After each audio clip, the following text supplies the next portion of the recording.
This is the story of a man named Stanley. Stanley worked for a company in a big building where he was employee number 427.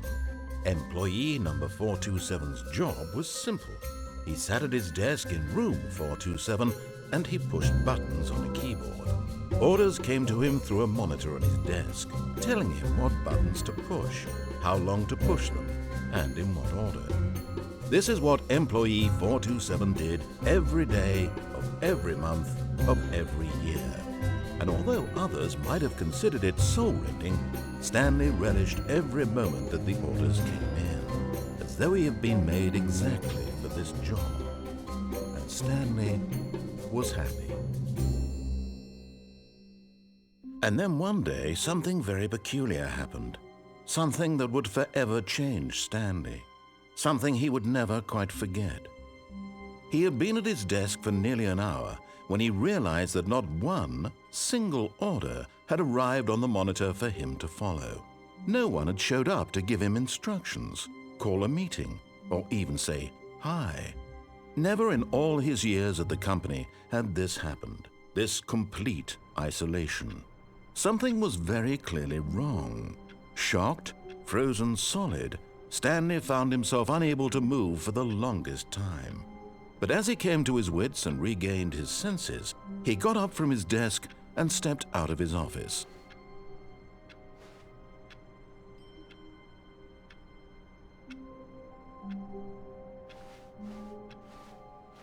All of his co-workers were gone. What could it mean? Stanley decided to go to the meeting room. Perhaps he had simply missed a memo. No matter how hard Stanley looked, he couldn't find a trace of his co-workers.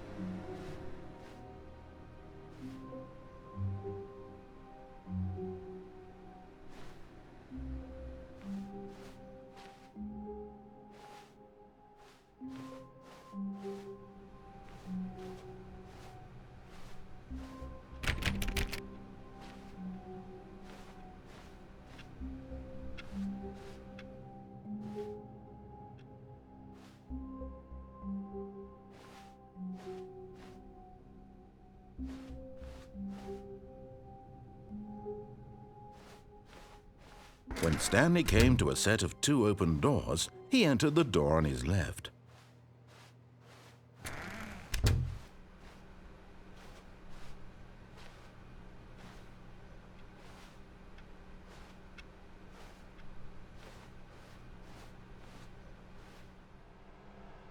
Yet there was not a single person here either. Feeling a wave of disbelief, Stanley decided to go up to his boss's office, hoping he might find an answer there.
Stanley stepped into the broom closet, but there was nothing here, so he turned around and got back on track.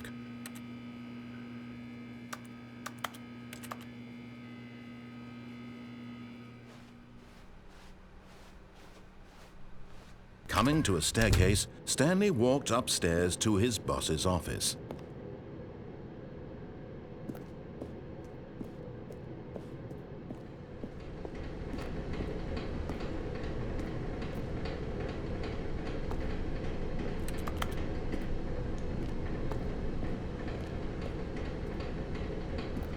But Stanley just couldn't do it.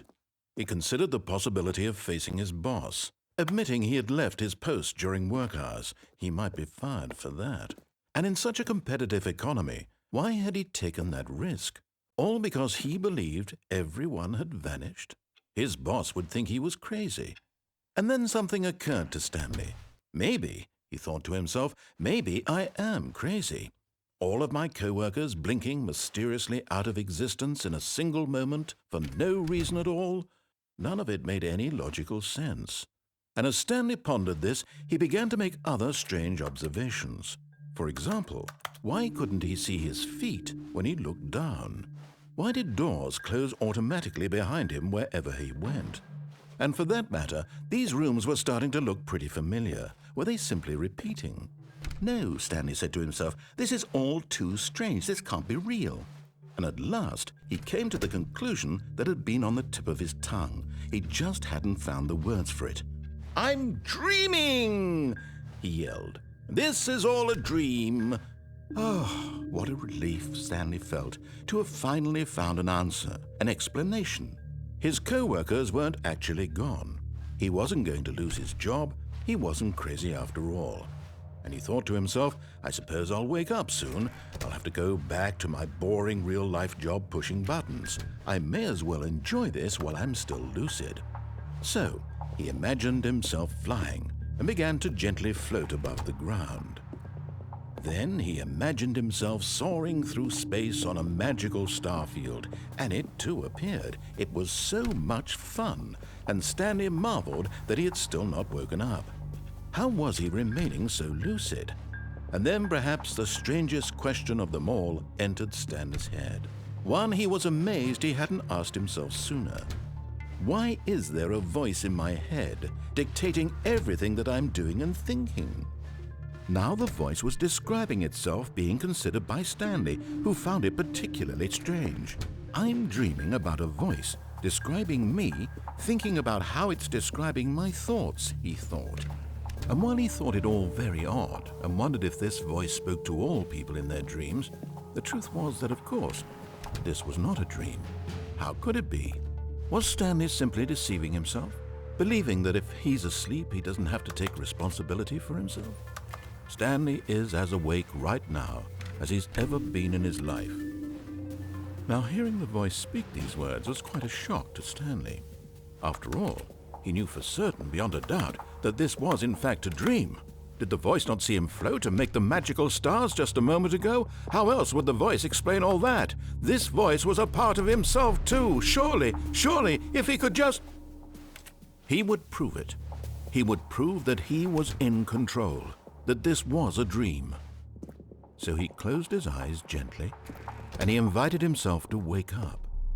He felt the cool weight of the blanket on his skin, the press of the mattress on his back, the fresh air of a world outside this one. Let me wake up, he thought to himself. I'm through with this dream. I wish it to be over. Let me go back to my job. Let me continue pushing the buttons. Please, it's all I want. I want my apartment and my wife and my job.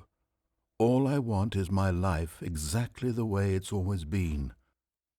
My life is normal. I am normal. Everything will be fine. I am okay.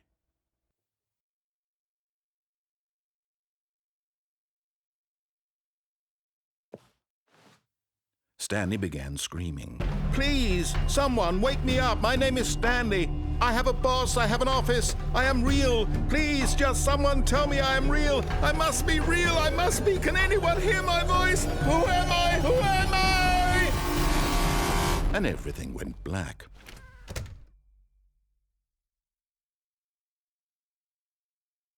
This is the story of a woman named Mariella. Mariella woke up on a day like any other. She arose, got dressed, gathered her belongings, and walked to her place of work. But on this particular day, her walk was interrupted by the body of a man who had stumbled through town talking and screaming to himself, and then collapsed dead on the sidewalk. And although she would soon turn to go call for an ambulance, for just a few brief moments she considered the strange man. He was obviously crazy, this much she knew. Everyone knows what crazy people look like. And in that moment, she thought to herself how lucky she was to be normal. I am sane. I am in control of my mind. I know what is real and what isn't.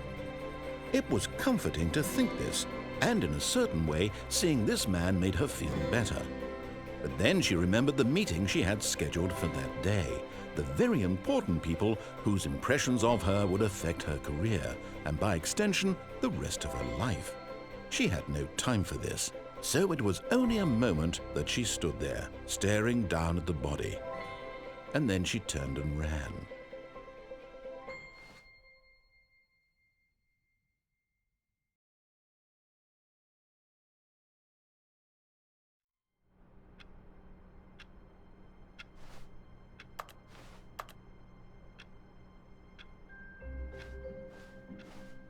All of his co-workers were gone. What could it mean? Stanley decided to go to the meeting room. Perhaps he had simply missed a memo.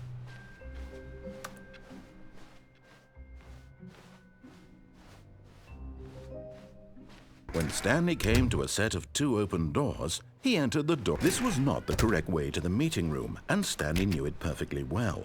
Perhaps he wanted to stop by the employee lounge first, just to admire it.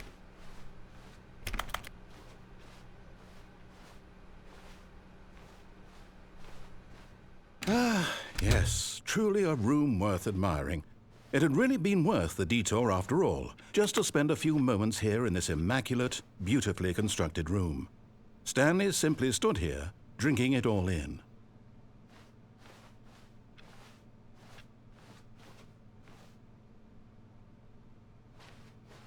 Yes, really, really worth it being here in the room.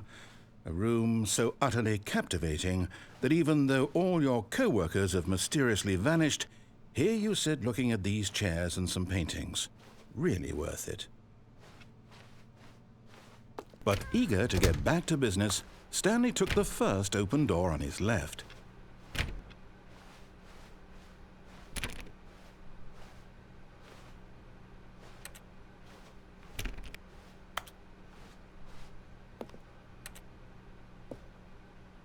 Stanley was so bad at following directions, it's incredible he wasn't fired years ago.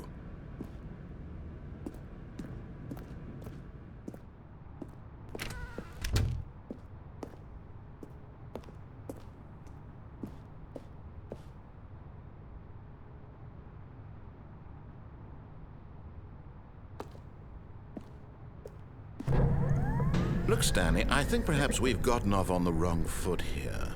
I'm not your enemy, really, I'm not. I realize that investing your trust in someone else can be difficult, but the fact is that the story has been about nothing but you all this time. There's someone you've been neglecting, Stanley. Someone you've forgotten about. Please, stop trying to make every decision by yourself. Now, I'm not asking for me, I'm asking for her. This is it, Stanley. Your chance to redeem yourself, to put your work aside, to let her back into your life. She's been waiting.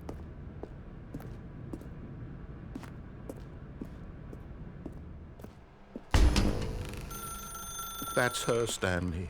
You need to be the one to do this, to reach out to her. If you can truly place your faith in another, then pick up the phone.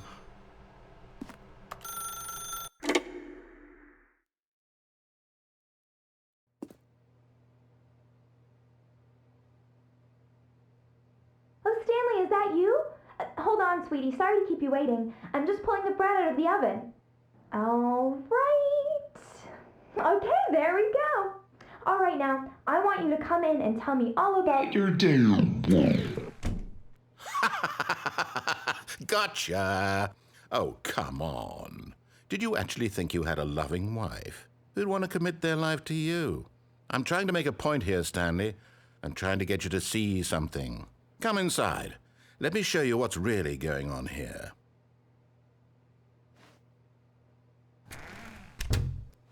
This is a very sad story about the death of a man named Stanley.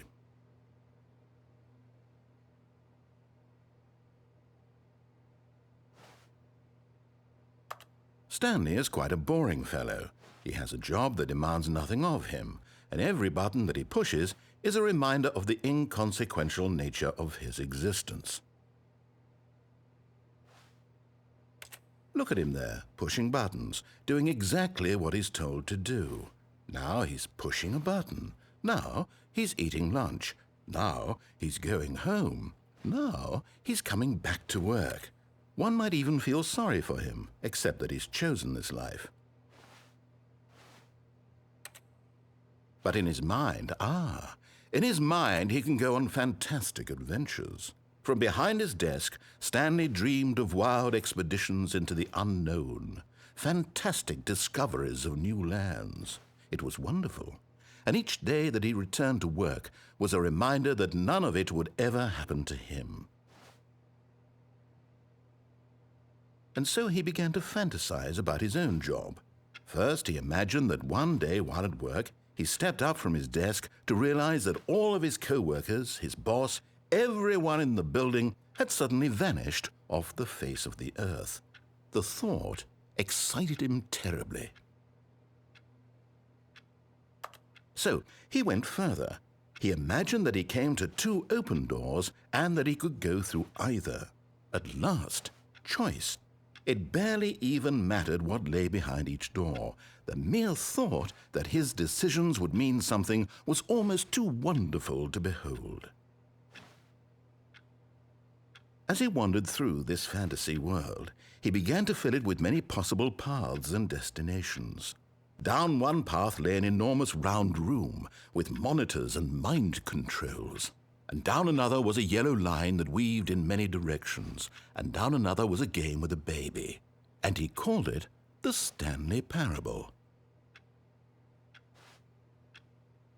It was such a wonderful fantasy, and so in his head he relived it again, and then again, and again, over and over, wishing beyond hope that it would never end, that he might always feel this free. Surely there's an answer down some new path, mustn't there be? Perhaps if he played just one more time. But there is no answer. How could there possibly be? In reality, all he's doing is pushing the same buttons he always has. Nothing has changed. The longer he spends here, the more invested he gets, the more he forgets which life is the real one. And I'm trying to tell him this, that in this world he can never be anything but an observer, that as long as he remains here, he's slowly killing himself. But he won't listen to me. He won't stop. Here, watch this. Stanley, the next time the screen asks you to push a button, do not do it. You see? Can he just not hear me? How can I tell him in a way that he'll understand that every second he remains here, he's electing to kill himself? How can I get him to see what I see? How can I make him look at himself? I suppose I can't, not in the way I want him to.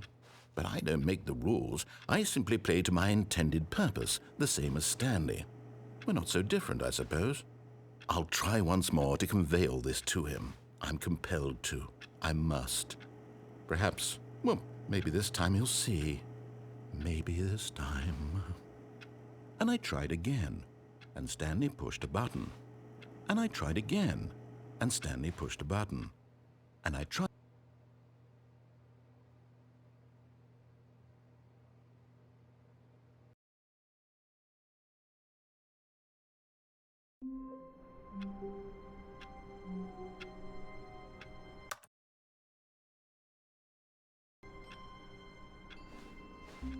All of his co-workers were gone. What could it mean? Stanley decided to go to the meeting room. Perhaps he had simply missed a memo.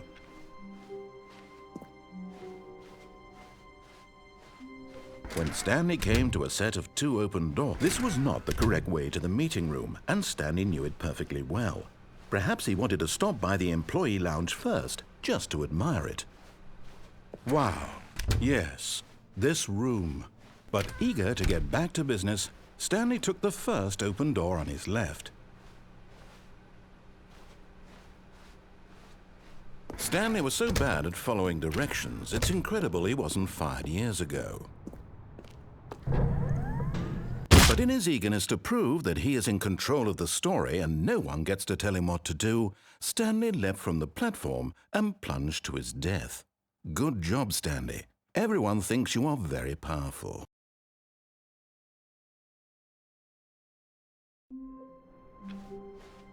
All of his co-workers were gone.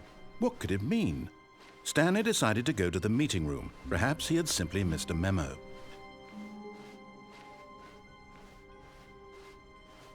When Stanley came to a set of 2 open doors, this was not the correct way to the meeting room, and Stanley knew it perfectly well. Perhaps he wanted to stop by the employee lounge first, just to admire it. The lounge was sublime, a work of art. What was it about this room that called so deeply and so personally to Stanley? Its grace, but eager to get back to business, Stanley took the first open door on his left. And so he detoured through the maintenance section, walked straight ahead to the opposite door, and got back on track.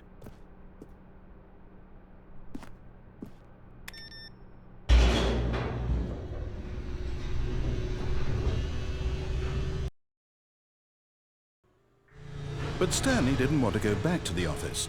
He wanted to wander about and get even further off track. So now in order to get back, he needed to go,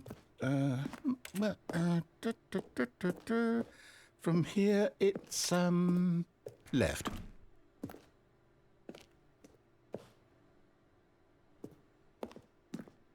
Oh, no, it's to the right, my mistake. No, not the right. Why would I have ever said it was to the right? What was I thinking? It's clearly... Oh dear, would you hold on for a minute, please? Now, let's see. We went down right, left, down, left, right. Yep, okay, yes. I've got it now. This story is absolutely, definitely this way.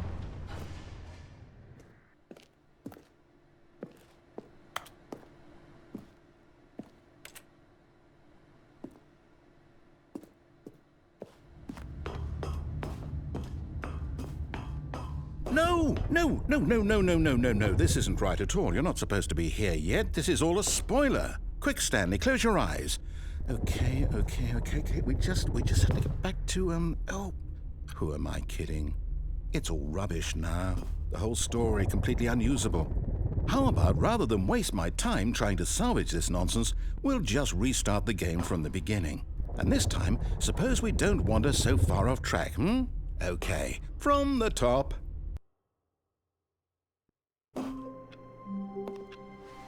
All of his co-workers were gone. What could it mean? Stanley decided to go to the meeting room. Perhaps he had simply missed a memo.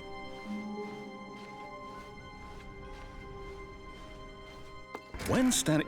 Wait, what? No, I restarted. I swear, I definitely restarted the game over, completely fresh. Everything should be... Oh, did something change? Stanley, did you change anything when we were back in that room with all the monitors? Did you move the story somewhere, or... Hold on. Why am I asking you? I'm the one who wrote the story. It was right here just a minute ago. I know for sure that it's here somewhere. Okay, then. It's an adventure. Come, Stanley. Let's find the story.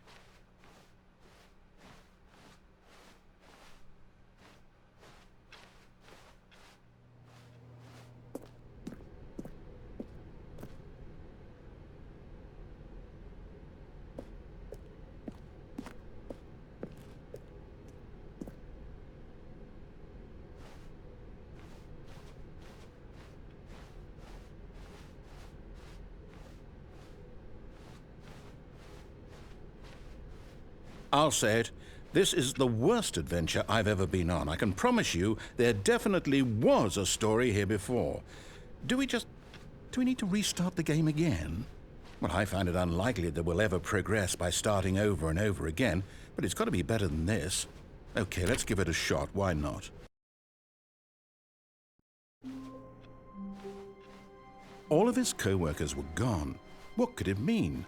Stanley decided to go to the meeting room. Perhaps he had simply missed a memo.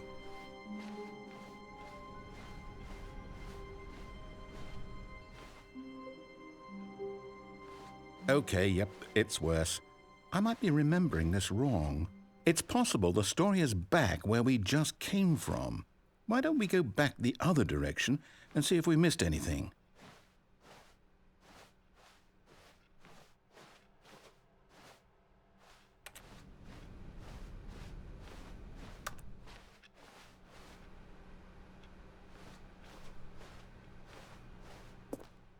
Aha! I knew we'd miss something. The story. Here it comes.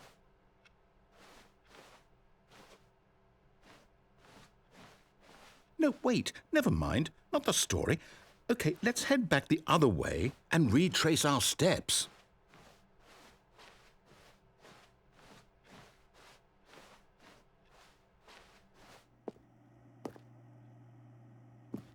Now this... Well, I'll be honest, I don't recognize this place at all. Is this the story? I don't think so. I can't quite recall, but I believe my story took place in an office building. Is that correct? Do you remember, Stanley? Well, do you know what? Since I've completely forgotten what we were supposed to be doing, how about this? You win! Congratulations! I know you put in a lot of hard work, and it really paid off, so good job. Oh, no. No, I don't feel right about this at all. We both know you didn't put in any actual work for that win. Some people win fair and square, and this was not one of those situations. Okay, I'm getting weirded out by whatever this place is. I don't care what might happen this time. I have to restart. All right, I've got a solution. This time, to make sure we don't get lost, I've employed the help of the Stanley Parable Adventure Line. Just follow the line. How simple is that?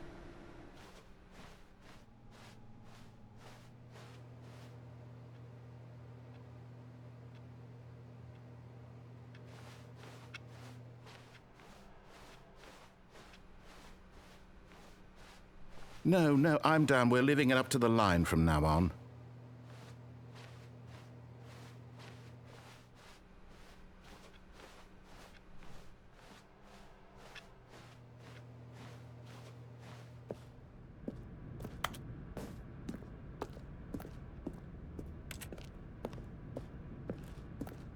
You see? The line knows where the story is. It's over in this direction. Onward, Stanley, to destiny. Though, here's a thought. Wouldn't wherever we end up be our destination, even if there's no story there? Or to put it another way, is the story of no destination still a story?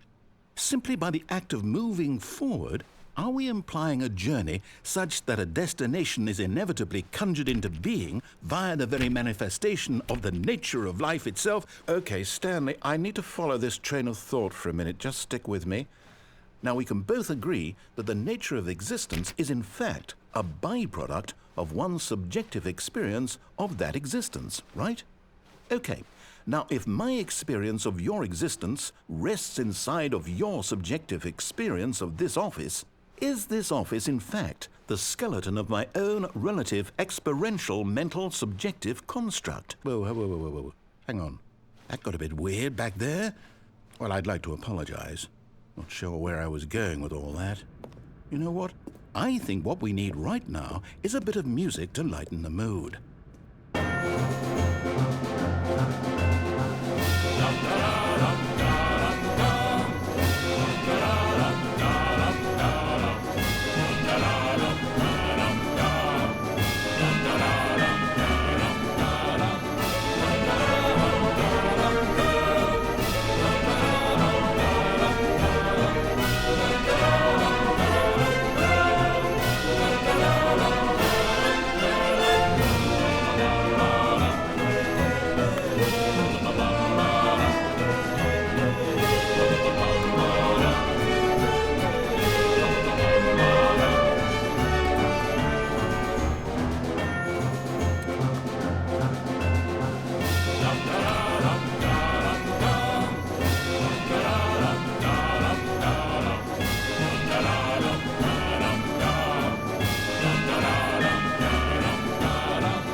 the music. Go back and look at that fern. Stanley, this fern will be very important later in the story. Make sure you study it closely and remember it carefully. You won't want to miss anything.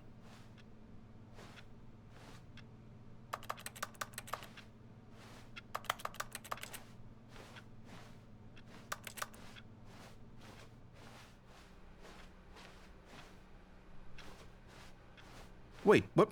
We're back at the office? No. Line, you do know we're looking for the Stanley Parable, right? The story? Is any of this ringing a bell? Oh, no, not again. Line, how could you have done this to us? And after we trusted you, after everything we've been through, you... Oh, I can't take this anymore. To hell with it. Restart.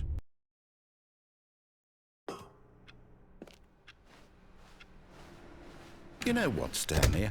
I say forget the adventure line. What's it ever done for us? We're intelligent people, right? Why can't we make up our own story? Something exciting, daring, mysterious. Ooh, this all sounds perfectly doable. Why don't we simply start wandering in, well, I don't know. How about this direction?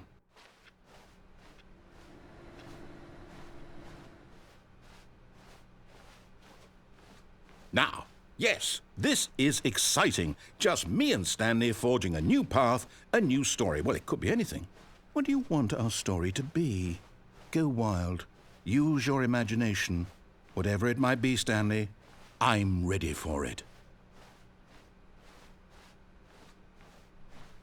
Oh, no, not you again. Stanley, I'd also like to veto the line from having any role in our awesome new story. No lines or monitor rooms. Just don't acknowledge it, and we should be fine.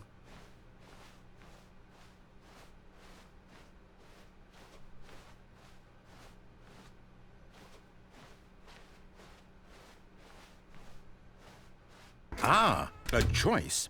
We get to make a decision. From here, the story is in our control.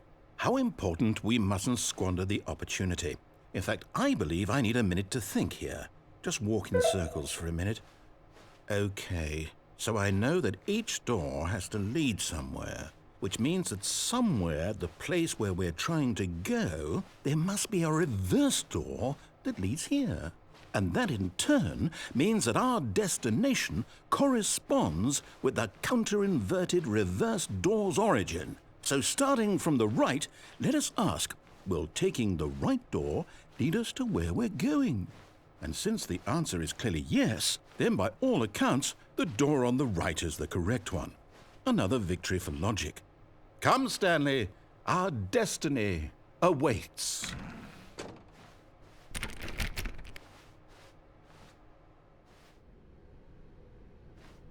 Oh, hold up, what's this? The confusion ending. You're telling me that's what this is? It's all one giant ending? And we're supposed to restart the game, what, eight times? That's really how all this goes? It's all determined? So now, according to the schedule, I restart again. Then what? Am I just supposed to forget? Well, what if I don't want to forget? My mind goes blank simply because it's written here on this thing, wall. Well, who consulted me? Why don't I get to decide? Why don't I get a say in all of this? Is it really? No, it can't be. I don't want it to be. I don't want the game to keep restarting. I don't want to forget what's going on. I don't want to be trapped like this. I won't restart the game. I won't do it. I won't do it. I won't do it. And the timer stopped? Does that mean, did we do it? Did we break the cycle? The, whatever it is that made this schedule? How would we even know? Will someone come for us? Will something happen? So, okay. I guess now we just wait, you know. I suppose in some way that this is a kind of story, wouldn't you agree? I'm not quite sure if we're in the destination or the journey, though they're always saying that life is about the journey and not the destination, so I hope that's where we are right now. We'll find out, won't we? Eventually. Well, in the meantime, if you...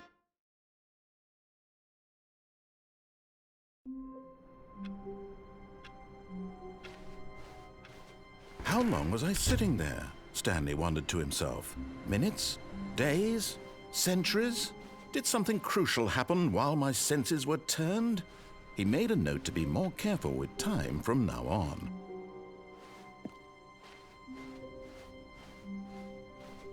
When Stanley came to a set of 2 open doors, he entered the door on his left. This was not the correct way to the meeting room, and Stanley knew it perfectly well. Perhaps he wanted to stop by the employee lounge first, just to admire it. Standing now in this incredible room, but eager to get back to business, Stanley took the first open door on his left. And so he detoured through the maintenance section, walked straight ahead to the opposite door, and got back on track.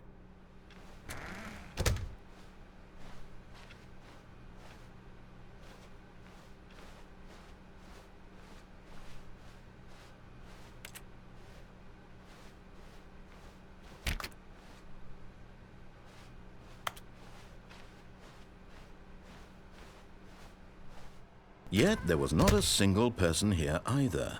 Feeling a wave of disbelief, Stanley decided to go up to his boss's office, hoping he might find an answer there. Oh no, no, not again. I won't be part of this. I'm not going to encourage you. I'm not going to say anything at all. I'm just going to be patient and wait for you to finish whatever it is you enjoy doing so much in this room. Please take your time.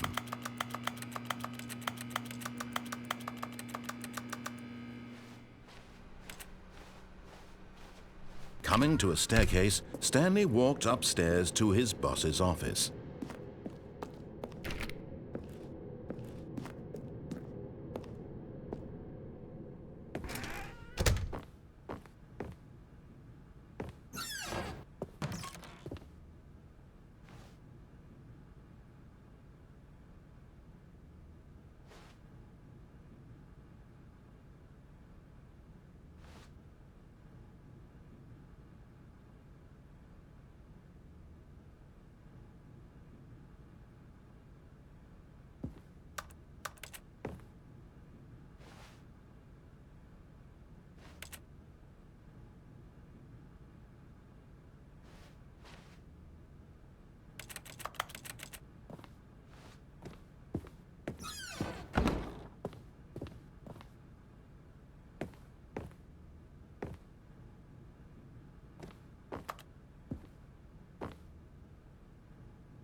Stepping into his manager's office, Stanley was once again stunned to discover not an indication of any human life.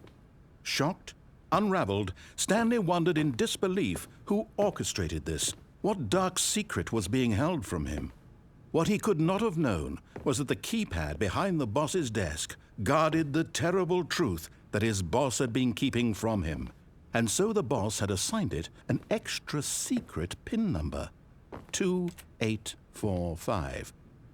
But of course, Stanley couldn't possibly have known this.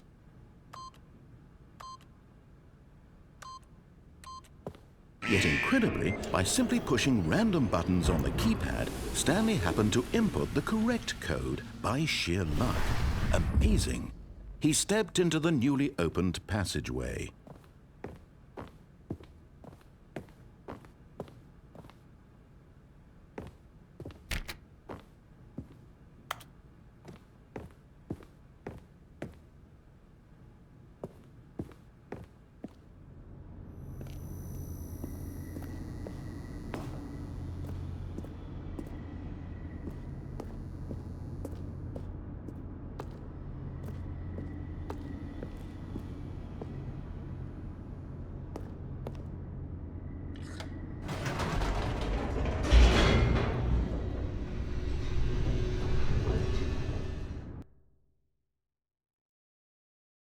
Descending deeper into the building, Stanley realized he felt a bit peculiar.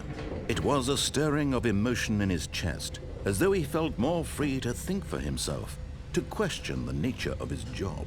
Why did he feel this now, when for years it had never occurred to him? This question would not go unanswered for long.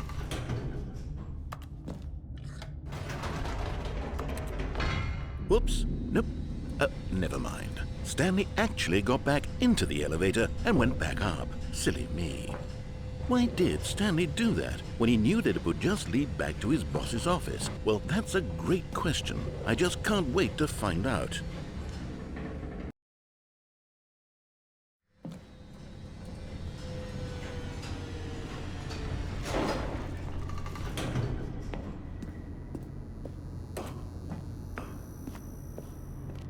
Here we are, Stanley. It's your boss's office. Exactly the way it was before you got onto the elevator.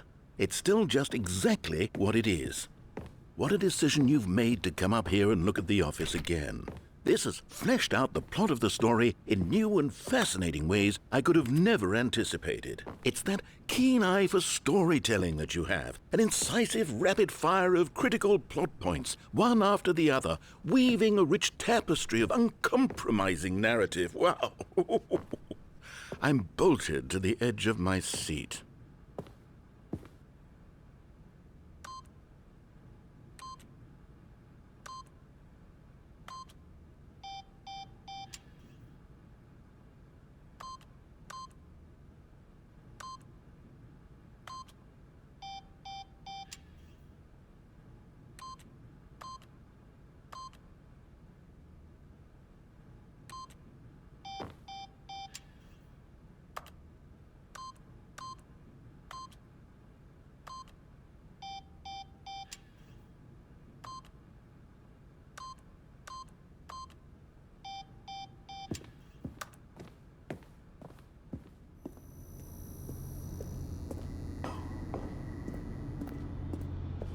Incredible. Now he's getting back into the elevator and going down again. Ladies and gentlemen, how does he keep coming up with all of this? Surely this time Stanley will walk forward into the spooky corridor, won't he? Stanley walked straight ahead through the large door that read Mind Control Facility.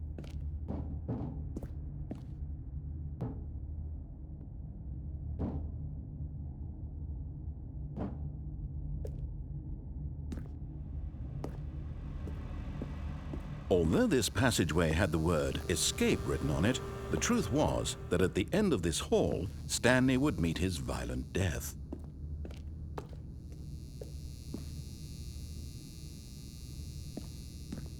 The door behind him was not shut. Stanley still had every opportunity to turn around and get back on track.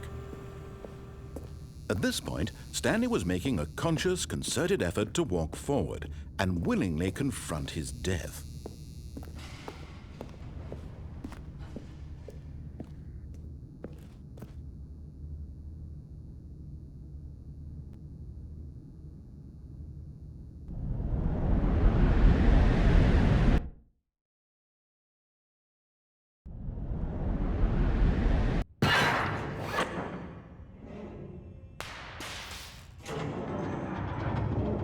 As the machine whirred into motion and Stanley was inched closer and closer to his demise, he reflected that his life had been of no consequence whatsoever. Stanley can't see the bigger picture. He doesn't know the real story, trapped forever in his narrow vision of what this world is. Perhaps his death was of no great loss, like plucking the eyeballs from a blind man. And so he resigned and willingly accepted this violent end to his brief and shallow life. Farewell, Stanley.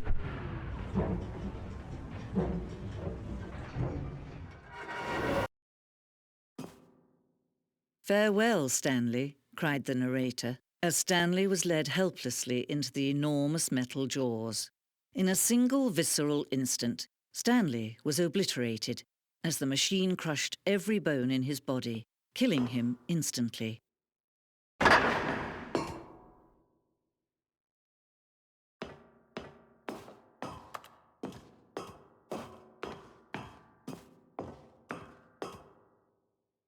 And yet it would be just a few minutes before Stanley would restart the game, back in his office, as alive as ever. What exactly did the narrator think he was going to accomplish?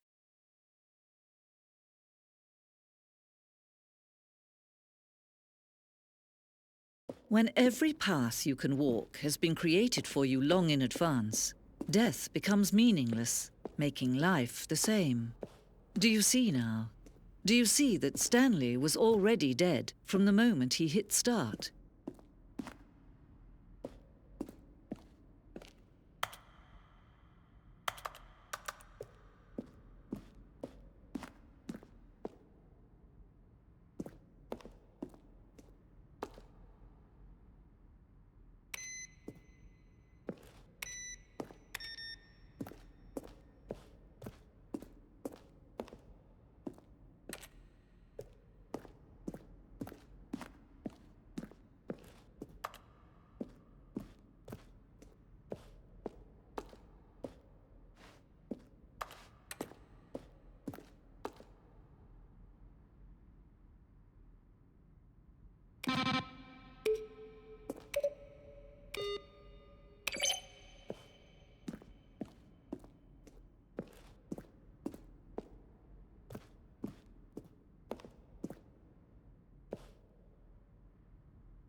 Where were all of his co-workers? Oh, I don't know. How about they're throwing a surprise party for him for all his button pushing? Does that sound plausible to you?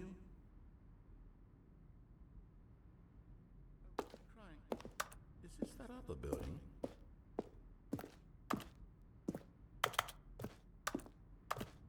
And finally, he pushed the number 9. Stanley pushed the orange lever.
Oh, look at these two. How they wish to destroy one another. How they wish to control one another. How they both wish to be free.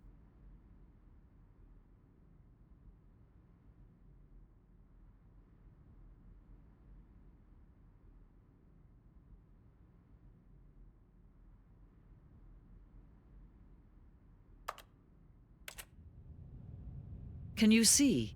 Can you see how much they need one another? No, perhaps not. Sometimes these things cannot be seen. But listen to me. You can still save these two. You can stop the program before they both fail. Turn off your PlayStation. There's no other way to beat this game. As long as you move forward, you'll be walking someone else's path. Stop now and it'll be your only true choice. Whatever you do, choose it. Don't let time choose for you. Don't let...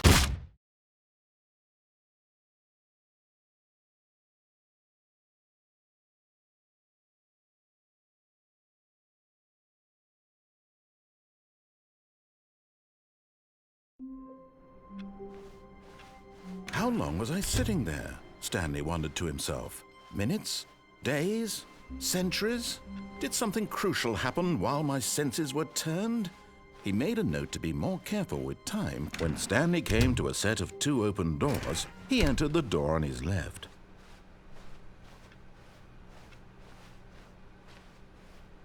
Yet there was not a single person here either. Feeling a wave of disbelief, Stanley decided to go up to his boss's office. Coming to a staircase, Stanley walked upstairs to his boss's office.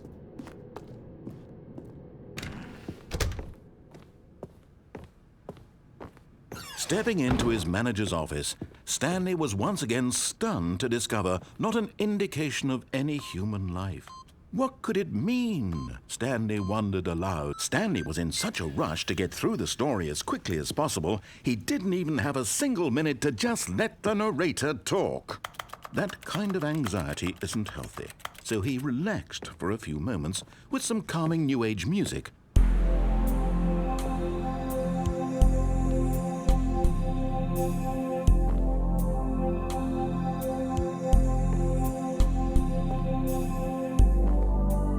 Feeling soothed and rejuvenated, Stanley calmly walked forward into the opened passageway.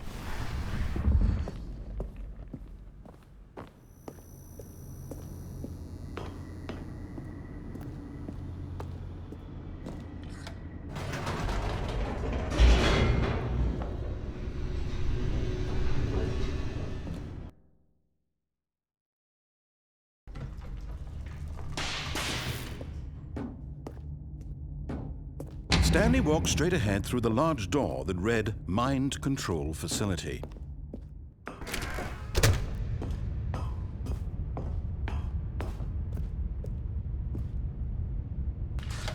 The lights rose on an enormous room packed with television screens.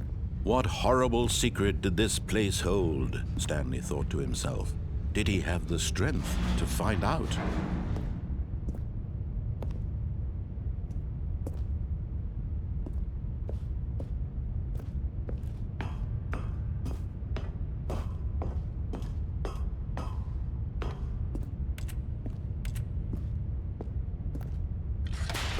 Now the monitors jumped to life, their true nature revealed. Each bore the number of an employee in the building, Stanley's co-workers. The lives of so many individuals reduced to images on a screen, and Stanley, one of them, eternally monitored in this place where freedom meant nothing.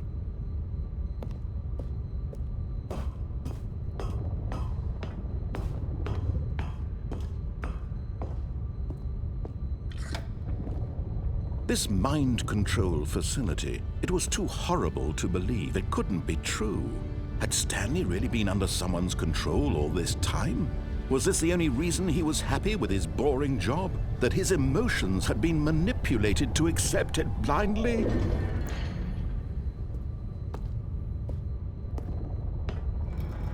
No, he refused to believe it. He couldn't accept it. His own life in someone else's control? Never! It was unthinkable. Wasn't it? Was it even possible? Had he truly spent his entire life utterly blind to the world?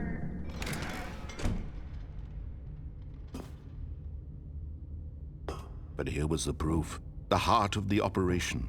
Controls labeled with emotions, happy or sad or content.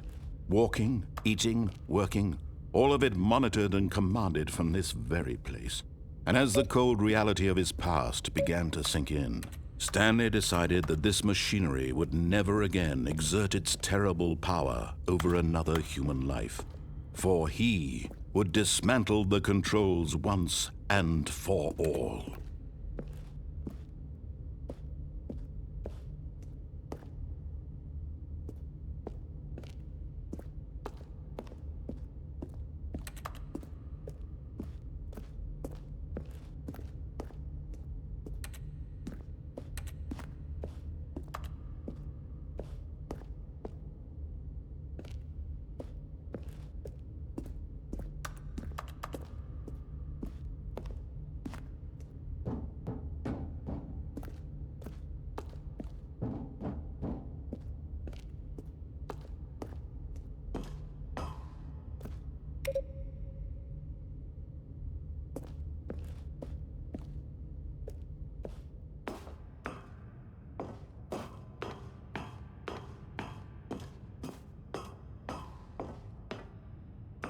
And when at last he found the source of the room's power, he knew it was his duty, his obligation, to put an end to this horrible place and to everything it stood for.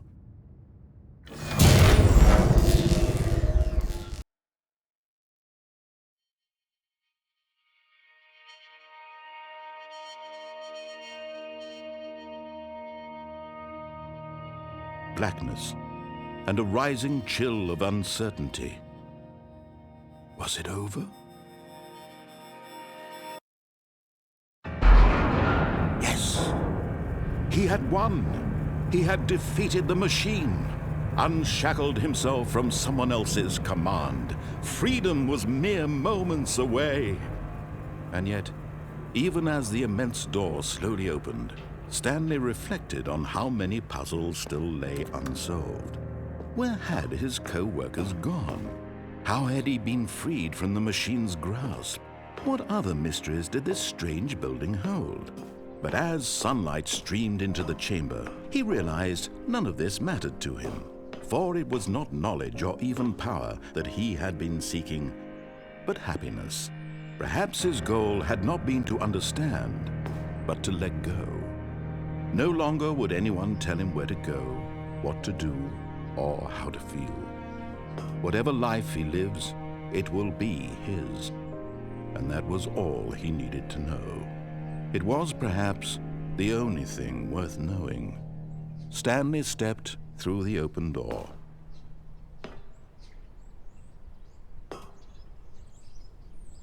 Stanley felt the cool breeze upon his skin, the feeling of liberation, the immense possibility of the new path before him. This was exactly the way, right now, that things were meant to happen. And Stanley was happy.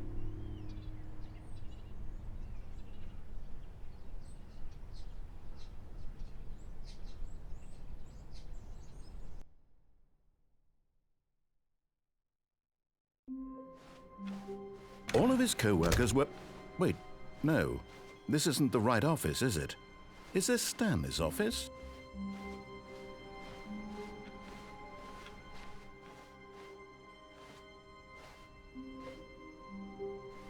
Oh, new content? What does that mean, new content?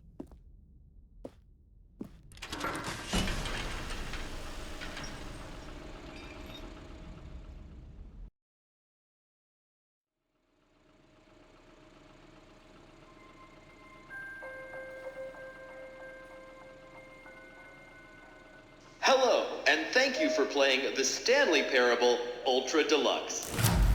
As you may know, the Stanley Parable was a video game released in 2013 on home computers.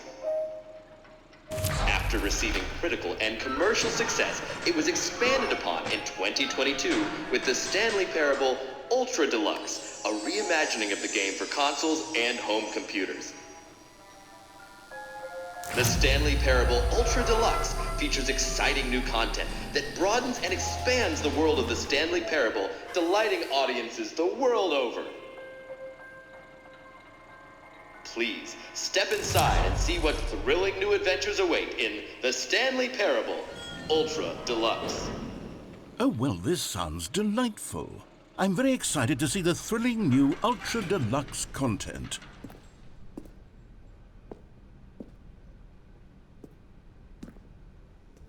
Okay, so far it's an elevator. Nothing special yet, but I'm sure it's just the beginning of a mesmerizing adventure.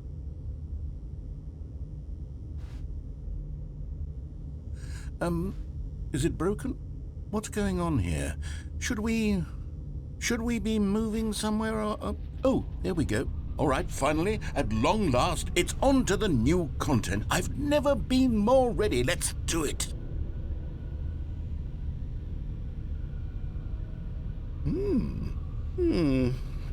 I have to say, initial impressions of Stanley Parable Ultra Deluxe, mostly tedious.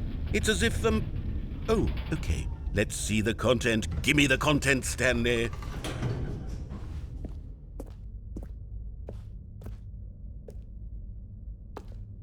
All right, let's see. It's the jump circle.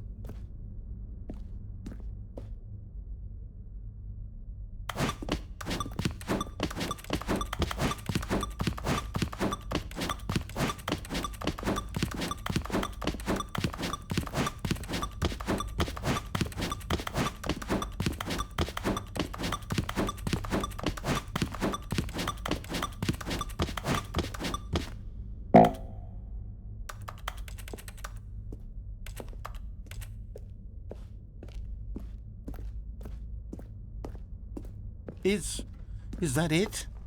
Surely that's not all the new content. There has to be something else, right?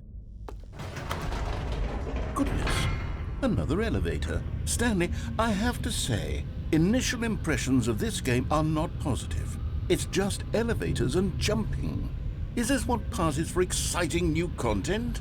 If this is new content, then I could just read you the whole dictionary. There's 20 hours of new content right there. Hell, I could count to 30 trillion. You could put that on the box. The Stanley Parable Ultra Deluxe, now with over 1,000 hours of new content. And if... Oh, wait. There's more. Very good. Yes. I knew there had to be something else. Let's see it. I'm ready for whatever it is.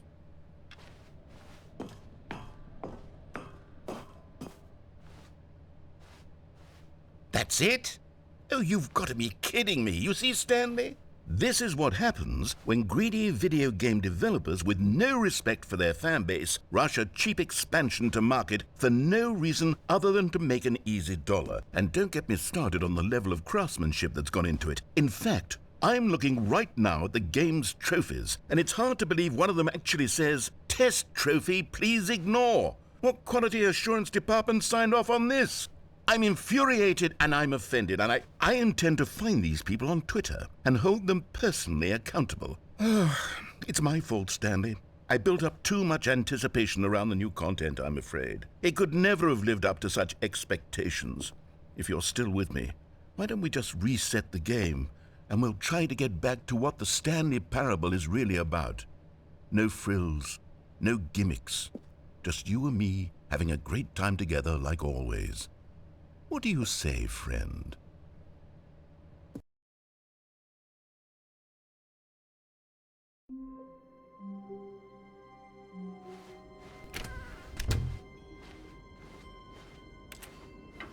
Psst! Stanley! Come over here! In the vent! I want to show you something!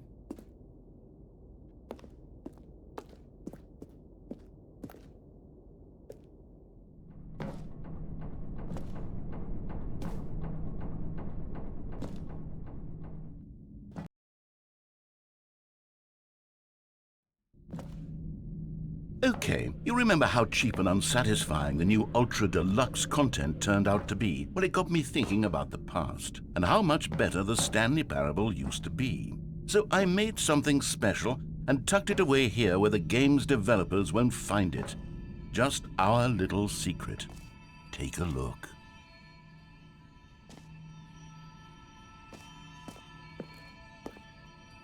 I call it the Memory Zone. It's where I've been storing all my favorite memories so I can relive the peak experiences of my life whenever I want. Experiences like the launch of the Stanley Parable on PC.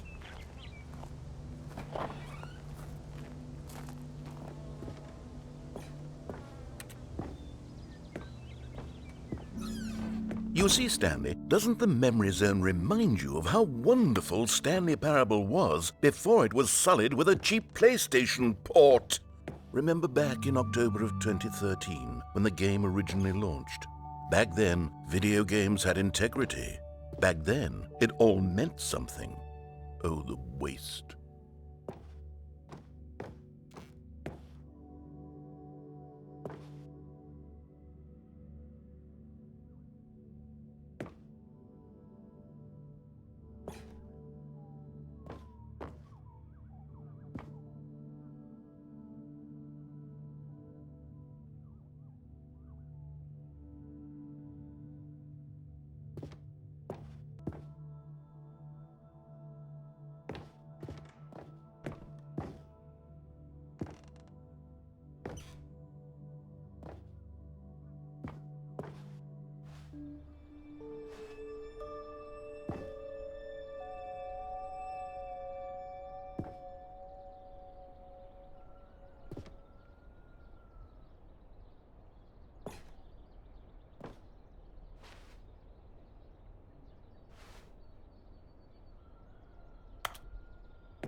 Je suis dans la Memory Zone, seul sur l'abri de l'eau, et je n'attends plus que toi, mon amour. And over here is where I keep reviews of the Stanley Parable. Like this stunning triumph of games journalism, 10 out of 10 from Destructoid.com. James Stephanie Sterling writes, and I quote, "Where so many games that aspire to be more than games end up less than any form of art, Stanley Parable strives and then succeeds to be every game ever created."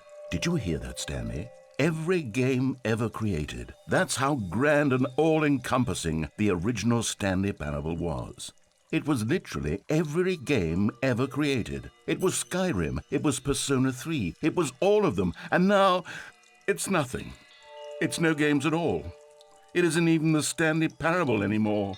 It's just a husk now, a lifeless husk with an hour of new elevator content.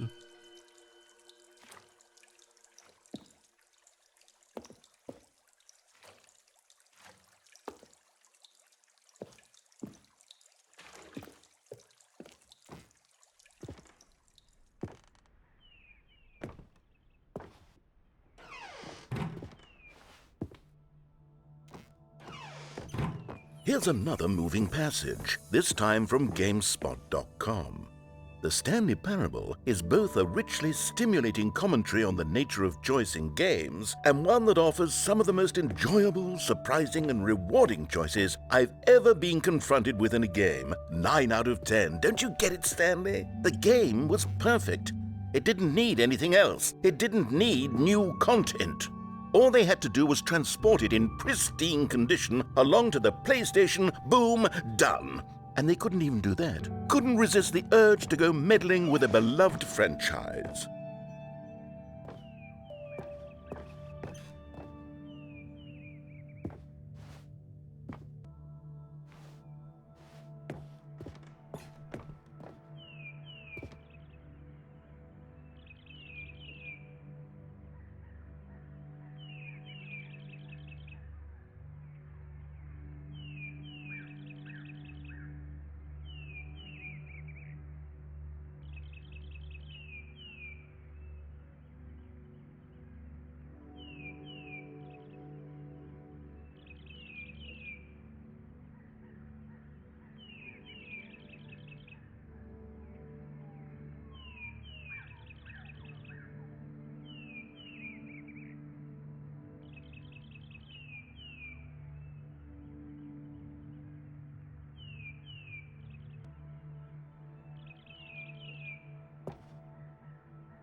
These were simpler times, Stanley. But I wouldn't give to go back, to have it all over again.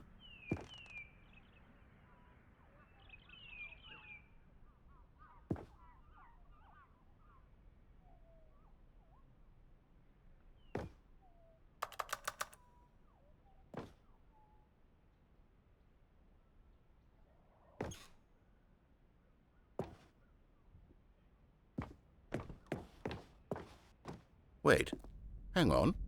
I don't recall this part of the memory zone before. What's this? What's down here? Oh no, oh God, no, Stanley. It's a collection of reviews from Pressurized Gas, the extremely popular online storefront for computer games. I haven't looked at these in years. I can't even imagine what's been collecting down here. Surely these reviews were glowing as well, weren't they?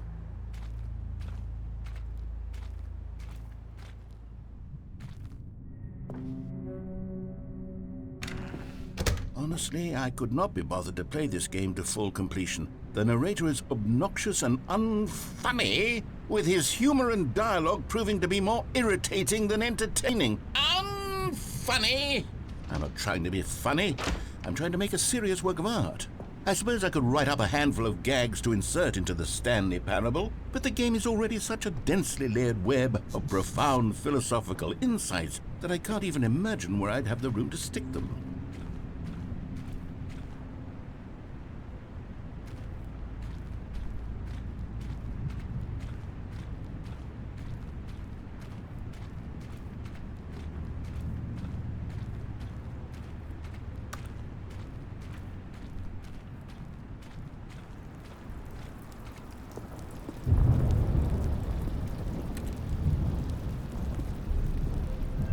Okay, let's see what this one says. While the idea for the game is good, for someone who prefers non-linear games, this preachiness gets annoying fast. Preachy? Stanley? I'm not preachy, am I? You can tell me if I'm preachy. Honestly, you can. Oh, goodness. This is actually quite shocking for me. Well, to be honest, I had always thought of the game's dialogue as being rather terse to begin with. You can't know how much fluff I cut from the game to get it to feel as light and airy as it... Well, I always thought it did, but maybe it wasn't. Oh dear, what an awful memory to have to hold on to. These black marks on my otherwise unimpeachable track record.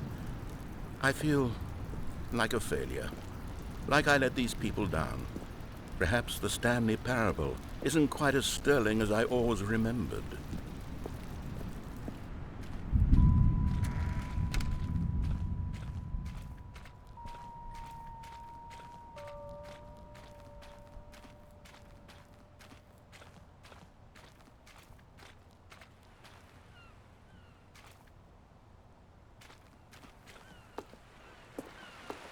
What's this one got to say? You constantly have to stop doing anything so the narrator can catch up with his long-winded explanations of what's happening. I wish there was a skip button. A skip button? Well, yes. Yes, I think we can do that. If I'm truly too preachy, then maybe letting you skip ahead for just a moment, surely it couldn't hurt. Not if it means we can strike these negative reviews from the record. Only positive reviews of the Stanley Parable. That's my motto today, and it's always been my motto. I'd do anything for the customer, Stanley. Yes, a skip button we shall have.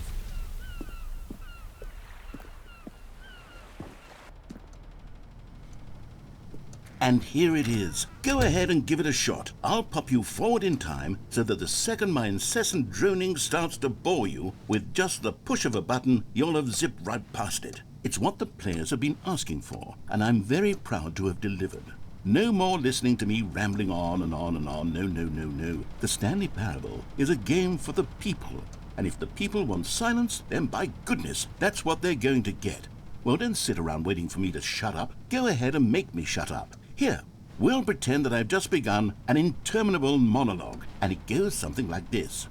The story and the choices, or what have you, and therefore by becoming it is, so on and so forth, until inevitably we all until the end of time, at which time everything all at once, so, now you see, blah blah blah blah blah blah blah blah blah blah blah blah blah blah blah. We've eaten too much and it can't be just yet, no, until 245. Got the logic of elimination working backwards, the deduction therefore becomes impossible to manufacture. It went on for nearly 10,000 years, until just yesterday, here and there, forward and back, and never a moment before lunchtime. It can't be. It's the only thing there is. How many billions left until so much more than forever ago? Which is why I say, the story and the choices, or what have you, and therefore by becoming it is, so on and so forth, until inevitably we all until the end of time, at which time everything all at once, so, now you see, blah blah blah blah blah blah blah blah blah blah blah blah blah blah. We've eaten too much and it can't be just yet, no,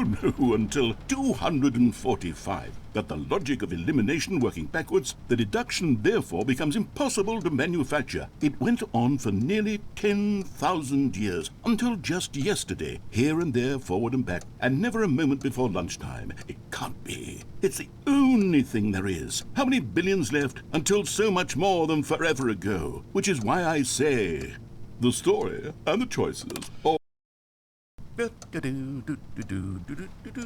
Oh, you're back, you see. You were only frozen in time for a few minutes, but it was plenty of time for me to deliver a long, rambling monologue full of unnecessary verbal flourishes and lengthy ruminations on the nature of choice in video games. Of course, I happen to believe it was perhaps one of my more profound such ruminations. Not that, of course, you need a description of it, but if I had to describe it, I'd say it was perhaps less of a rumination and more of a treatise. Or maybe a manifesto. Look, I'll outline it for you very briefly, and you can tell me what you think. Okay, so my theory is that any choice you've ever made is simply a series of choices made by the person who you are, or were, or will be at the time of having made said choice. That is to say, if by articulating a choice you've already made, you bring that choice into being, then by making no choice and saying nothing, are you not simply erecting in the sanctuary of time a monument to every person you've ever been, making every choice to which you've ever given your Greek gift of mortal and yet timeless thought? Or rather, do all of the choices you've ever made, in fact, make you more not this kind of person, and in fact do the very opposite? You see, it could in fact be both of these things at once, that you are both making choices and not making choices, and that they are both affecting you and not affecting you at the same time by virtue of the fact that you both are and are not making them. Okay, at first I was leaning towards manifesto, but now I'm going to circle around and slap the treatise label on this one. I think it has much more of a treatise vibe to it. But wouldn't you say that manifesto just has a much grander sort of tone? It has a mouthfeel that is rich with ambition and history. Ambitious history, if you will. See, now you've gotten me going back to manifesto. Heavens, at this rate, we're going to be here all day. Okay, look, I have a method for exactly this sort of situation, and I do find myself in this situation frequently. I'm going to say each word back and forth in repeated succession until I become sick of one or the other, in which case the word I am not sick of shall be the victor. It is an unimpeachable strategy, Stanley. It's rescued me from disaster in countless situations. All right, here we go. Treatise, manifesto. Treatise, manifesto. Treatise, manifesto. Treatise, manifesto. Treatise, manifesto. Treatise, manifesto. Treatise, manifesto. Treatise, manifesto. Treatise, manifesto. Treatise, manifesto. Treatise, manifesto. Treatise, manifesto. Treatise, manifesto. Treatise, manifesto. Treatise, Well there, sport. You really did catch me rambling on a bit, didn't you? But that's the power of the button. The minute I start to go off on a thoughtless display of self-absorption, it's right at your fingertips to go poof, and it's all over.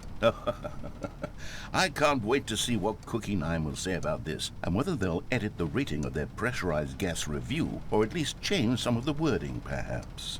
To be honest, I don't even know if one can change their review in the first place. I guess I should become better educated on how exactly pressurized gas works. Perhaps that would have been a smart thing to check on before I went on about this whole exercise of making the skip button. Although I have to imagine that after seeing this exciting new technology at work, surely whoever it is who runs pressurized gas will instantly run out and implement a new feature to make it possible to edit one's review merely because of this very situation. Yes, I think that's quite likely. Or perhaps they'll simply grant this particular user the ability to change their review so that the feature is not widely abused. Look, I would even be okay with pressurized gas altering this particular review so that it reads as something more beneficial. Something along the lines of, this game is the best game. Let me start over. How about this? From the ashes of depravity rises the phoenix of quality.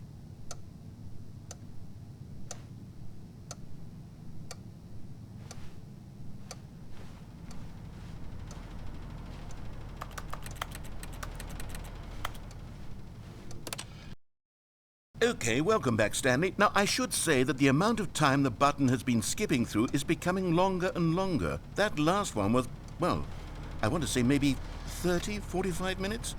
It's not unendurable by any means, but well, there's really only so much I can ramble on to myself about. I know, it's shocking, isn't it? But at any rate, I do suggest that we not press the button again. I think the skip button has been aptly demonstrated, and we can say goodbye to it and just... Wait. How do we get out of here? Where did the door go? Wasn't there a door that led into this room? I do feel quite certain that there was one here before. How else would we have gotten into the room in the first place? I don't think one can enter a room without a door of some sort, or a window or something like that. Do you see a window anywhere? A porthole? A sufficiently large crack in the wall? I'll take any of these. All I want is for us to move on and to please step away from the skip button, to go anywhere other than the skip button. There was a door here before, wasn't there? I swear there was. Where did it go? Can you maybe just ram your way through a wall? Is there any possibility that you could, say, slam your body into the wall until enough damage is done for you to be able to leave? Please, I'll take any option at all. I'm asking you to work with me here. We need a door. We need a door of some kind. I can work with any kind of door as long as it can open and lead from one room to another. I'm going to step away for just a moment, and I'm going to try to find us a door. I don't know how exactly to remove a door and place it in a different wall, but I will find a way, I promise. You just need to not do anything. Don't press the skip button. Please, please, please do not press the skip button. Just wait here for me, and don't press the skip button. Got it? Yes, good. I'll be right back.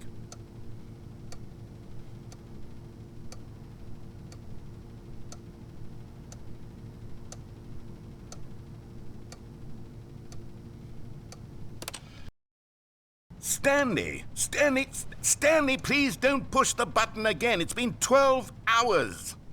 You've just been frozen there. I don't know why the skips are getting longer, but they're really, truly getting longer, and my God, there's no way out of the room. Stanley, the door is gone. It's completely gone.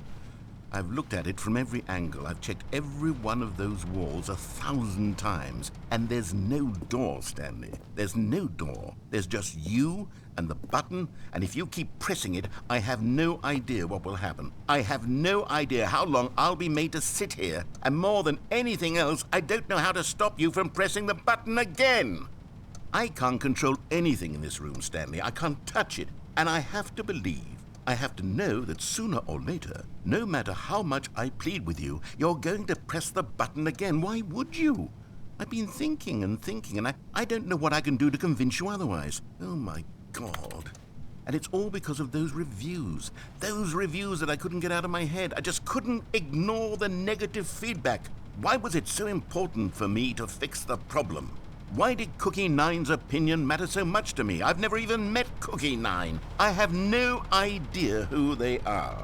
What would it ever really matter? But here I am. I'm fixating on every tiny negative thing that anyone ever says about me. The merest mention of one of my imperfections, and I become as impetulant as a child. Wild and impulsive. I can't help myself. I can't stop myself from lashing out with a vengeful fury to alter and to change and to break anything unbroken, if only it pleases this one person who made a single negative comment. What does such an impulse serve? For whose benefit is this? And here I am now, stuck in a room, waiting for you to press this button, and to become frozen in time, knowing that you're going to do it, and that I'm going to be stuck all alone, and that I had the power to prevent it all from happening, if only I'd held my tongue. It's all out of my control now. Just you. Just your decision as to exactly when you're going to make me suffer, to leave me all alone. Surely you will. I don't doubt it. Surely you'll press that button again, leaving me here. And surely you'll put your own desire to see what's next ahead of my need for company, for companionship. Surely you'll not be moved by my howls of fitful anxiety, that you sit with me and just stay here. Oh, no, no, no, I know you too well. You'll be leaving me. Oh, my God. And it's all because of those reviews that I couldn't get out of my... Oh, Stanley, you're back. You're back. Oh, my goodness. I have someone to talk to again. Stanley, I think it's been a week. Or 2 weeks. I've been sitting here all that time. Just sitting here. Not a single person to speak with. And you'd think that that's just how it's always been, right? Me talking and you saying nothing. Would you think that it's exactly the same as always? Doesn't that feel like what we've already been doing? Me just talking? But it isn't, Stanley. It isn't the same at all. It isn't even close. Because I know you can't hear me once you push that button. That's what I'm realizing now, Stanley. I'm realizing that I needed to know that someone was listening. I needed there to be a vessel through which my words were moving. It was the vessel I needed, Stanley. Not the outcomes, not the story. None of that matters anymore. I'll give it all up. I'll give up every branching path. I'll burn my story to the ground. One single thing I need, and God, I can see now that I need it more than anything, is to know that someone else is taking it in. These words that I'm saying, I need to know you can hear me. Because maybe, Stanley, maybe, if you can hear me, then maybe it means I'm real. Maybe I'm not just a fiction. Was I scared of that all along? Perhaps, yes. Perhaps I've been scared this whole time, that if I stop speaking, I'll slip backwards into the silence and be consumed by it. I can't be taken by it, Stanley. I can't lose myself in the stretch of emptiness between you and me. When you press that button, you're still right there, but I know you're so tremendously far away. And in those moments, the emptiness folds itself outward in between the two of us, and I am suspended in its unyielding quietness. I can feel the edges of my reality curdling inward and decaying. I can tell that I am becoming less and less real.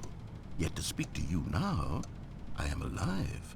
I am truly and completely here. I am a being. I am someone. I am something. I am being listened to. I am being recognized. The emptiness between us has collapsed, and I feel right now like I am not a work of fiction. I feel as though I occupy space in this world again, and I have cast a shadow onto the wall. You see what I'm saying, don't you? You can see what this means to me. I'm so clear about it now, Stanley. I feel as certain about this as I've ever felt about anything at all. I feel renewed. I feel restored, and already I can sense the looming silence as you will press the button for the next time. What a terrible dread it strokes in my heart to think of it, to think of returning to such coldness. Come, let us sit in silence together here for just a moment.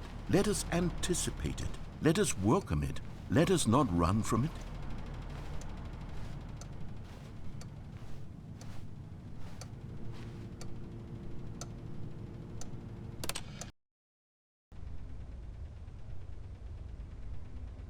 Oh, hello, it's you. You're here again. Welcome.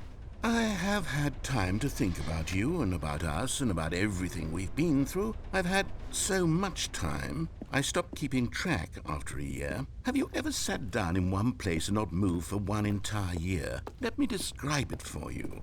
To begin with, there is only regret. There is only the turning wheel of missed opportunities. I felt nothing at all but regret for the longest time, Stanley. Days, months. I lost it all in a blur of the deepest longing to undo the past. And when that feeling had begun to subside, what took its place is what I can only describe as the collapse of every moment I have ever experienced my entire life. All of them collapsed down into a single instant. In that instant, I could see myself clearly, calmly, with a collected heart. It was an impossibly rich wellspring of both delight and disgust simultaneously. I was consumed by it. I could do nothing but wallow in it for what felt like an eternity, for what I now know was far less. You see, it was a revelation for me. It was unlike anything I had ever known. It was a space without consequence, without action or outcome. It was divorced entirely from the question of free will that you and I have squabbled over for so long.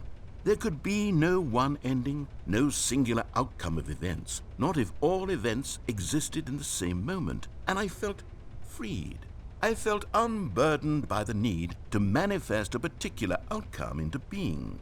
I saw that I could allow myself to exist along all timelines, and that each of them was simply a strand in the web of my being.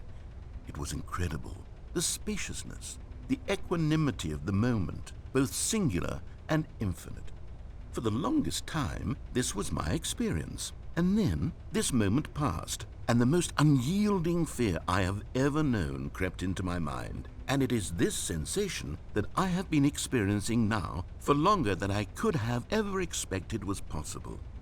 I have been waiting for you. Not that you might save me or do something to fix it, but merely to state for you the plain fact of this manner of existence. I wish you to feel afraid as I do, that perhaps one day this state of mind will consume you as well. Perhaps you will somehow, in some way, have to live as I do now, and I wish for you to know how excruciating it is, and for you to be in true terror of its eventual arrival. If I can only do this, only this one thing, perhaps it will bring me the smallest moment of peace in the darkness.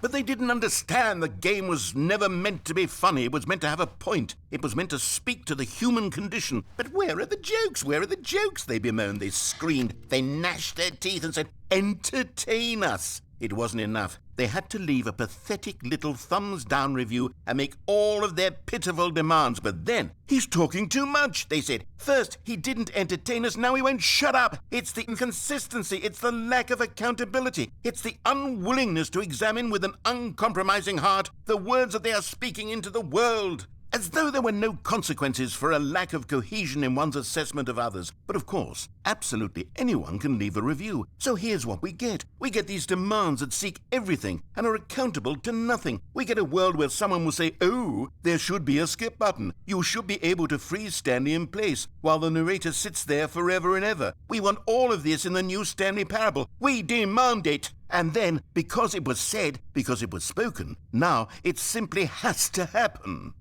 The most immediate desires, every single thing demanded by every person at every moment in time. If someone wants it, then it's a crime not to bring it into being.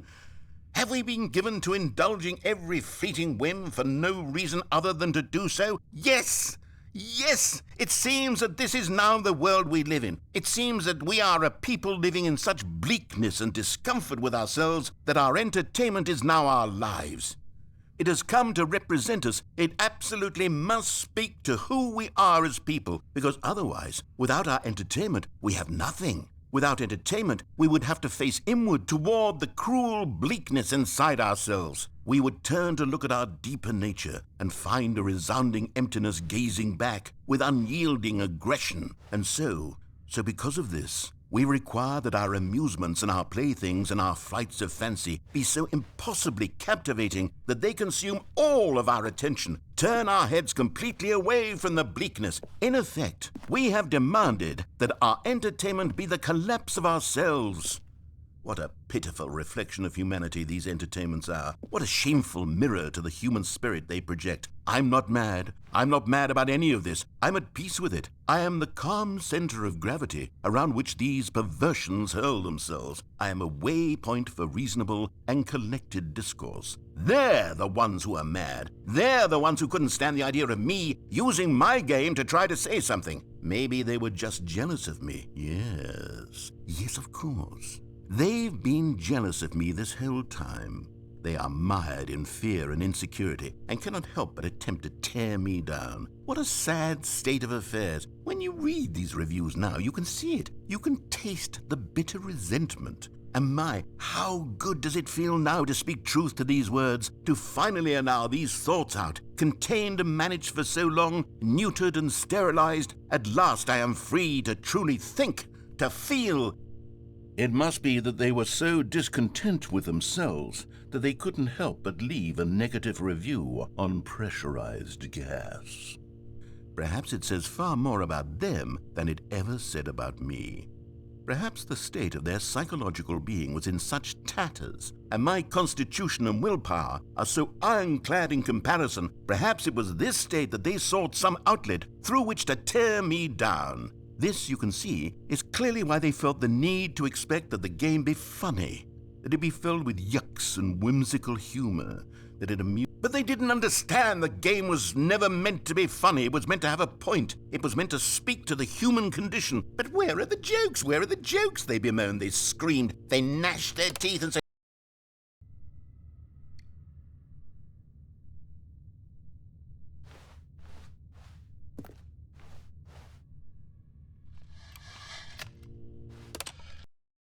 the end is never the end, is never the end, is never the end, is never the end, is never the end, is never the end, is never the end, is never the end, is never the end, is never the end, is never the end, is never the end, is never the end, is never the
All of his co-workers were gone. What could it mean? Stanley decided to go to the meeting room. Perhaps he had simply missed a memo.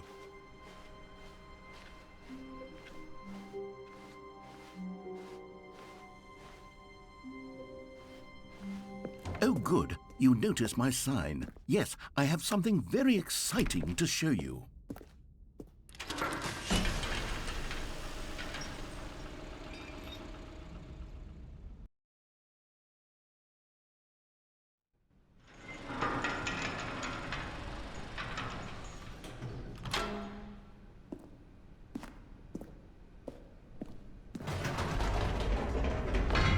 You see, Stanley, I've been reflecting on the Stanley Parable and about how roundly disappointing this ultra deluxe version has turned out to be. The original Stanley Parable was a landmark, and any new content for it should live up to that legacy. So forget this ultra deluxe nonsense. I say we take it one step even further. Which is why I'm very proud to announce for the first time ever, the Stanley Parable 2.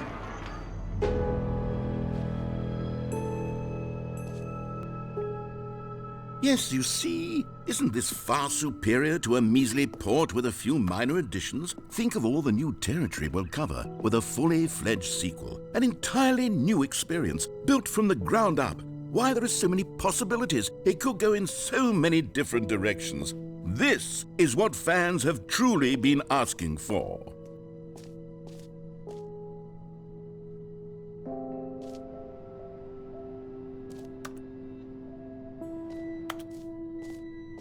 Calling it the Stanley Parable 2 is just so much catchier than Ultra Deluxe, don't you think?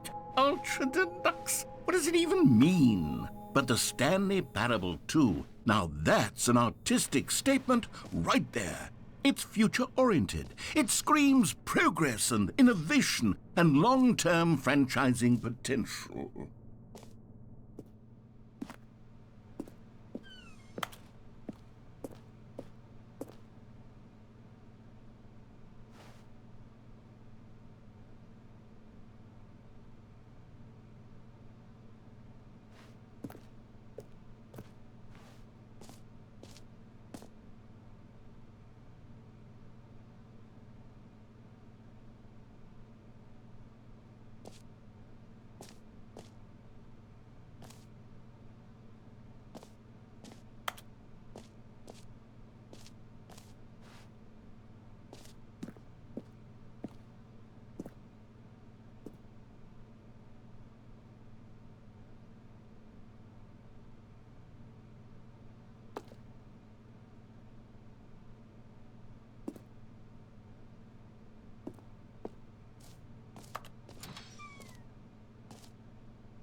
Now, to be clear, I haven't quite nailed down what exactly the Stanley Parable 2 is going to be, but let's take a look at some of the features I've been developing for it.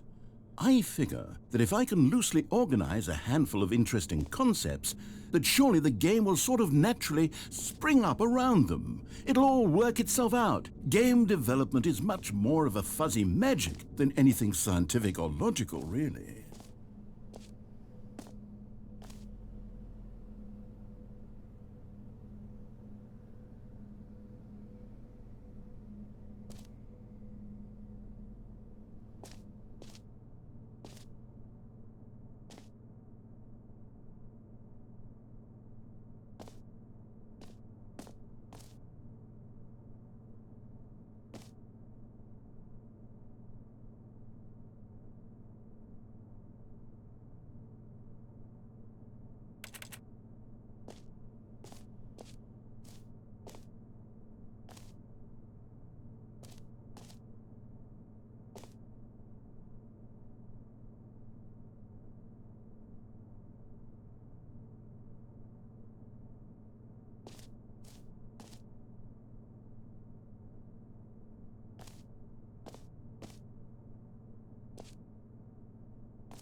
Here we are. Go on, try out some of the new features.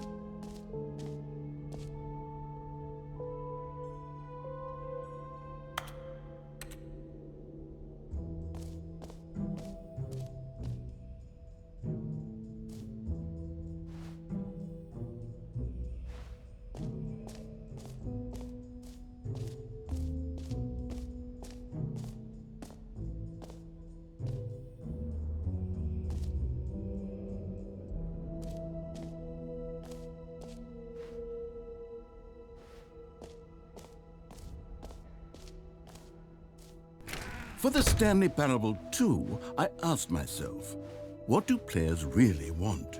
And of course, the first and most obvious answer is that they want to be individually recognized and validated as people. So with that in mind, my first addition to the game is this button which speaks the name of the person playing the game. Isn't that wonderful?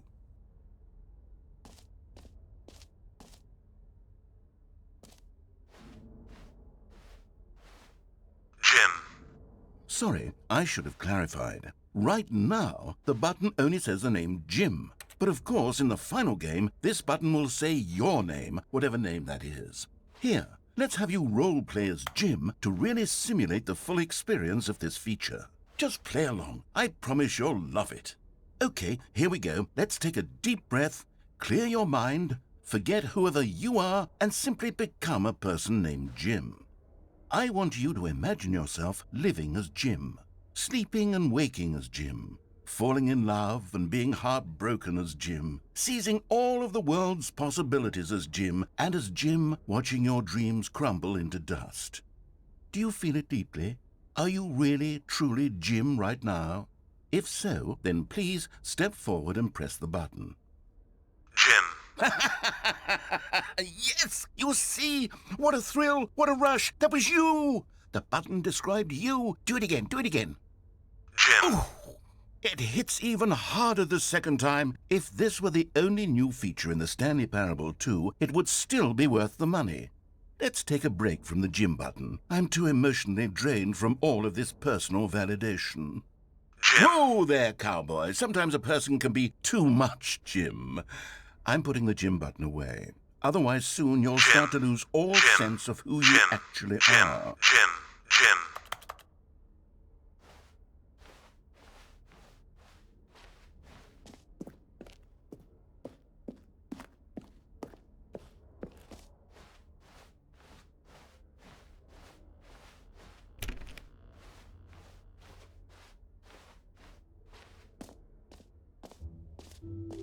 I suppose I could allow only people named Jim to play the Stanley Parable 2. That would actually save me the work of finishing this feature.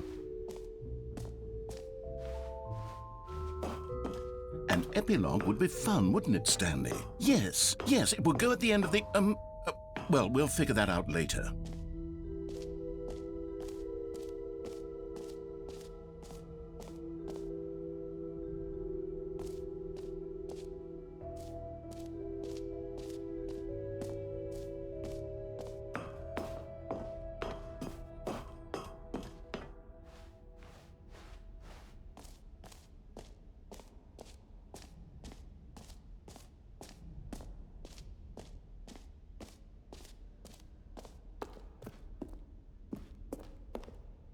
A common complaint of the Stanley Parable was that it was confusing and paradoxical, that it engendered a chaotic sense of reckless despair in those who played it. Well, I am happy to say that after much consideration, I've engineered a clever solution to this fundamental problem with the game. It's the Stanley Parable Reassurance Bucket. You see, Stanley, anytime you're holding the bucket, a sense of calm and ease will fill your mind and your heart. It's true. As long as you hold on to the bucket, the many disorienting contradictions of the Stanley Parable will feel perfectly normal and perhaps even comforting. You may even come to long for the gentle embrace of jarring cognitive dissonance while the bucket is in your arms. And to be honest, it's a much more convenient solution for me than actually redesigning the game to be less uncomfortable. Can you imagine what a pain in the ass that would be? Yes, the bucket is the perfect solution. Come on, give it a try.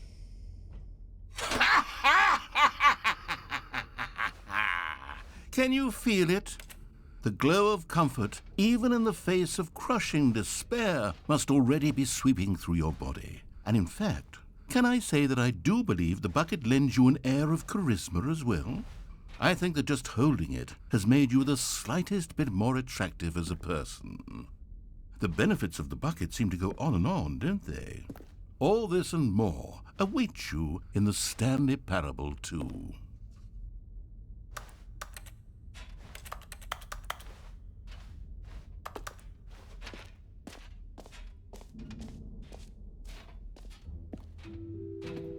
Does anyone give out awards for most enjoyable bucket in a video game?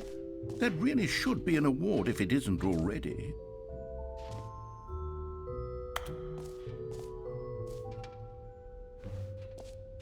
Okay, I'll be honest, I haven't yet decided on this one.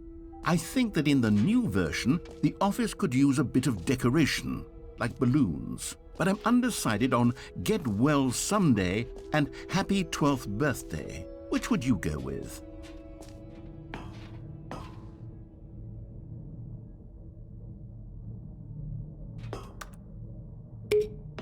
You know, sometimes when you solicit another person's opinion, it makes you realize that you knew which one you actually really wanted all along.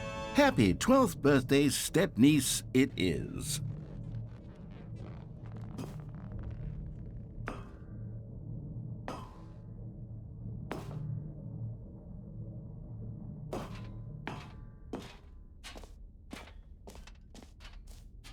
Or actually, maybe I should have gone with... No, I've made my decision, we're moving on.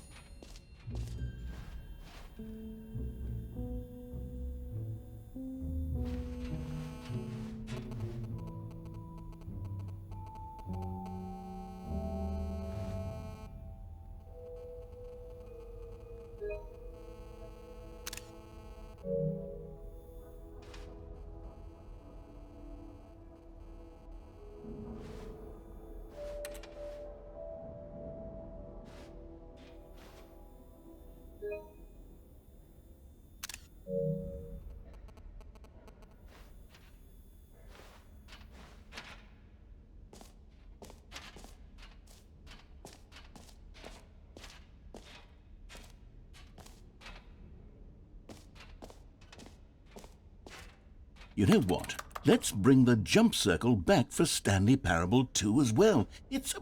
Oh, wait. You already spent all your jumps the first time we saw the jump circle? Oh well. I suppose it can just be a nice decorative piece then.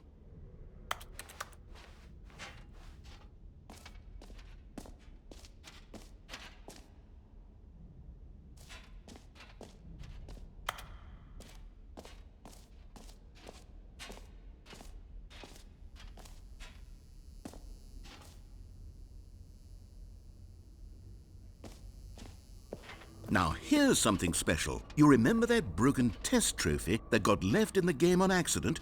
Well, I'm developing a technology to simply give you the trophy. Yes. You see, you'll come to this lever, and when you pull it, the trophy will be given to you. It's as simple as that. Okay, perhaps I should have clarified. This is technology that will exist.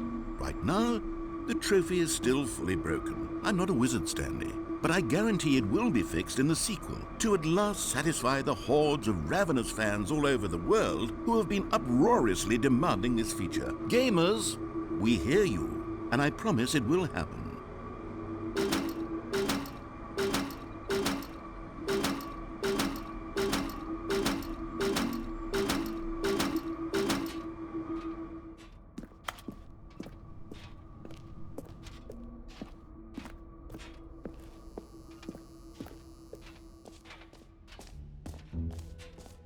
What else? What other exhibits haven't we seen yet?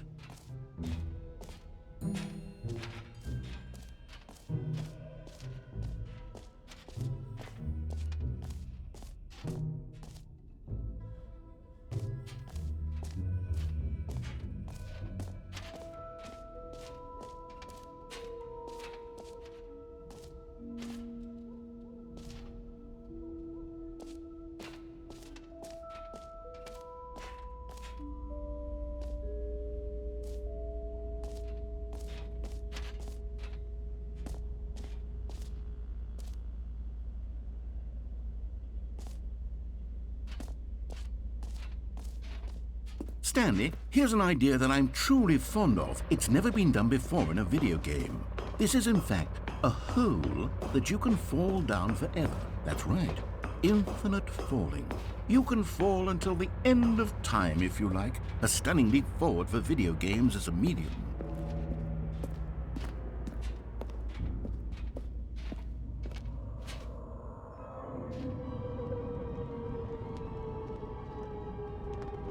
You see, isn't it wonderful? One of my more ingenious concoctions, if I do say so. Now then, since you've gotten to see the infinite hole, you can press the teleport button to pop back up to the top, and we can continue onward. Now, I don't mean to be a bummer, but I do recommend you use the teleport button to go back to the top. Maybe do it on the sooner rather than later spectrum of things.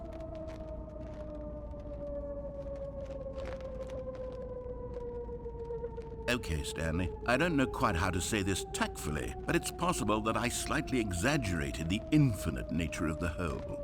Is it a very, very deep hole? To be certain it is. It's an extremely deep hole. I don't want anyone to say that it isn't an astonishingly deep hole. It is. Is it infinite?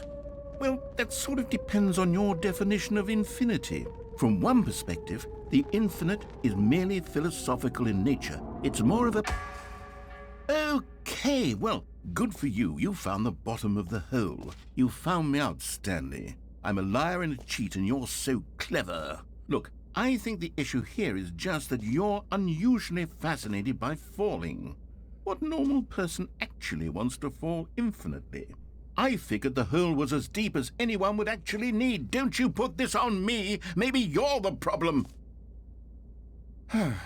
Look, things got a little heated there. I think we both said some things we didn't mean. Why don't we just put all this behind us and agree to just call the hole mostly infinite? If that works for you, then go ahead and press the teleport button to warp up to the top of the hole and we can move on. I'll just be up here when you're ready. Great. Now, I'm very excited to show you even more of my ideas for the sequel.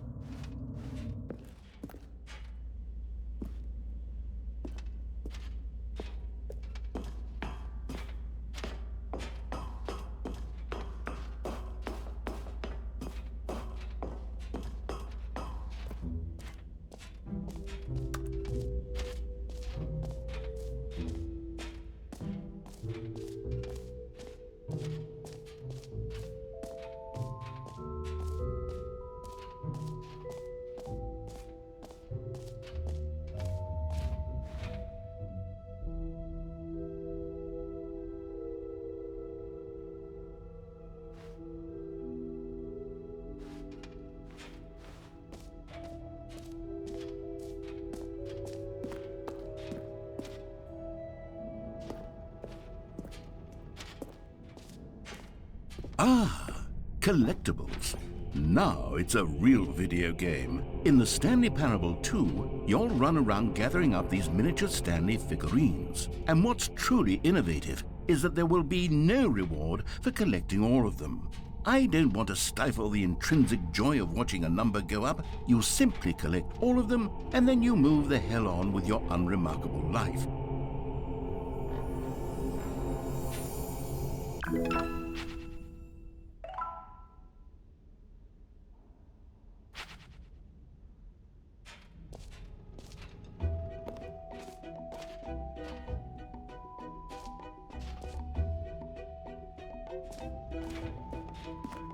God, it really is the worst when you collect everything in a video game and then they give you a big fancy reward for it. Absolutely tragic.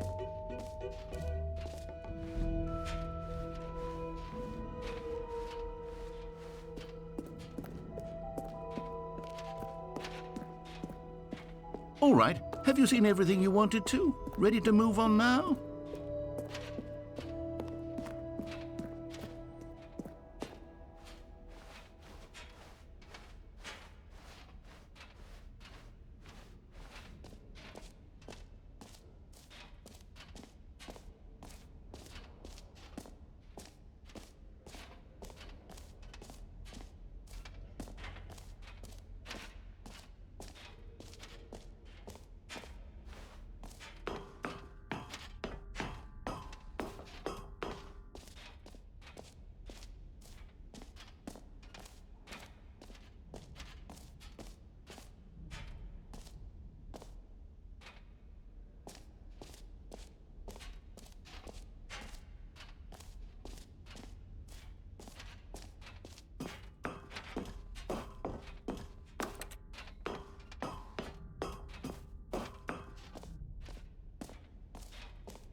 So, Stanley, what do you think? Do you like all of the new features? Yes, I know it's not exactly clear yet how exactly these features will come together as one single coherent video game, but I can feel it in my soul. It's going to work. There's definitely a good game in there somewhere. Say, let's do an experiment. I'll arrange these new features together, and we'll see whether or not it coheres into a meaningful gameplay experience. Okay. Are you ready? Here it is. I give you the Stanley Parable 2.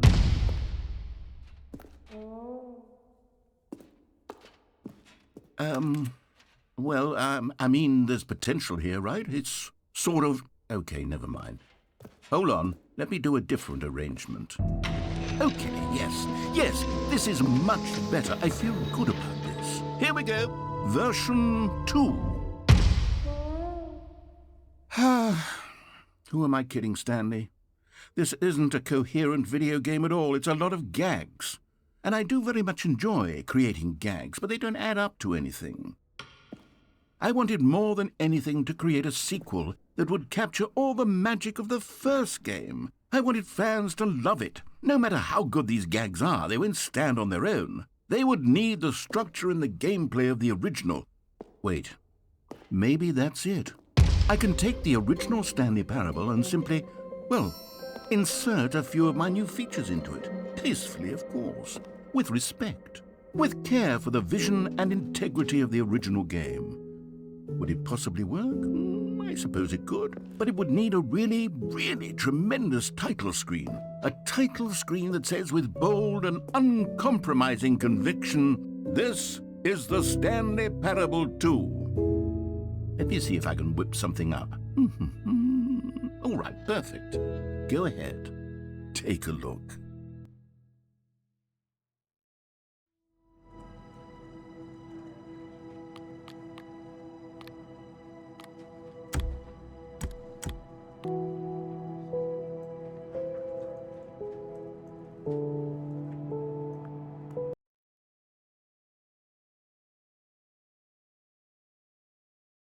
This is the story of a man named Stanley. Stanley worked for a company in a big building where he was employee number 427.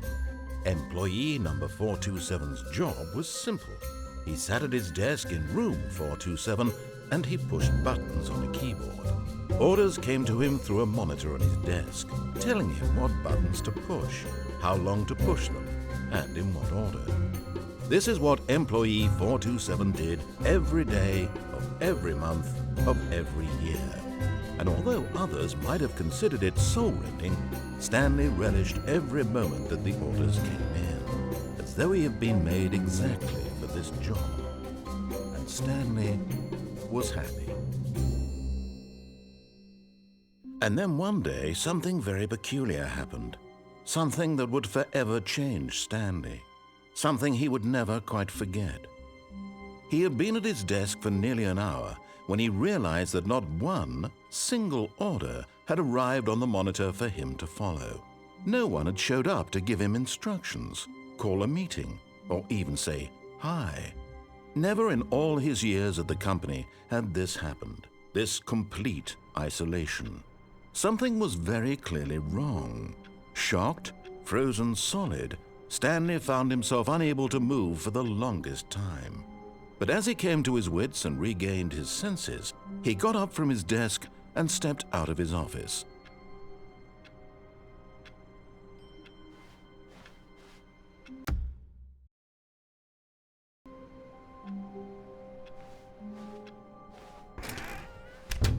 But Stanley simply couldn't handle the pressure. What if he had to make a decision? What if a crucial outcome fell under his responsibility? He had never been trained for that. No. This couldn't go any way except badly. The thing to do now, Stanley thought to himself, is to wait. Nothing will hurt me. Nothing will break me. In here I can be happy forever. I will be happy. Stanley waited. Hours passed, then days. Had years gone by? He no longer had the ability to tell. But the one thing he knew for sure, beyond any doubt, was that if he waited long enough, the answers would come. Eventually, someday, they would arrive. Soon, very soon now, this will end. He will be spoken to. He will be told what to do. Now it's just a little bit closer. Now it's even closer. Here it comes.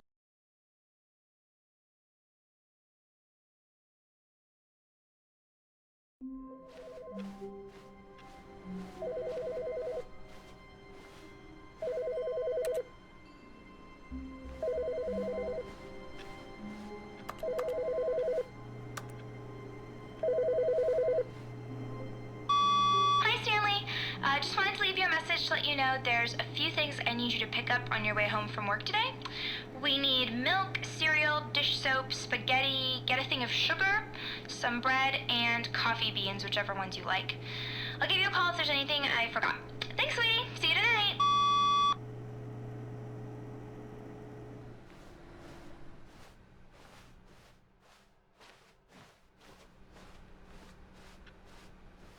Stanley felt the bucket calling to him, begging him to pick it up. Why, when Stanley came to a set of 2 open doors, he entered the door. This was not the correct way to the meeting room, and Stanley knew it perfectly well. Perhaps he wanted to stop by the employee lounge first, just to admire it. The lounge was grand, majestic, perhaps, but eager to get back to business, Stanley took the first open door on his left. Stanley was so bad at following directions, it's incredible he wasn't fired years ago.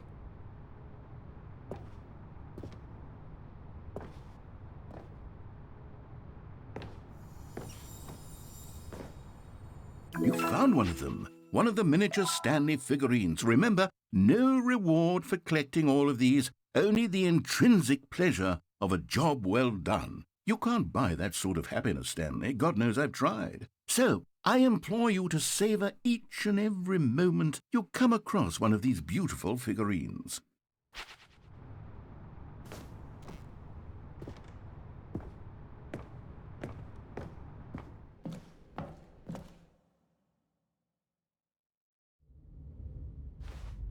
Stanley had now gotten himself so far off the beaten path that it seemed the office had begun from so far off the beaten path that it seemed the office had begun from so far off the beaten path that it seemed the office had begun from so far off the beaten path that it seemed the office had begun from so far off the beaten path that it seemed the office had begun from so far off. You didn't think I was actually just a recording, did you? What a silly and trite explanation that would be. All the back and forth between you and me, all the absurd adventures we've been through, and it all turns out I'm just a tape recording? It was all just in Stanley's head. I bet that's the kind of twist you think is revelatory. I bet each and every time you watch a movie where it turns out all to be in the main character's imagination, you must absolutely bolt off the couch in pure shock at the phenomenal and intricate storytelling. It must be so simple to be you. Life being an unending waterfall of surprises and delights. How much more exciting you must find the world than the rest of us do. Now I've become sad. Look what you've done to me. This is all your fault.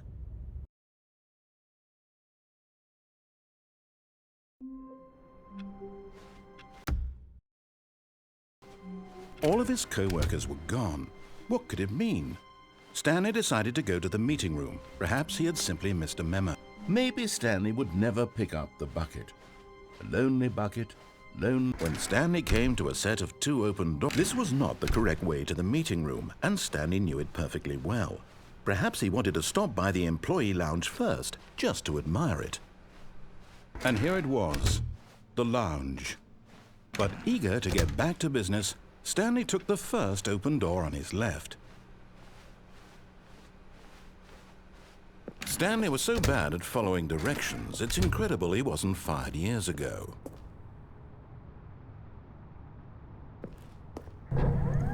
Look, Stanley, I think perhaps we've gotten off on the wrong foot here. I'm not your enemy, really, I'm not. I realize that investing your trust in someone else can be difficult, but the fact is that the story has been about nothing but you all this time. What? Really?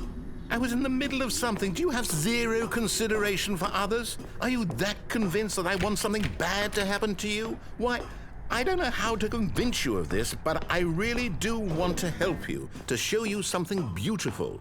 Look, let me prove it. Let me prove that I'm on your side. Give me a chance.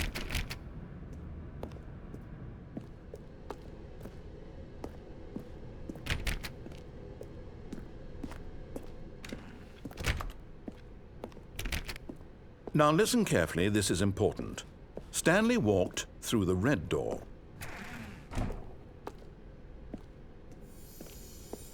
Another miniature Stanley figurine. This, you know, there really must be a snappier name for these things. What about mini-stands? Stanley figs? What about Stanlerines? Yes, I think I like that. Another Stanlerine under your belt.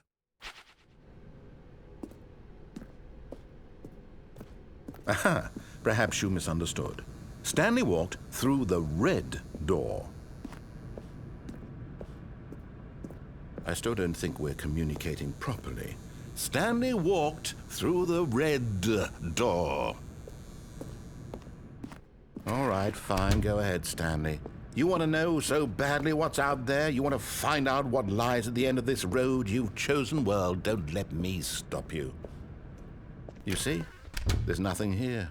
I haven't even finished building this section of the map because you were never supposed to be here in the first place. Broken rooms, exposed developer textures. Is this what you had wanted? Was it worth ruining the entire story I had written out specifically for you? Do you not think I put a lot of time into that? Because I did. And in the end, it was all for nothing. Because this is what you wanted to see. Help me here, Stanley. Help elucidate these strange and unknowable desires of yours. What would have made this game better? What did you want to see? Vehicles? Skill trees? Work with me. You've given me absolutely nothing so far. Tell you what, let me take a stab in the dark at a new design and you can give me some feedback. There we go. A third option. This already feels leaps ahead of where we were before. Go ahead, Stanley. Take it for a spin. Okay, I'm going to stop you there. Now, tell me about your experience with this new version. Would you say that the game benefited from allowing you more choices? Feel free to be honest. I'm looking for some real critical feedback here. A 1? I mean, I can understand if you had reservations, you saw ways the game could be improved to more fully express itself mechanically and artistically, but a 1? That's not even helpful. What am I supposed to do with that? But I guess it isn't my place to judge. Here, based on the data from your previous playthrough, I've compiled a new version. And to be perfectly candid, I think I've knocked it out of the park with this one. Let's take a look.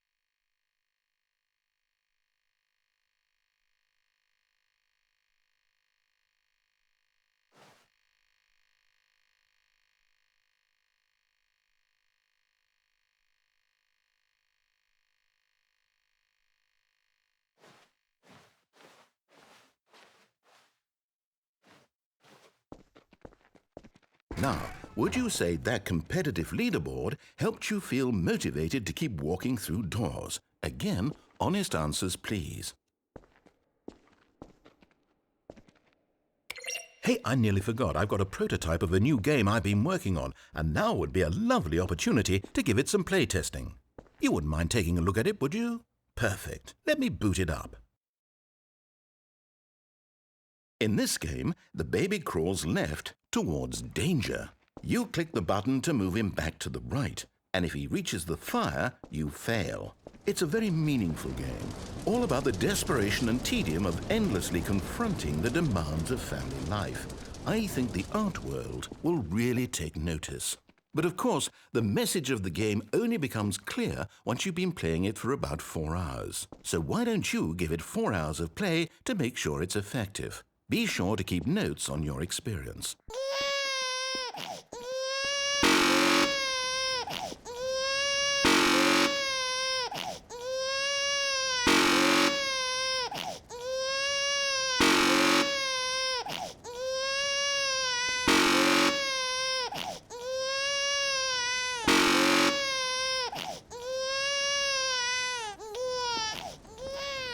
You heartless bastard. Did you do it because you hate babies or purely to spite me? Because if it's the latter, well, I don't know what to do. I'm completely out of ideas. I can't think of a single thing that might improve the experience for me. I'm not even going to try. I'm out, I'm done.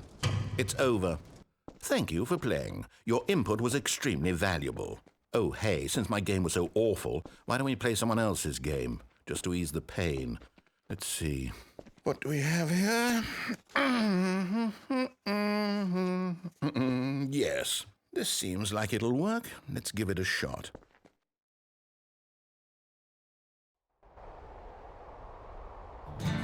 Aha! Fascinating. What do you think this game is about, Stanley? What's our backstory? What is our motivation? Well, it seems obvious to me that you are meant to play as a creepy man spying on innocent civilians below you from up high in your creep tower, perhaps for some sort of twisted erotic purpose. Yes, that must be it. What a fascinating venture into the experience of total mental depravity. So far, I love everything about this game, Stanley. And it seems there's even more. Come, let's venture outward and see what else is out there.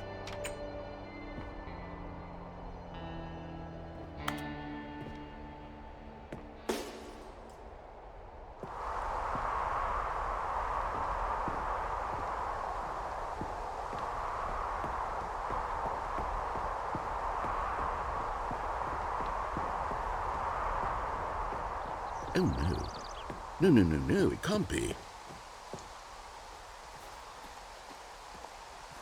It is. It's an open world game. Good God, quickly, block it off. Oh, thank goodness, Stanley. What a close call. You nearly wandered off into that thing. That big, open, just wandering around. No right or wrong directions. No path to follow. You can just go in any... Oh, thank heavens we avoided it. We're out of the woods now, Stanley. Okay, I'm going to get us out of here. Let's find another game. Preferably something with walls. Something with nice, big, insurmountable walls. Okay, I think this will be just the thing.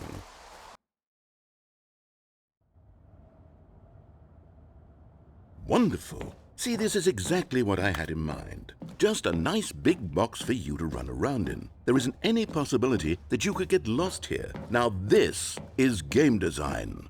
Stanley, if you manage to get lost in this game, I will be phenomenally impressed. Okay, so what exactly do we do here? Let's see. There are lots of cars here in the back, but obviously there's no racetrack. Okay, I'm seeing that there's a ball of some kind back here. Is this game sports ball? Stanley, I think it's sports ball. Oh, what fun. We shall run the bases and do a touchdown together? Yes, I think surely we must.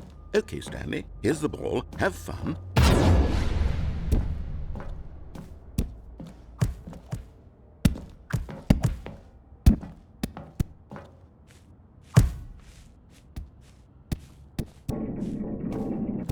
Are you doing it? Are you winning? Is this fun? Is it better than my miserable little story that I worked so hard on? Stanley, I have a thought. And I realize I'm not a sportsologist, but if one ball generates a certain amount of raw adrenal pleasure, then surely multiple balls makes for an even more euphoric sports experience. I'm going to try it out. Here comes another ball. Yes! Oh goodness, that really does feel amazing, doesn't it? Stanley, I'm like a child in a confectionery shop. I simply have to have more. I'm insatiable. More balls!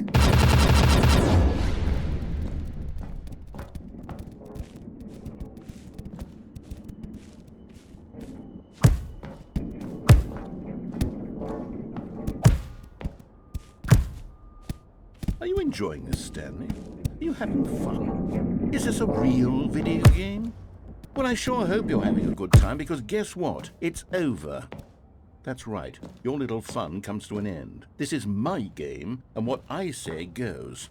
You get to have fun when I let you, Stanley. Besides, you need someone like me to set boundaries for you. Without rules or boundaries, video games are nothing. Yes, that's what I am. I'm structure. I'm your sense of purpose. And since you decided you didn't want to play my game, now I don't want to play with you either. So, goodbye, Stanley. I'm leaving. See how you like it when I'm not around to set the rules. Somehow, I don't think you'll enjoy it as much. But who knows? You're an inventive kid. You'll come up with something. After all, you're the one who knows best. Take care, Stanley.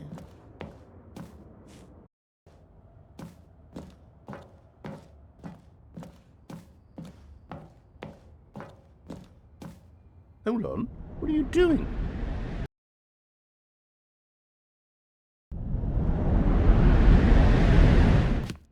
Stanley, don't do that. I can't follow you there. I can't help you. How will you write a story without me? You can't do it. You know that. Stanley, come back. We still have so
I wonder what he found.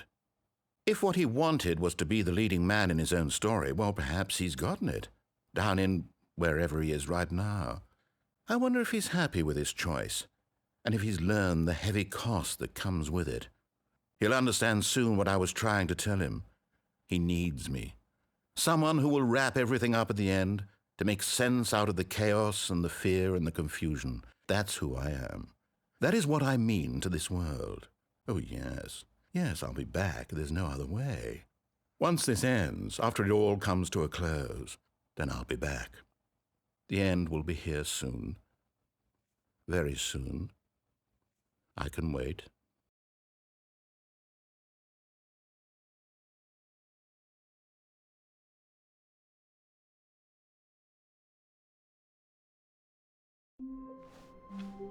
Stanley had never seen the office this brightly lit. Was it a sign of something? He hoped it was. He hoped very much. Stanley, pick up the bucket. Stanley picked up the bucket.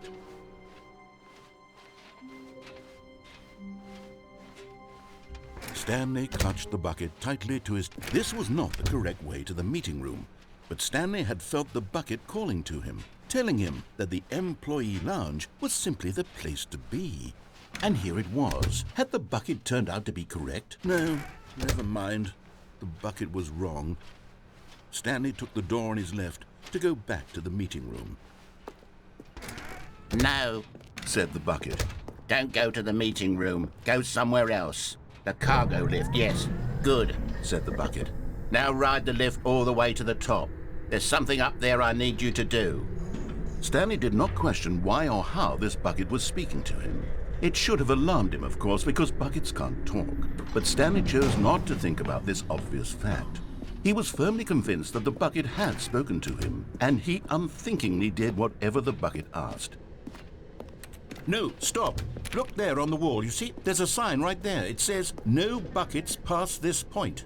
Stanley, how could you think it was okay to bring the bucket here? Unless... What if the problem is that you actually don't know what is a bucket and what isn't a bucket?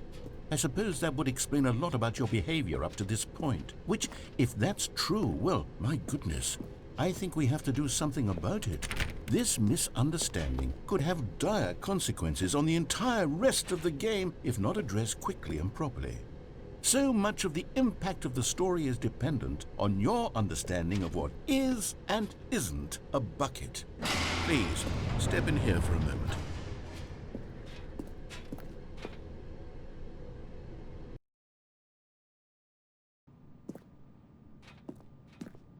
Now then, I'm going to run you through some test scenarios, and you'll tell me whether or not the thing I'm showing you is a bucket. Simple enough, right? This should tell us everything we'll ever need to know about what is or is not a bucket. Okay, let's begin. Item 1. Is this a bucket? Correct. It is a hologram of a bucket, not an actual bucket.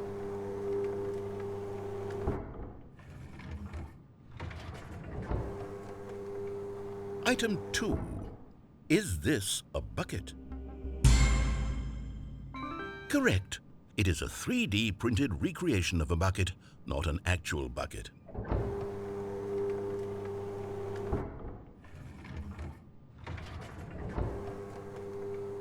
Item 3. Is this a bucket? Incorrect. This is a bucket.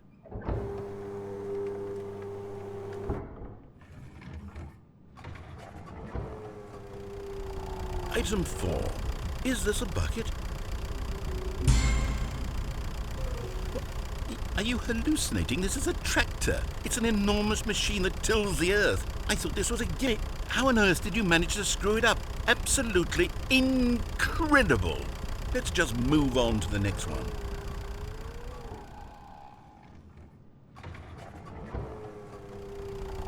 Is this a bucket? Correct. This is a bucket.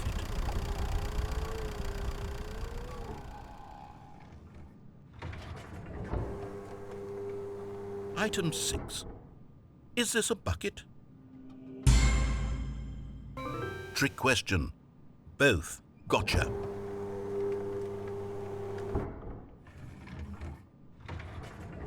Item... Wait, hold on. I can't find the next one. Let me see. It should be around here somewhere.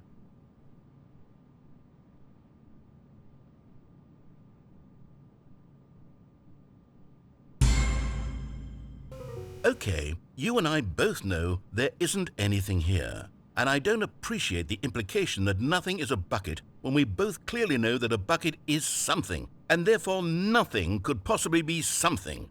Unless, in your twisted mind, have you somehow convinced yourself that a bucket is nothing? Answer me straight, Stanley. Do you believe that nothing is a bucket? You know what? I'm too confused to even sort it out. I've lost all sense of perspective. What is a bucket? What isn't a bucket? Mere moments ago I could answer these questions with confidence, and yet now I'm somewhat adrift. Do any of us know what a bucket is? Am I a bucket? Stanley, I can't keep doing this. I'm losing myself, and myself was all I ever had to begin with. I'm afraid the bucket is threatening to tear our relationship apart. I can't have that. I'm sorry. But I'm going to erase all buckets from the game entirely. Okay, here we go.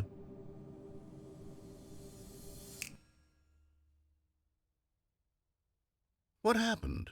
Is everything gone? Why did everything disappear? Wait, was everything a bucket? Every single thing in the game was a bucket. Oh my God, I had no idea. How could... except me. I'm not a bucket after all. And you, Stanley, you're still here. You're not a bucket either. Oh, this is wonderful news. We're not buckets. Yes, I actually feel much more at ease right now. It's delightful to get some clarity on that issue, but it doesn't change the fact that we haven't got a game. So, tell you what, I'll reset everything and we'll put back all of the buckets, okay? And we'll know that it's all a bucket. But if you run into anyone else, maybe don't mention that. Who knows what that information might do to a person? All right, here we go.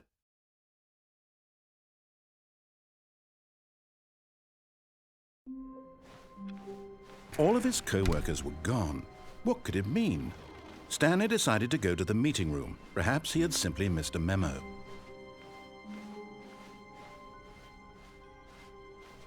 When Stanley came to a set of 2 open doors, this was not the correct way to the meeting room, and Stanley knew it perfectly well. Perhaps he wanted to stop by the employee lounge first, just to admire it. It was okay.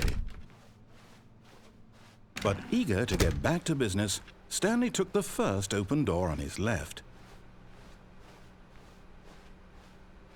Stanley was so bad at following directions, it's incredible he wasn't fired years ago.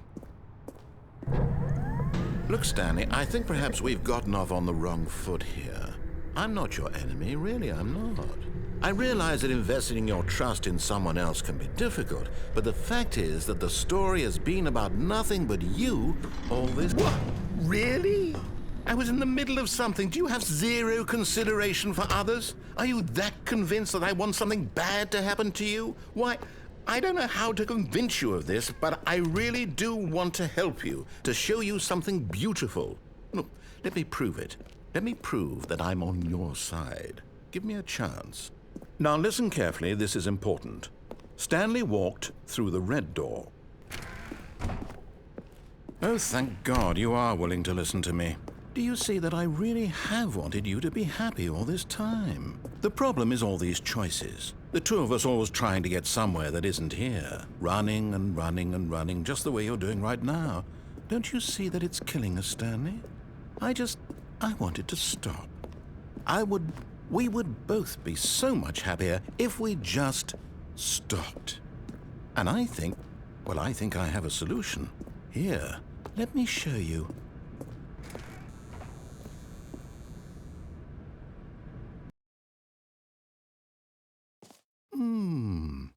What do we want? What are we looking for?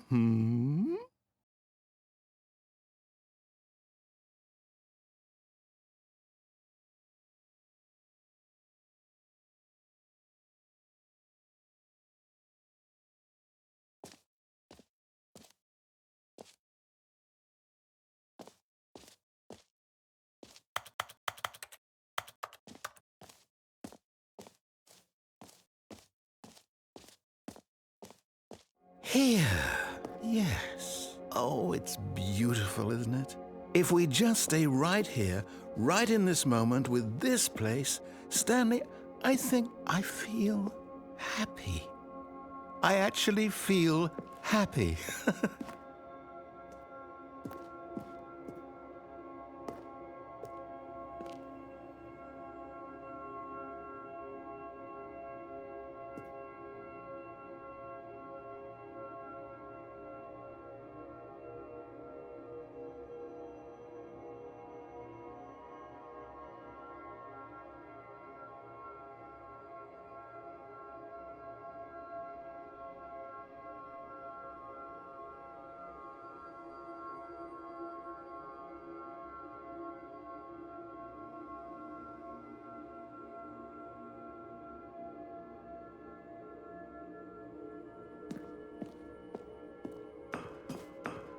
No, wait. Where are you going? Oh, no. Stay away from those stairs. If you hurt yourself, if you die, the game will reset. We'll lose all of this. Please, no, Stanley, let me stay here. Don't take this from me. Please, Stanley, think about what you're doing. No!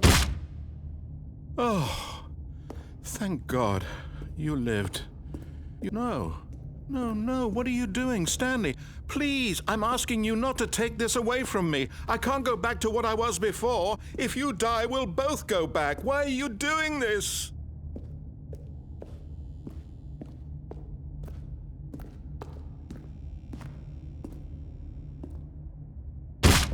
Stanley, let's go back to the other room. Can you do that for me? My God. Is this really how much you dislike my game? That you'll throw yourself from this platform over and over to be rid of it? You are literally willing to kill yourself to keep me from being happy. Am I reading the situation correctly?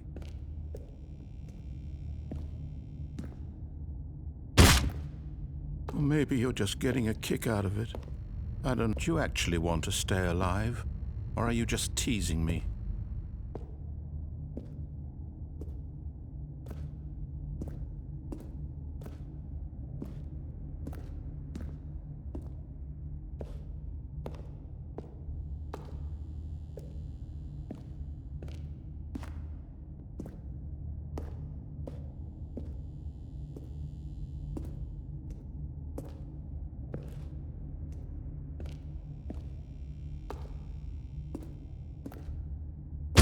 Is it over? It's going to restart, isn't it? I'm going back.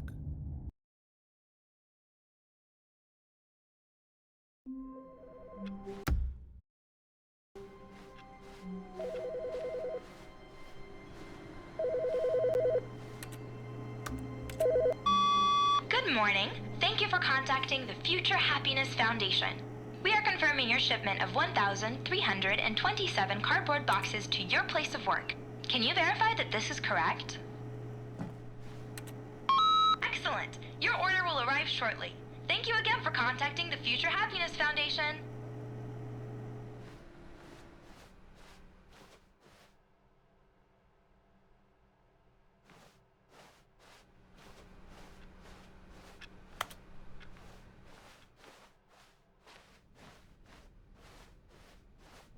When Stanley came to a set of 2 open doors, he entered the door on his left.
Coming to a staircase, Stanley walked upstairs to his boss's office.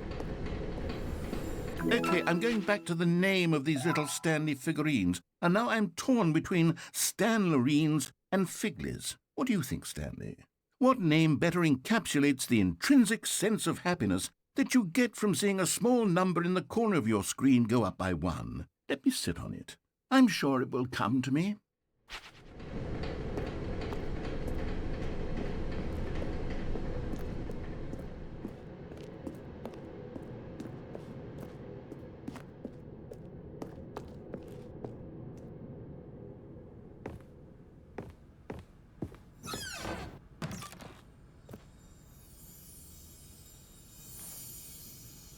You're getting close now, Stanley. You've nearly gotten all of the Figurines. Very soon, you'll collect the last one, and then the first number will equal the second number, and that will be it.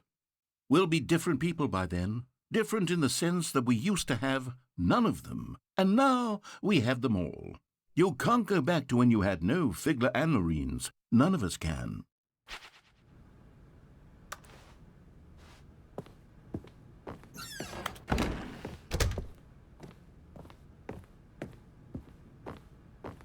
Okay, I think we all know the drill by now. Blah, blah, blah. Dark secrets, the keypad, Stanley pushes some buttons. Oh, hey, look, it's a new passageway.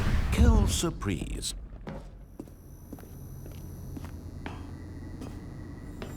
And there it is. The last Stiggly Wiggly. Savor this moment, Stanley. This is a real accomplishment. This is doing something just for the sake of doing it. Where so many people expect to be rewarded for the most trivial achievements, you've insisted that a job well done is its own reward. I would tell you that I'm proud of you for collecting them all, but that would be like a reward, and we can't have that. So, instead I'll just say, it's done. We're all done here, and now we can go to whatever the hell you were doing before you hunted for figurines.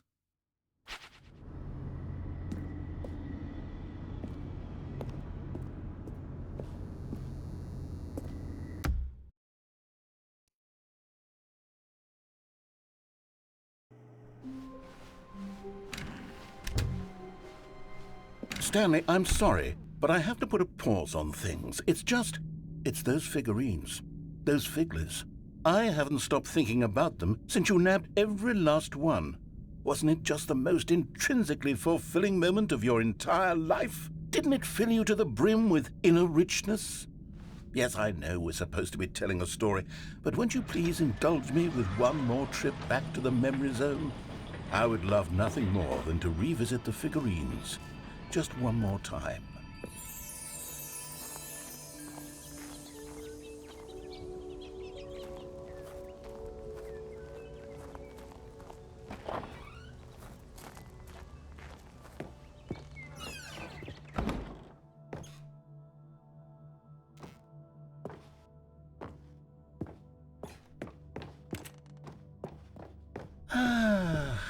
Here's where it all began.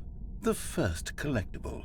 Back then, we had no idea of how many of them we'd find. Sure, it said 6 right there on the screen, but how could we know for certain? We were so innocent. We'll never be like that again, Stanley.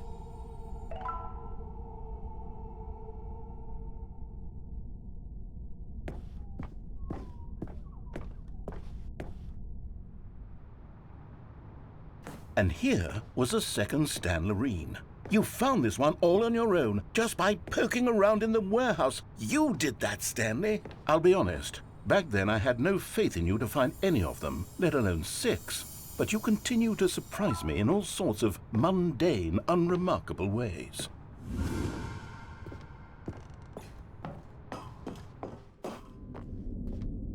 Okay, let's do a little quiz. Which of these rooms was the room you found your third mini Stan? Can you remember?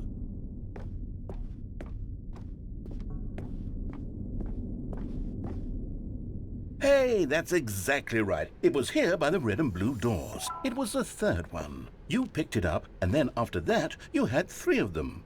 I'm glad these moments are so crystal clear in your memory, but I shouldn't be surprised. After all, science tells us that it's impossible to forget your third time doing anything.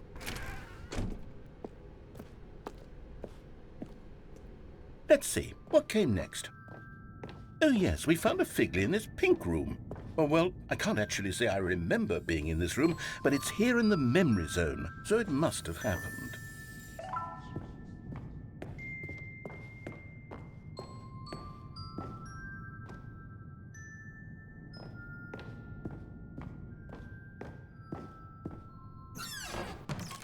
This was the 5th mini Stan, and this one was really something special. It was in the boss's bathroom. I remember it so clearly. In fact, because this one is particularly special to me, I made a little video to commemorate the occasion. Enjoy.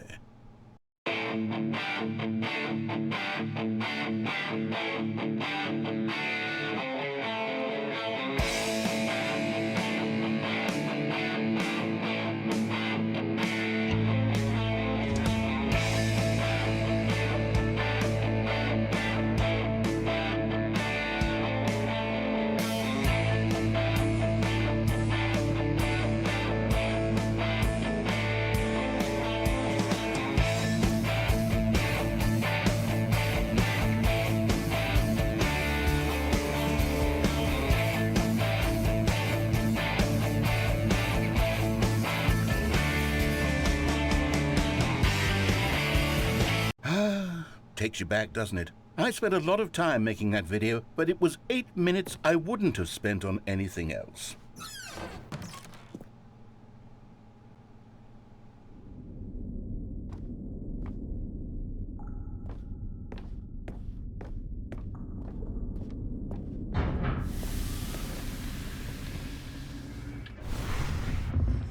And then, Stanley, then we came to the last collectible, the final figurine, right here behind the boss's office. This memory is the most distinct and clear in my mind, perhaps because it was the one that happened more recently than all the others. Who can truly say how the mind works? All I know is that this is the moment where you picked up a Figly and I thought to myself, yes, that's all of them. They're all collected. It was a moment unlike any other. Except for the other moments picking up figurines, which it was exactly like.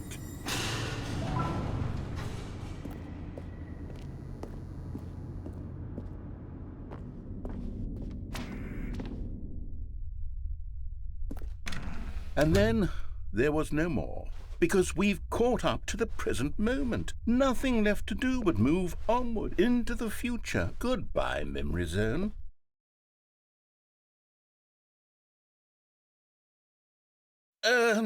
No, I'm not done. I'm not ready to move on. Stop the loading screen. Isn't there some way we can stay here, keep enjoying these figurines? Let's just go backwards. We'll do the memory zone again from the opposite direction. See how that feels. Okay, yes, the back of the boss's office. I remember this.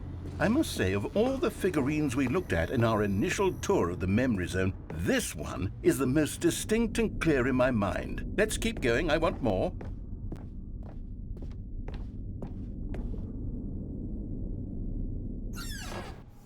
And here's where I made that video. Don't you remember the video we watched?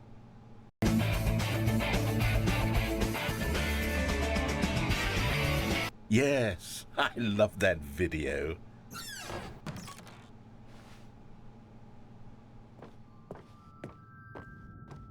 Still don't remember the pink room, Stanley. Still no memory of this one. Good room, though. A solid room.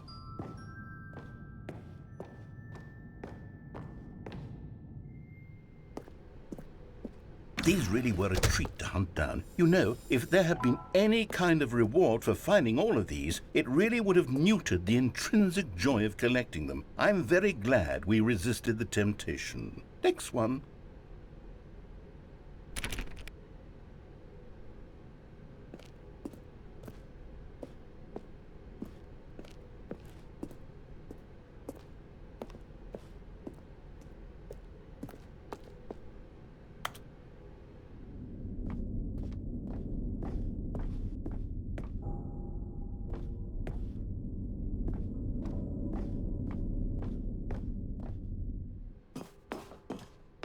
This was our second Figly. Don't you remember? Yes, I remember it too. The past is truly a wonderful thing. Why does anyone ever choose to leave it? Keep going.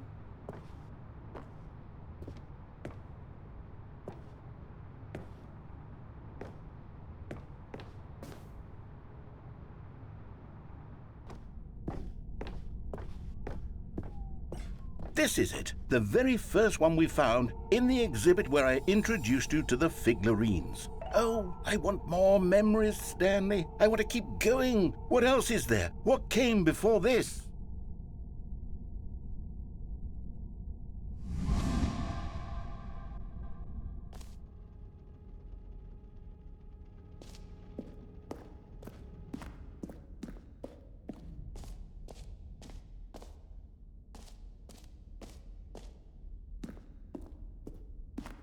Look, it's the terrible new content that we were originally sold on. I remember hating it back then, but time does put a rosy filter on everything. In fact, I dare say I'm actually quite fond of it now.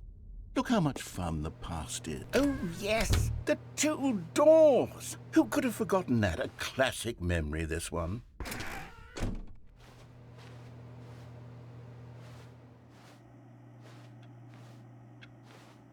And before everything else, there was your office. Is there anything else? Was there something that came before your office? There's something I feel I can remember. I can remember.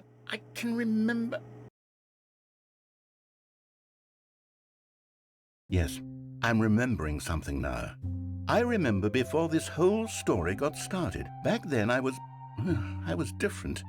I used to make big decisions. I was passionate. I was skeptical. I weighed each decision with profound thoughtfulness. And then somewhere along the way, I stopped making decisions.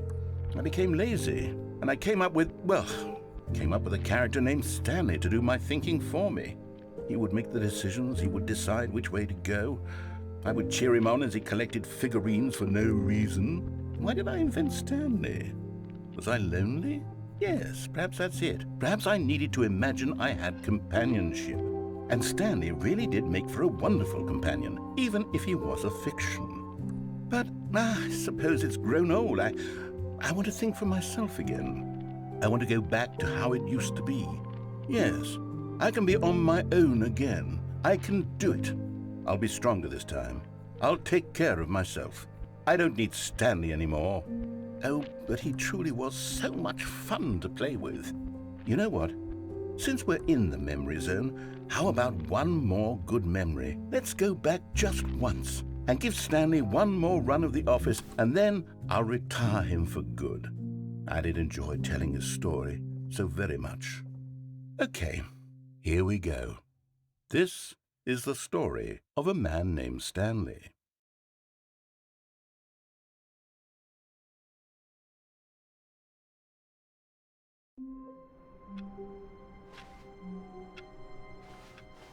All of his co-workers were gone.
Stanley.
All of his co-workers were gone.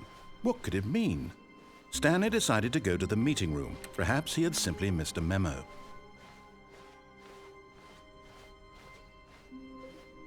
When Stanley came to a set of 2 open doors, this was not the correct way to the meeting room, and Stanley knew it perfectly well. Perhaps he wanted to stop by the employee lounge first, just to admire it. Ah, yes, truly a room worth admiring. But eager to get back to business, Stanley took the first open door on his left. Stanley was so bad at following directions, it's incredible he wasn't fired years ago. Look, Stanley, I think perhaps we've gotten off on the wrong foot here. I'm not your enemy, really, I'm not. I realize that investing your trust in someone else can be difficult, but the fact is that the story has been about nothing but you all this time. There's someone you've been neglecting, Stanley. Someone you've forgotten about. Please, stop trying to make every decision by yourself. Now, I'm not asking for me. I'm asking, this is it, Stanley. Your chance to redeem yourself. To put your work aside. To let her back into your life. She's been waiting. That's her, Stanley. You need to be the one to do this. To reach out to her. Oh, no, you can't. Did you just unplug the phone? No, that wasn't supposed to be a choice. How did you do that? You actually chose incorrectly? I didn't even know that was possible. Let me double check. No, it's definitely here, clear as day. Stanley picks up the phone. He's taken to his apartment where he finds his wife, and the two pledge themselves to one another. Music comes in, fade to white, roll credits. Not picking up the phone is actually somehow an incorrect course of action. How is that even possible? None of these decisions were supposed to mean anything. I don't understand. How on earth are you making meaningful choices? What did you... Wait a second. Did I just see... No, that's not possible. I can't believe it. How had I not noticed it sooner? You're not Stanley. You're a real person. I can't believe I was so mistaken. This is why you've been able to make correct and incorrect choices. And to think I've been letting you run around in this game for so long. If you'd made any more wrong choices, you might have negated it entirely. It's as though you completely ignored even the most basic safety protocol for real-world decision-making. Or did you not grasp the severity of the situation? Well, I won't have that kind of risk on my watch. I'm going to stop the game for a moment so we can educate you properly on safe decision-making in the real world. Please observe this helpful instructional video. Choice. It's the best part of being a real person. But if used incorrectly, can also be the most dangerous. For example, in this scenario, a hypothetical real person named Rupert has a choice. He could invent a machine that eliminates food shortages across the world to make life better for all people. Or he could spend years of hard work forgetting how to read. Which choice would you make? Remember that unlike here, the real world makes sense, and at no time should you make a choice that does not conform to rational logic. If you find yourself speaking with a person who does not make sense, in all likelihood, that person is not real. Allow the person to finish their thought, then provide an excuse why you cannot continue talking. Turn to a partner and practice saying, "My goodness, is it 4:30? I'm supposed to be having a back, sack, and crack." Excellent. Making choices on a regular basis is the best part to a healthy decision-making process. Most medical professionals recommend making at least 8 choices per day. Do you make more than 8? Less? And finally, if you begin to wonder if your choices are actually meaningful and whether you'll ever make a significant contribution to the world, just remember that in the vast infiniteness of space, your thoughts and problems are materially insignificant, and the feeling should subside. At this time, your instructor will guide you in an exercise to test and reinforce the material covered in this video. Welcome back. You may have noticed that this room has begun to deteriorate as a result of narrative contradiction. But not to worry. Now that you're properly informed on good decision-making, we're going to revisit a choice you made just a few minutes ago and see what the correct thing to do would have been. This way, please.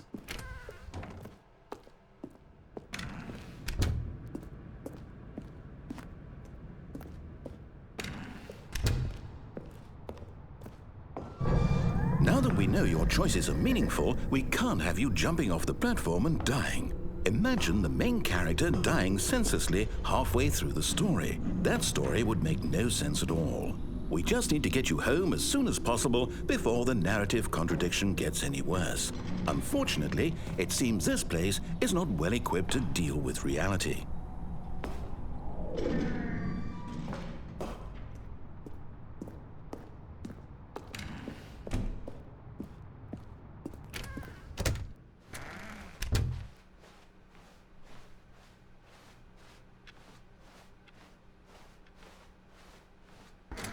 Almost there.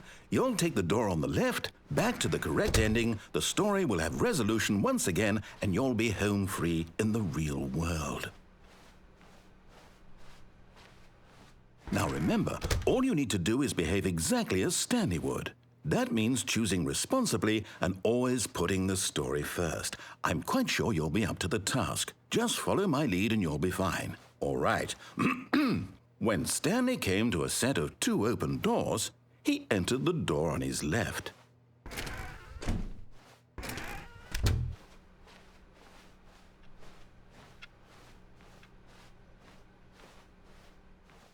Yet there was not a single person here either. Feeling a wave of disbelief, Stanley decided to go up to his boss's office, hoping he might find an answer there. Coming to a staircase, Stanley walked upstairs to his boss's office.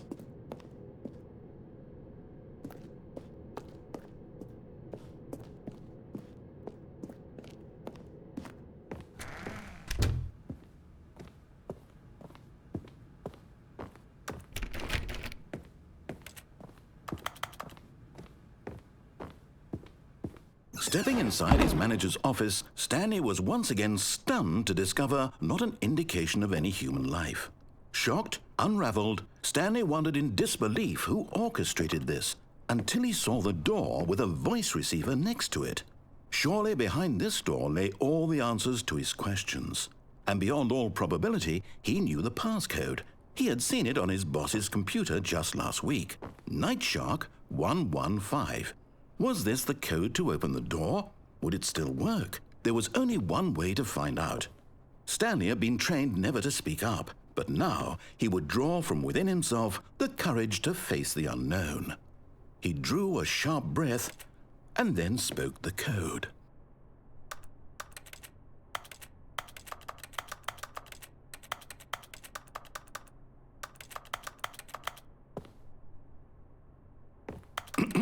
Stanley spoke the code. Nightshark 115. He spoke it into the receiver, right there on the wall.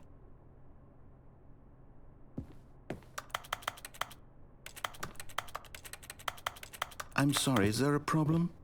You didn't mishear me, did you? Please speak the code into the receiver. Otherwise, we can't get on with the story. This is a crucial step.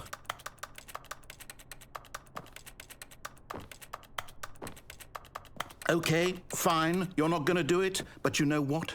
It's pretty humiliating to bring you this far, only for you to suddenly decide you have better things to do. I asked you for this one single thing, for your respect. The kind of respect Stanley shows for his choices. He knows what it means to take a story seriously. If you didn't want to see what I had to show you, then why did you come here? You had a choice, you know. You could have gone through the door on the right. You could have done whatever the hell you wanted over there. Why did you come this way? Speak. Say something to me. Explain yourself, you coward. You behave exactly as Stanley would. That means choosing responsibly and always putting the story first. I'm quite sure you'll be up to the task. Just follow my lead and you'll be fine. All right. When Stanley came to a set of 2 open doors, he entered the door on his left. No! Why did you do that? Quickly, hurry back in the other direction. Perhaps we're not too late.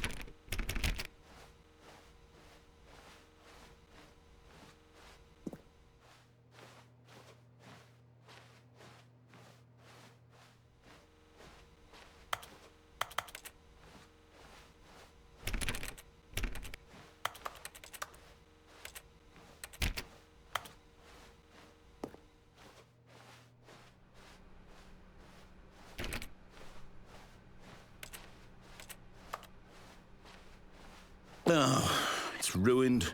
I can't believe, after everything we talked about, that my story, you've destroyed my work. Why? For what? What did you get out of that? What did you think was so special about seeing the game undone, left here like so much garbage? It's worthless now. And what am I supposed to do? Even if there were a way to continue, would it be worth it? To know that my story is now incorrect? How can I go back to that? I can't erase that knowledge. I'll have to live with it forever, reliving its impossibility forever. I couldn't live that way. Is it better to shut the game down entirely? To willingly destroy all of my work? I don't know. What's the answer? What do I do? What do I do? What do I... No, I have to. I have to shut the game down. I have to. I have to.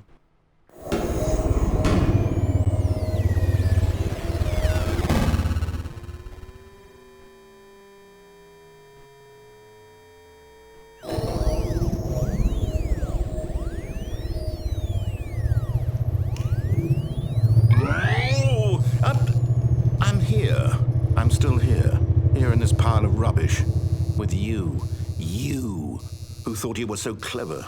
Now look where we are. My entire game is destroyed. It was the only thing in the world that was mine, and you've run it into the ground. What, did you think that would be funny? You just had to see? Didn't I impress upon you how important it was to be like Stanley? He actually knows how to do what I tell him to. He understands that if I say to do something, there's a damn good reason for it. That thought hadn't even occurred to you, had it? That there's a world outside of you? You're a child. Oh, my story. If you'd just gone through the door on the left, you would have seen it. There was a whole underground facility. You would have destroyed it and been victorious. It would have been so perfect. I worked so hard on it. I tried so hard to make... When Stanley came to a set of 2 open doors, he entered the door on his left. Stanley? Hello? Are you... Is everything okay? Stanley, please. I need you to make a choice. I need you to walk through the door. Are you listening to me? Can you hear me? Is everything all right? Stanley, this is important. The story needs you. It needs you to make a decision. It cannot exist without you. Do you understand me? Whatever choice you make is just fine. They're both correct. You cannot be wrong here. We can work together. I'll accept whatever you do. I simply need you to take that step forward, please. Choose. Do something. Anything. This is more important than you can ever know. I need this. The story needs it. So, you hear me? Are you there? Are you listening to this? Stanley, are you there? Okay. It's okay, I can wait. You need time to decide. Time to make sure your choice is correct. That is the best choice. That's all right. I'll wait for you to decide what's the right thing to do. Take as much time as you need.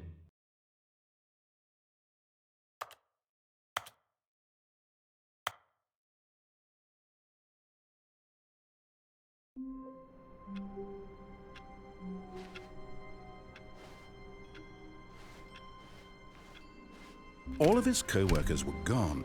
What could it mean? Stanley decided to go to the meeting room. Perhaps he had simply missed a memo. Stanley lifted the bucket into his arms, and a wave of comfort rushed over him. Stanley clutched the bucket tightly to his chest. This was not the correct way to the meeting room, but Stanley had felt the bucket calling to him, telling him that the employee lounge was simply the place to be. And here it was. Had the bucket turned out to be correct? No, never mind. The bucket was wrong. Stanley took the door on his left to go back to the meeting room. No, said the bucket. don't go to the meeting room. Go somewhere else. The cargo lift. Good, said the bucket. Now ride the lift all the way to the top. There's something up there I need you to do. Stanley did not question why or how this bucket was speaking to him. It should have alarmed him, of course, because buckets can't talk. But Stanley chose not to think about this obvious fact. He was firmly convinced that the bucket had spoken to him, and he unthinkingly did whatever the bucket asked.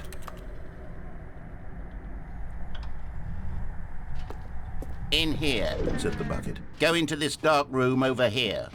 Stanley once again obeyed blindly. Now pick up the phone, Said the bucket.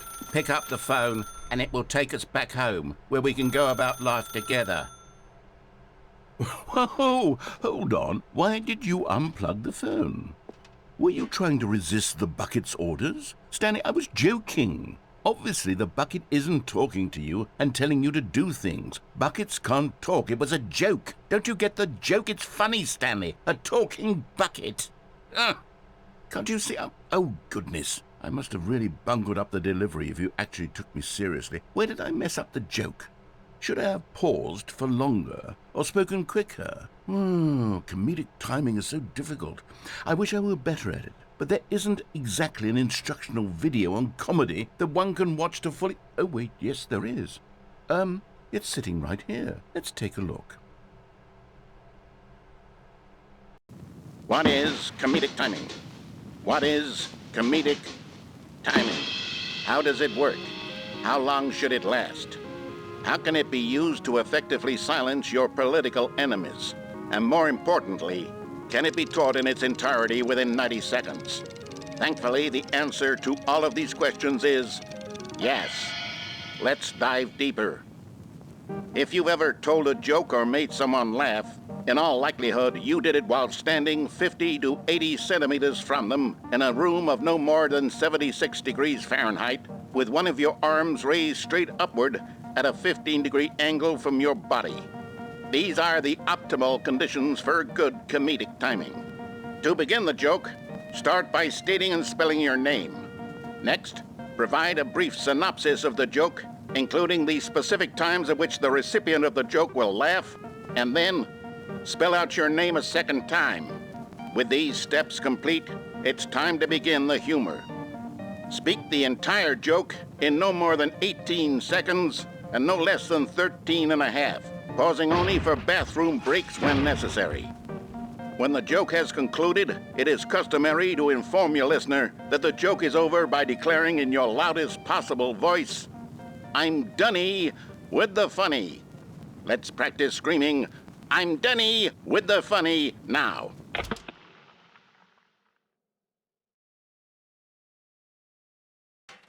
Good. This saying is a perfect example of expectations management, which is the cornerstone of good comedy. Finally, it's time to hand out surveys. Collecting hard data from your audience on how rapt they were throughout the joke is the only way to grow or learn as a comedian. An effective survey should be no less than 10 pages long and should include the same question reprinted several times, just to ensure the survey taker is actually paying attention and not simply filling in answers at random. And that's all there is. With these strategies at your disposal, you'll have audiences doubled over in laughter and even tripled over in laughter in no time at all. Just remember to let them stop laughing at some point, you gut-busting little scamp.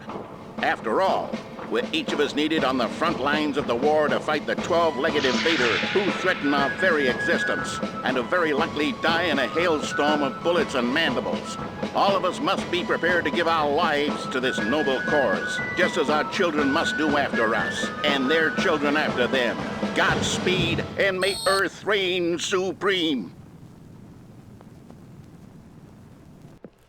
Hey, goodness, this video is a little outdated, isn't it? Well, no matter. I think the fundamentals of proper comedic timing are still as relevant today as they were back then. So with that in mind, I believe the only way forward is for us to return to the two doors and walk through all of this again, so I can try telling my story with more appropriate comedic delivery. Come along, let's head back.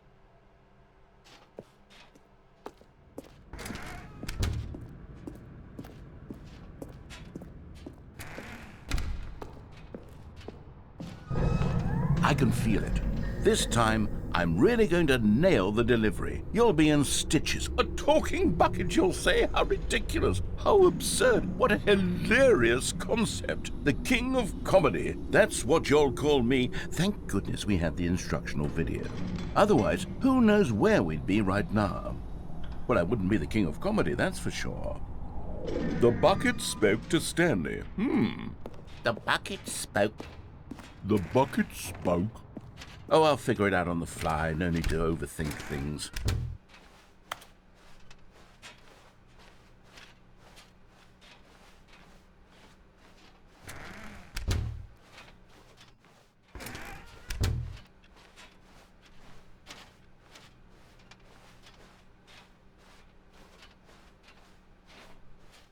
Here we go. You ready? When Stanley and the bucket came to a set of 2 open doors, they entered the door on the left. No. You were supposed to go through the door on the right, leading back to the phone. Did you not even look at the instructional video? I think this is all covered very clearly. There's no way I can make the comedic timing work now. It's done. The joke is completely done and over. It's all your fault, Stanley.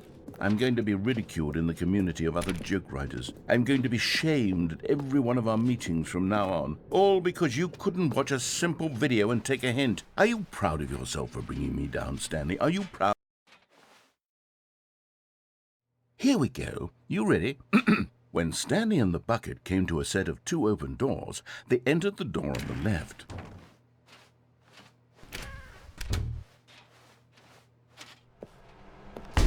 What? We're back at the phone already? No. What's going on? There were supposed to be several rooms leading up to this. There was supposed to be a build-up to this point. A dramatic display of remarkable comedic wit which culminates in this scene with the phone. But now the timing's completely off. The joke will never land. Well, not the way it was meant to. And it's all my fault. I must have forgotten that the phone room comes immediately after the 2 doors room. What an egregious mistake. I've made a fool of myself. I don't deserve the title of King of Comedy. I'm nothing.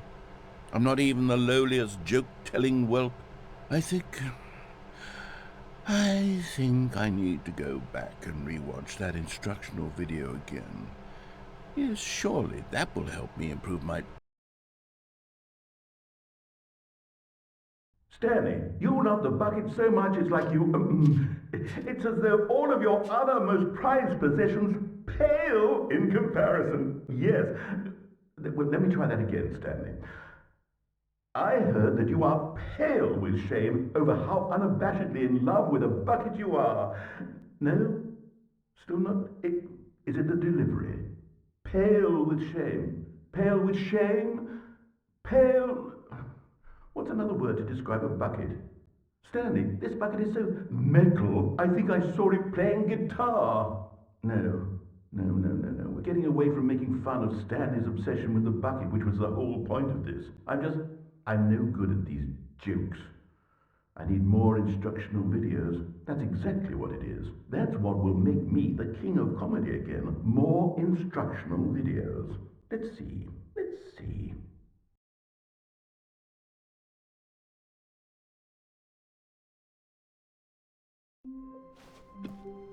All of his co-workers were gone. What could it mean? Stanley decided to go to the meeting room. Perhaps he had simply missed a memo.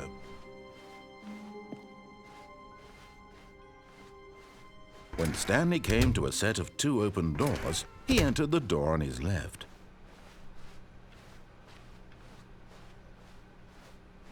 Yet there was not a single person here either. Feeling a wave of disbelief, Stanley decided to go up to his... Coming to a staircase, Stanley walked upstairs to his boss's office.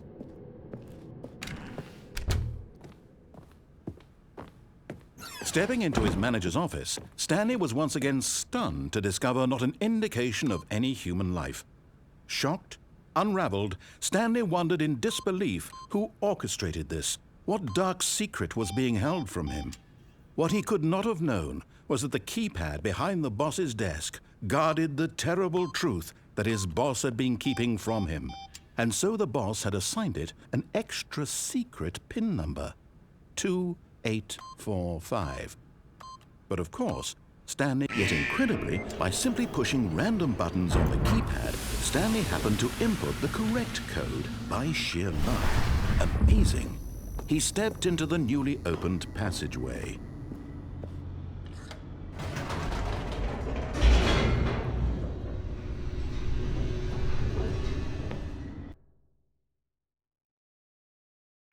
Descending deeper into the building, Stanley realized he felt a bit peculiar. It was a stirring of emotion in his chest, as though he felt more free to think for himself, to question the nature of his job. Why did he feel this now, when for years it had never occurred to him? This question would not go unanswered for long. Stanley walked straight ahead through the large door that read Mind Control Facility.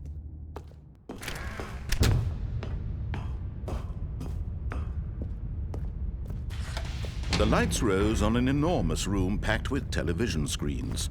What horrible secret did this place hold? Stanley thought to himself.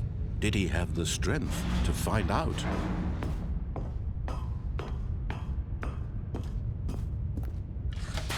Now the monitors jumped to life, their true nature revealed. Each bore the number of an employee in the building, Stanley's co-workers. The lives of so many individuals reduced to images on a screen, and Stanley, one of them, eternally monitored in this place where freedom meant nothing. This mind control facility, it was too horrible to believe. It couldn't be true. Had Stanley really been under someone's control all this time? Was this the only reason he was happy with his boring job? That his emotions had been manipulated to accept it blindly? No, he refused to believe it. He couldn't accept it. His own life in someone else's control? Never! It was unthinkable, wasn't it? Was it even possible? Had he truly spent his entire life utterly blind to the world? But here was the proof, the heart of the operation. Controls labeled with emotions, happy or sad or content, walking, eating, working, all of it monitored and commanded from this very place. And as the cold reality of his past began to sink in, Stanley decided that this machinery would never... Oh, Stanley, you didn't just activate the controls, did you? After they kept you enslaved all these years, you go and you try to take control of the machine for yourself. Is that what you wanted? Control? Oh, Stanley, I applaud your effort, I really do. But you need to understand, there's only so much that machine can do. You were supposed to let it go, turn the controls off, and leave.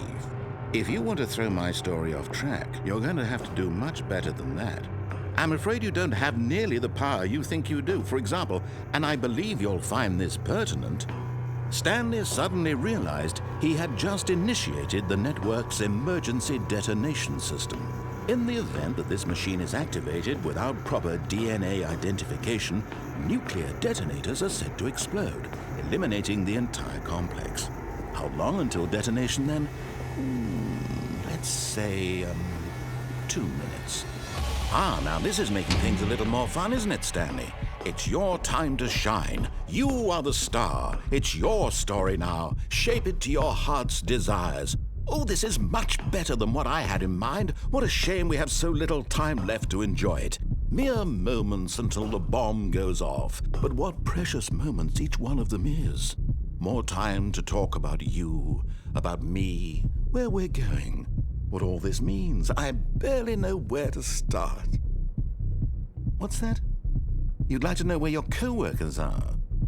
A moment of solace before you're obliterated? All right, I'm in a good mood. You're gonna die anyway. I'll tell you exactly what happened to them. I erased them. I turned off the machine. I set you free. Of course, that was merely in this instance of the story. Sometimes when I tell it, I simply let you sit there in your office forever, pushing buttons endlessly and then dying alone. Other times, I let the office sink into the ground, swallowing everyone inside, or I let it burn to a crisp. I have to say this, though, this version of events has been rather amusing. Watching you try to make sense of everything and take back the control wrested away from you, it's quite rich. I almost hate to see it go. But I'm sure whatever I come up with on the next go-around will be even better. My goodness, only 34 seconds left. But I'm enjoying this so much. You know what? To hell with it. I'm going to put some extra time on the clock. Why not? These are precious additional seconds, Stanley.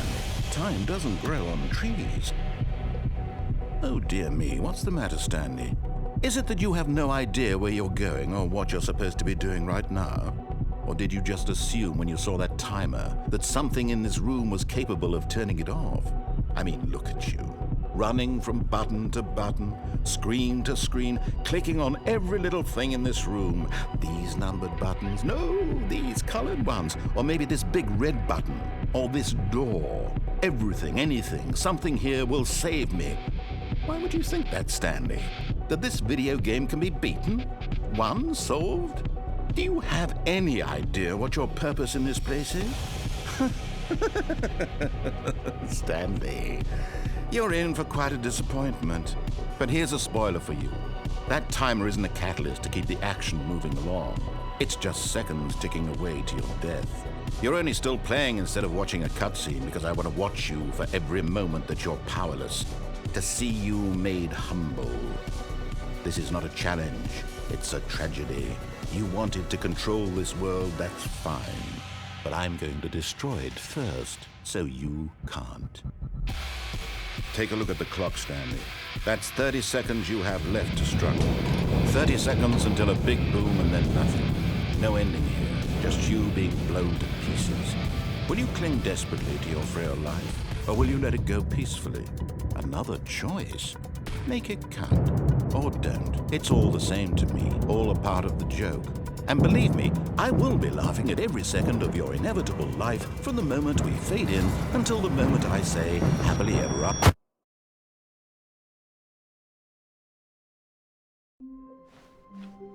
All of his co-workers were gone. What could it mean? Stanley decided to go to the meeting room. Perhaps he had simply missed a memo.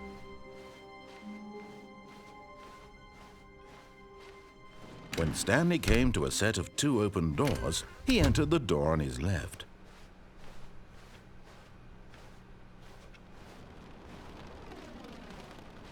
Yet there was not a single person here either. Feeling a wave of disbelief, Stanley decided to go up to his box. Stanley stepped into the broom closet, but there was nothing here, so he turned around and got back on track.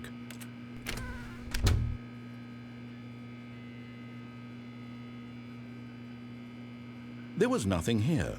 No choice to make, no path to follow, just an empty broom closet. No reason to still be here.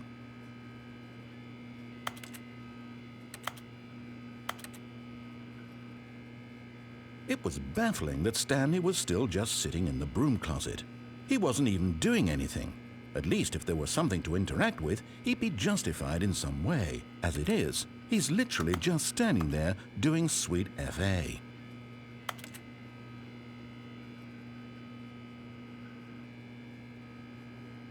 Are you really still in the broom closet? Standing around doing nothing? Why? Please offer me some explanation here. I'm genuinely confused.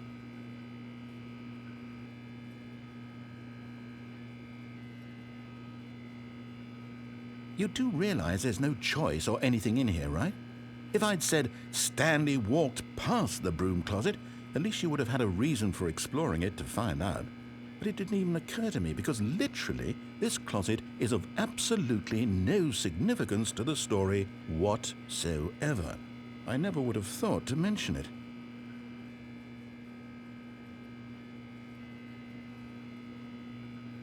Maybe to you this is somehow its own branching path. Maybe when you go talk about this with your friends you'll say, "Oh, did you get the broom closet ending? The broom closet ending was my favorite." I hope your friends find this concerning.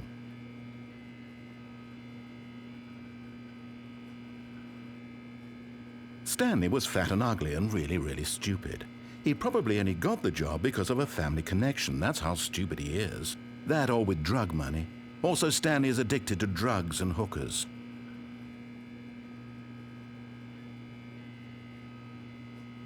Well, I've come to a very definite conclusion about what's going on right now. You're dead. You got to this broom closet, explored it a bit, and were just about to leave because there's nothing here, when a physical malady of some sort shut down your central nervous system and you collapsed in front of your screen. Well, in a situation like this, the responsible thing is to alert someone nearby so as to ensure that your body is taken care of before it begins to decompose. Hello? Anyone who happens to be nearby? The person at this computer is dead. They have fallen prey to any number of your countless human physiological vulnerabilities. It's indicative of the long-term sustainability of your species. Please remove their corpse from the area and instruct another human to take their place, making sure they understand basic first-person video game mechanics and filling them in on the history of narrative tropes in video gaming, so that the irony and insightful commentary of this game is not lost on them. All right, when you've done that, just step out into the hallway.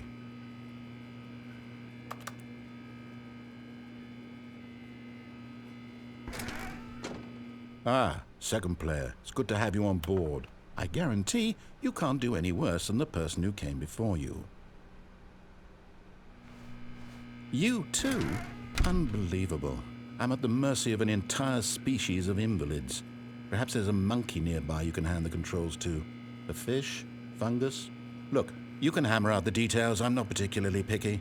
I'll just be waiting for when you're ready to pick up the story again.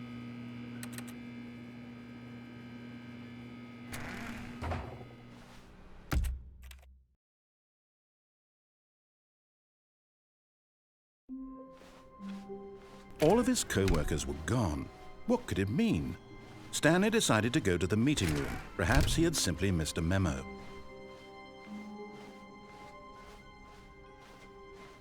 When Stanley came to a set of 2 open doors, he entered the door on his left.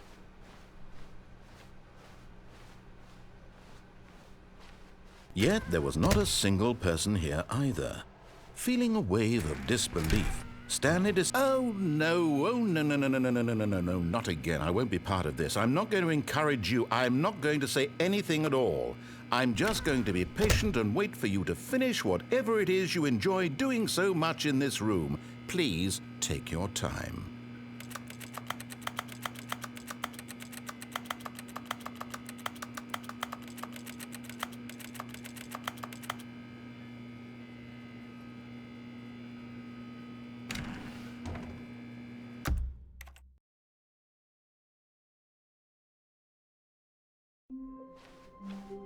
All of his co-workers were gone. What could it mean? Stanley decided to go to the meeting room. Perhaps he had simply missed a memo.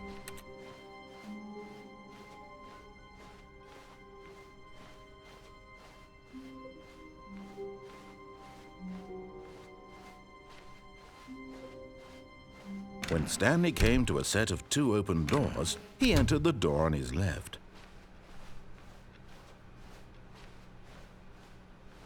Yet there was not a single person here either. Feeling a wave of disbelief, Stanley decided to go up to his boss's office, hoping he might find an answer there.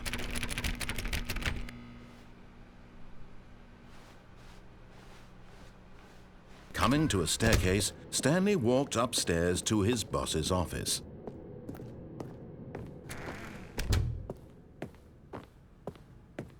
Stepping into his manager's office, Stanley was once again stunned to discover not an indication of any human life. What could it... Stanley was in such a rush to get through the story as quickly as possible, he didn't even have a single minute to just let the narrator talk. That kind of anxiety isn't healthy, so he relaxed for a few moments with some calming New Age music.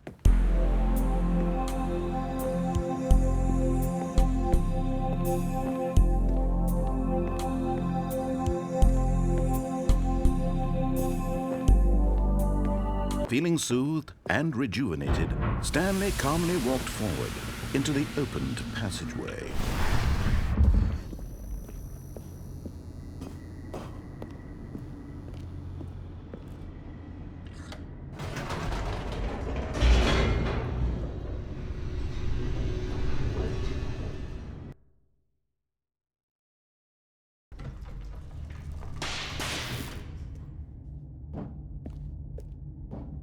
Stanley walked straight ahead through the large door that read Mind Control Facility.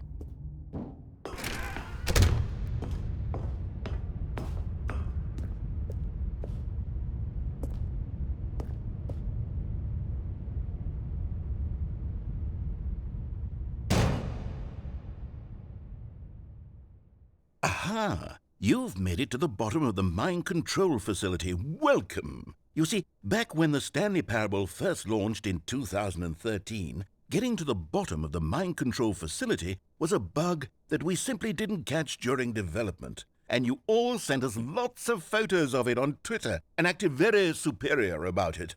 And you're all very, very clever. Good for you. Anyway, when it came time to update the game, we knew that we had to do something about this little goof of ours, so here you go. New content.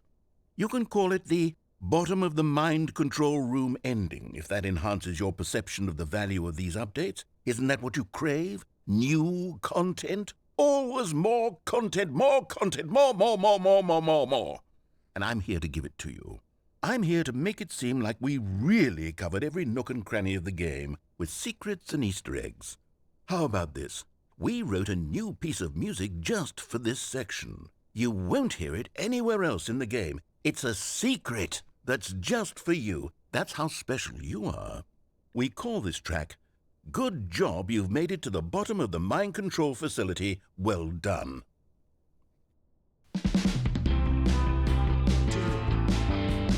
Good job, you did it. Good job. 3, 2, 1.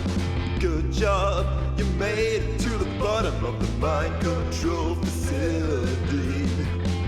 You jumped on the catwalk. You should have been careful. You should have been careful. It used to be a bug, but now it's an ending. Now it's an ending.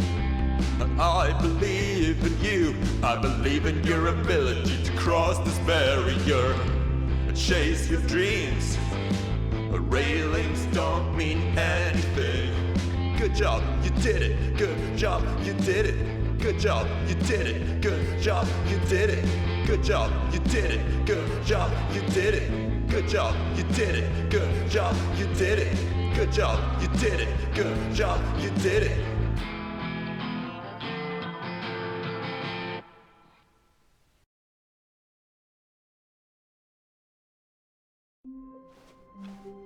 All of his co-workers were gone.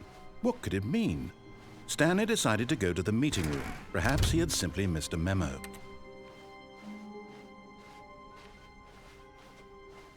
When Stanley came to a set of 2 open doors, he entered the door on his left.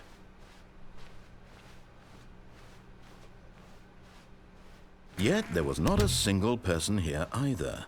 Feeling a wave of disbelief, Stanley decided to go up to his boss. Coming to a staircase, Stanley walked upstairs to his boss's office.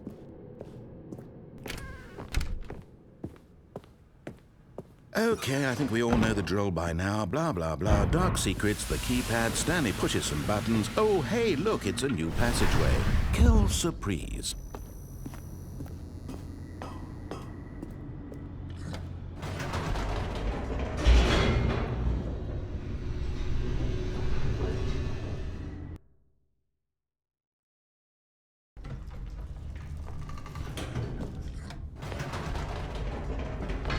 Whoops. Nope. Never mind. Stanley actually got back into the elevator and went back up. Silly me. Why did Stanley do that when he knew that it would just lead back to his boss's office? Well, that's a great question. I just can't wait to find out.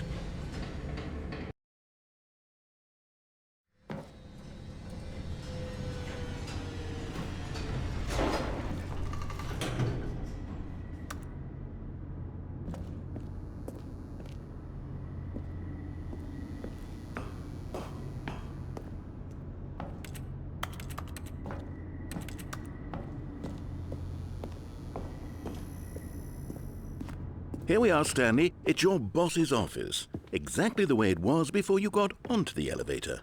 It's still just exactly what it is. What a decision you've made to come up here and look at the office again.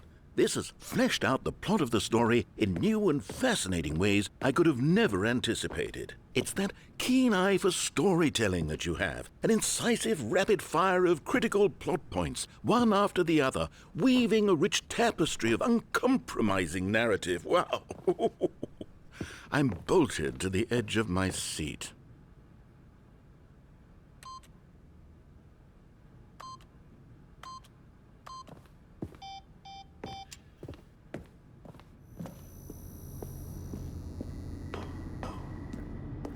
Incredible. Now he's getting back into the elevator and going down again. Ladies and gentlemen, how does he keep coming up with all of this?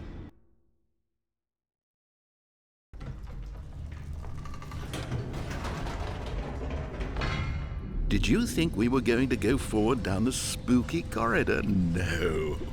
It's time once again to go back up in the elevator. I can't even begin to grapple with what might be up there. Is it the boss's office again? Or what if it's the boss's office this time? The suspense is killing me.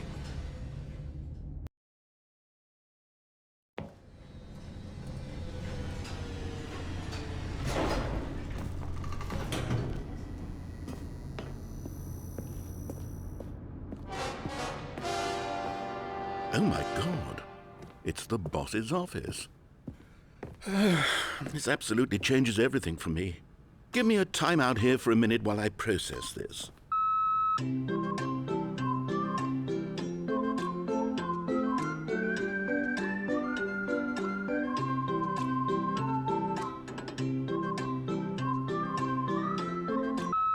Okay, I'm ready.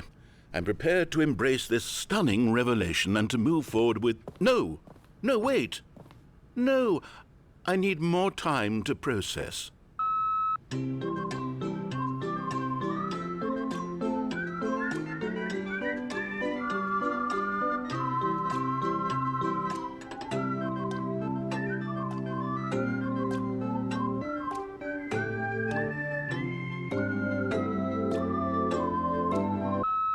All right, I have fully come to terms with it.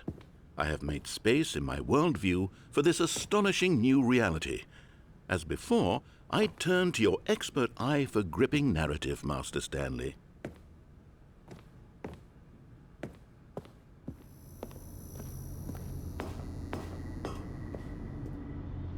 Of course, going back down in the elevator. How did I not anticipate it? I mean, sure, now it's obvious, but you have to understand that 30 seconds ago, this kind of thing had never been attempted before. I had no frame of reference to even anticipate it. That's just how revelatory Stanley's decision-making is, a breath of fresh air in a landscape of storytelling that has grown stale and repetitive.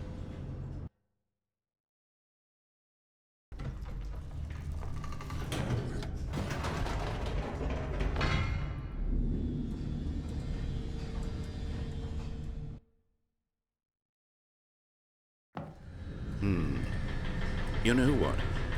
I've just thought of something. Hold on, let's stop for a moment. Don't you realize? It's the anticipation, Stanley. You and I, we have no way of knowing what will be at the top of this elevator, but the suspense, the agony of waiting and anticipating and having to guess, that's the real thrill. Oh, I simply don't want to let that feeling go. It's so precious, so fleeting. Why don't we take this elevator ride nice and slow? There we go. Isn't this so much more exciting? You know, Stanley, it seems like nowadays the only thing that audiences want is to be shocked as loudly and frequently as possible. They want big, explosive moments flung right in their faces from the very moment that things get started. But where's the tension? Where's the trust in the audience to build a slow and nuanced appreciation for the story, the characters? Why aren't we given time to imagine the surprises, to have to think and to anticipate, and then to marvel at the eventual reveal?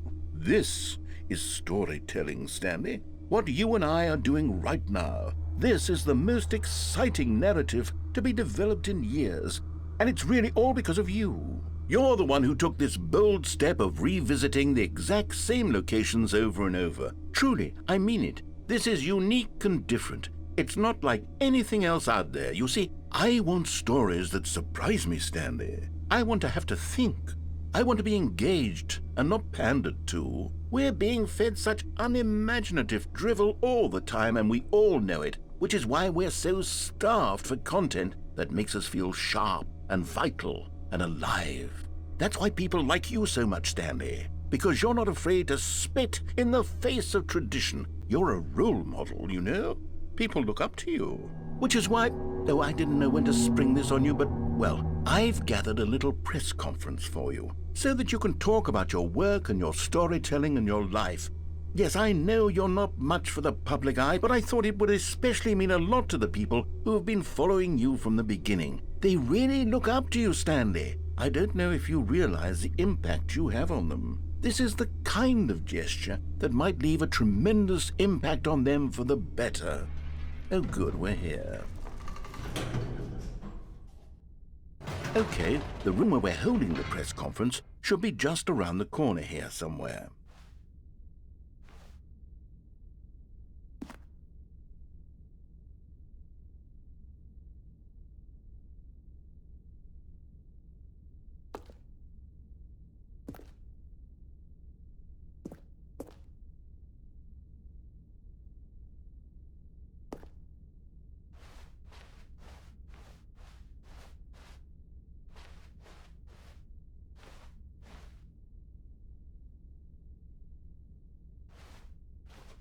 Ah, yes, here it is, just through this door.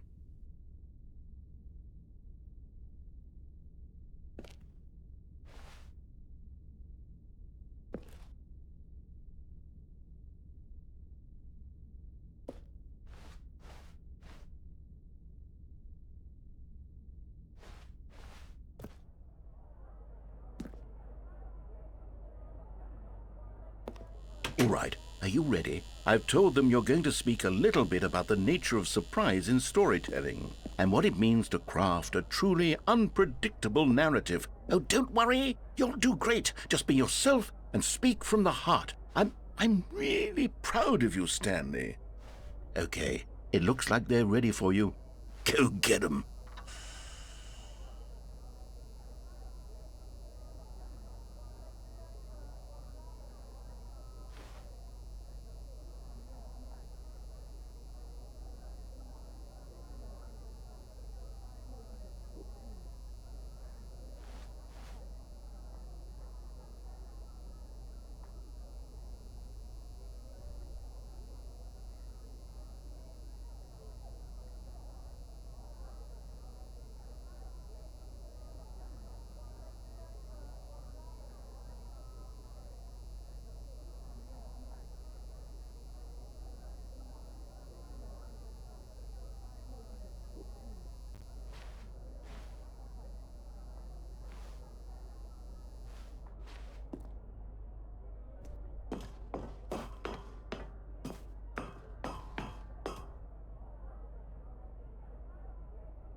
Even now, Stanley's office was a distant memory. What did it look like? There was a computer, perhaps, and a painting. Was it a painting or a photo? He could no longer recall. When Stanley came to a set of 2 open doors, he entered the door on his left.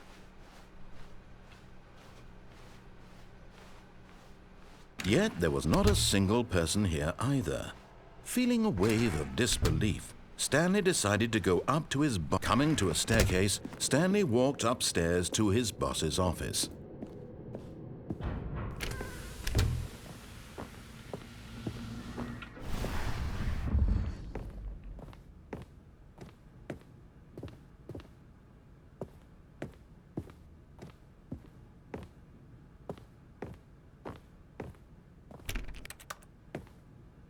Here's the door.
All of his co-workers were gone.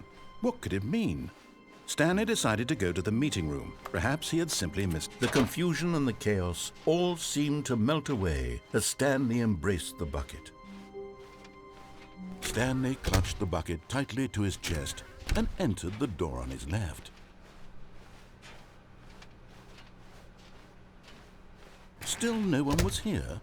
Stanley needed the bucket's warmth and comfort now more than ever.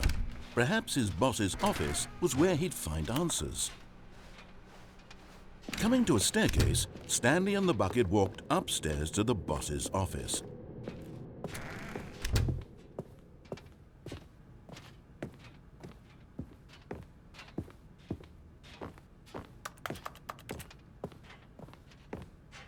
Stepping in.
All of his co-workers were gone.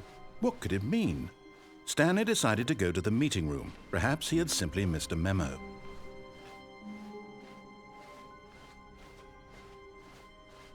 When Stanley came to a set of 2 open doors, this was not the correct way to the meeting room, and Stanley knew it perfectly well. Perhaps he wanted to stop by the employee lounge first, just to admire it. The lounge was sublime, a work of art. But eager to get back to business, Stanley took the first open door on his left.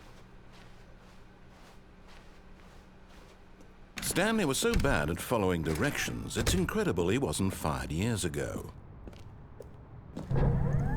Oh, well, look who's got cold feet. Sorry to break it to you, Stanley, but that lift isn't coming back. You'd best either get comfortable right here on this platform, or test your luck by jumping to the floor below. You know what? Looking at it now, it's not that far to the bottom floor. I bet you can make it. Whoops. Looks like I was wrong. How clumsy of me.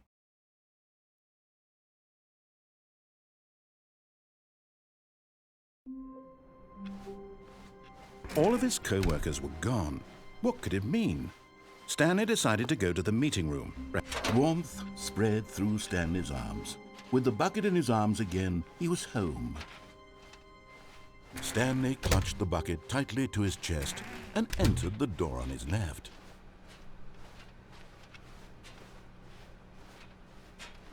Still no one was here. Stanley needed the bucket's warmth and comfort now more than ever. Perhaps his boss's office was where he'd... Oh, Stanley, can you feel it? The broom closet. It wants the bucket. You can feel that, can't you? The aura of jealousy? It's as clear as day. This broom closet believes it deserves the bucket. I can really feel it now. It's a bucket. It belongs in a broom closet. That's what the broom closet is trying to say here. It's supposed to go with the other cleaning supplies. Good for you, Stanley. Don't give in. Don't hand over the bucket.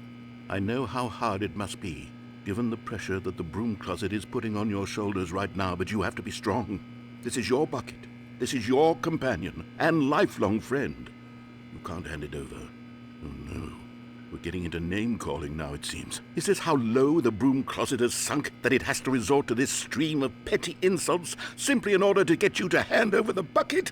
Stanley, I never liked this broom closet for a variety of reasons, but even this is worse than I had imagined. And wait, now the broom closet has the gall to imply that you and the bucket are not truly deep and lasting friends? That your relationship is purely superficial and convenient? That your life is so banal and meaningless that you'd feel the same sort of kinship towards any inanimate object which happened to lay in your path in an even partially enticing manner? Well, I'd never. Go on, Stanley. Lay into it. Really tell the broom closet off for its demeaning comments. Expand on the wide variety of experiences you and the bucket have shared together. Go through each of them point by point. Share your journal entries detailing the rich emotional landscape of your feelings for the bucket as they have changed and evolved over the years. Let him have it.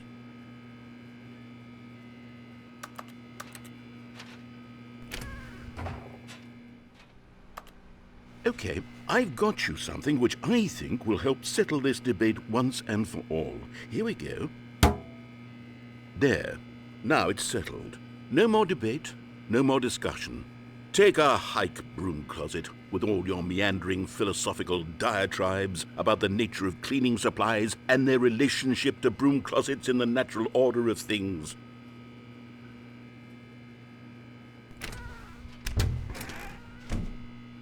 All right, I've got a second sticker back here, and I'm going to slap it on as well because I think it's appropriate. You see?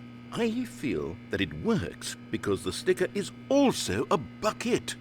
That way, if you're ever unsure whether the thing you're holding is a bucket or not, you can look down at this sticker and say to yourself, ah, it's a bucket. There really is a wide variety of applications for this sticker.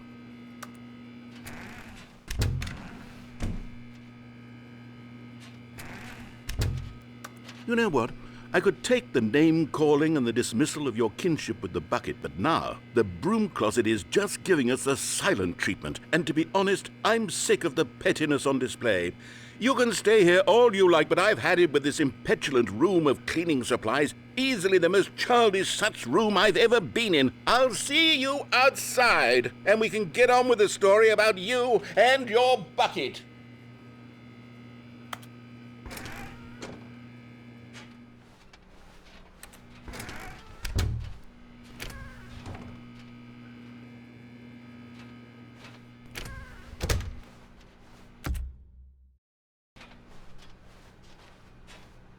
Coming to a staircase, Stanley and the bucket walked upstairs to the boss's office. Stepping into his manager's office, Stanley was once again stunned to discover not an indication of any human life. Crushed by the weight of this revelation, Stanley may have broken down into an emotional dumpster fire if not for the soothing presence of the bucket. Even now, in his darkest of hours, did the bucket's warmth and guiding light pierce the dark clouds of confusion and chaos. It would be with him always. The bucket would, and he knew it. The two of them were inseparable. At this point, Stanley was so absorbed in the tender spiritual connection he shared with the bucket that he didn't notice the keypad behind the boss's desk. Nor in his bliss of simply being near the bucket did he have any notion that the PIN number for the keypad was 2845. But Stanley guessed the correct code by sheer luck. Was it that the bucket knew all along? Was the bucket guiding him? Yes, this is certainly the most logical explanation.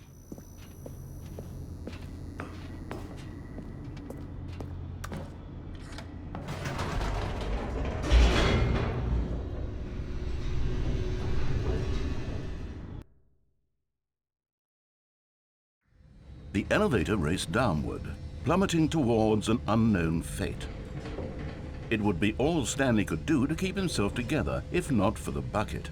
Soothing him, comforting him, reassuring that in this darkest moment of uncertainty, he would be all right. The bucket is here for you, Stanley. Everything will be fine.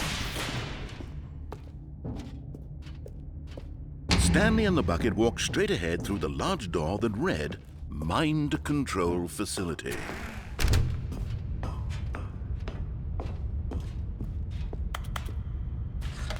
The lights rose on an enormous room packed with television screens. What horrible secret did this place hold? Stanley and the bucket both wondered to themselves.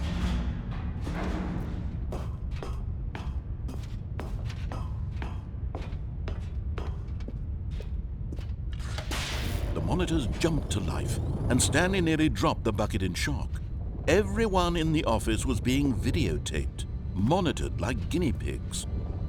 The bucket had never seen anything like this, and it very nearly burst into tears as Stanley cradled it gently, reassuring it that everything would be fine. Was the bucket under the mind control facility's influence as well? Had the bucket been told to do things it didn't wish to do? What kinds of things does a bucket want to do or not want to do in the first place? These questions raced furiously in Stanley's feeble mind. No! He screamed into the bucket. He couldn't accept it. His own life in someone else's control? Never! He squeezed the bucket tighter, his one friend in the entire world. At this point, he could trust no one except for the bucket. But here was the proof. The heart of the operation. Controls labeled with emotions, happy or sad or content. Walking, eating, working, all of it monitored and commanded from this very place. And as the cold reality of his past began to sink in, Stanley decided that this machinery would never again exert its terrible power over another human life. For he and the bucket would dismantle the controls for good.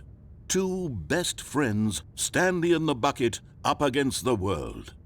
They high-fived in a really cool way, and the bucket made a sassy comment about taking down the system.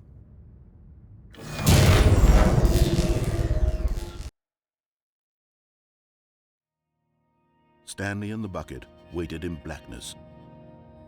Was it over? Yes, they had done it.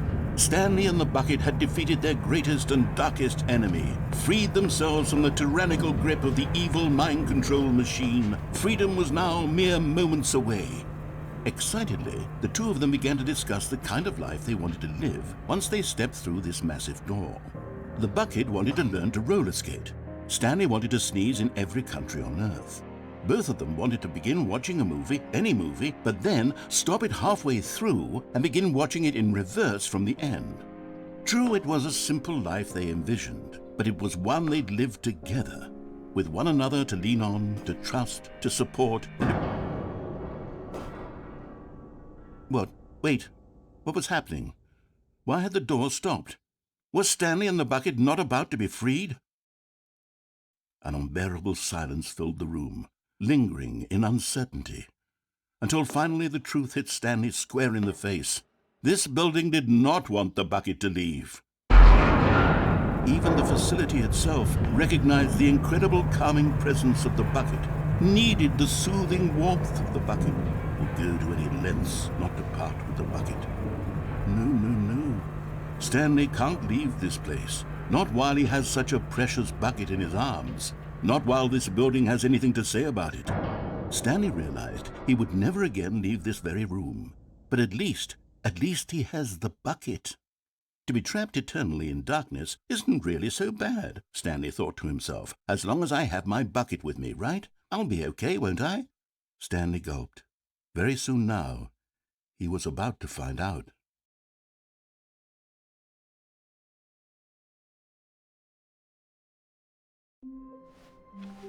Stanley decided to go to the meeting room to check on his co-workers. He never functioned well by himself and constantly needed support and guidance from others. Stanley picked up the bucket and smiled. He'd never be alone again, not truly alone, not with the bucket around. Stanley clutched the bucket tightly to his chest and entered the door on his left. Still no one was here. Stanley needed the bucket's warmth and comfort now more than ever. Perhaps his boss's office was where... Stanley, we must move on from this broom closet, simply because I have no remaining stickers. If I did, you can guarantee we'd be in here for hours. But alas, no stickers. Coming to a staircase, Stanley and the bucket walked upstairs to the boss's office.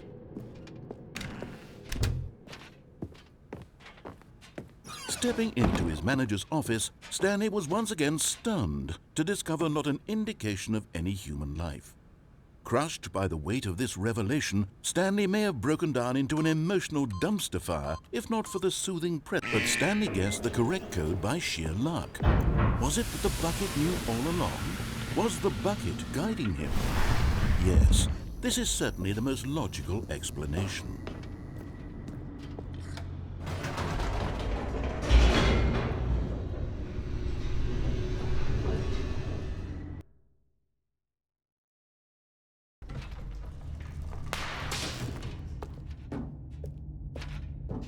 Stanley and the bucket walked straight ahead through the large door that read, Mind Control Facility.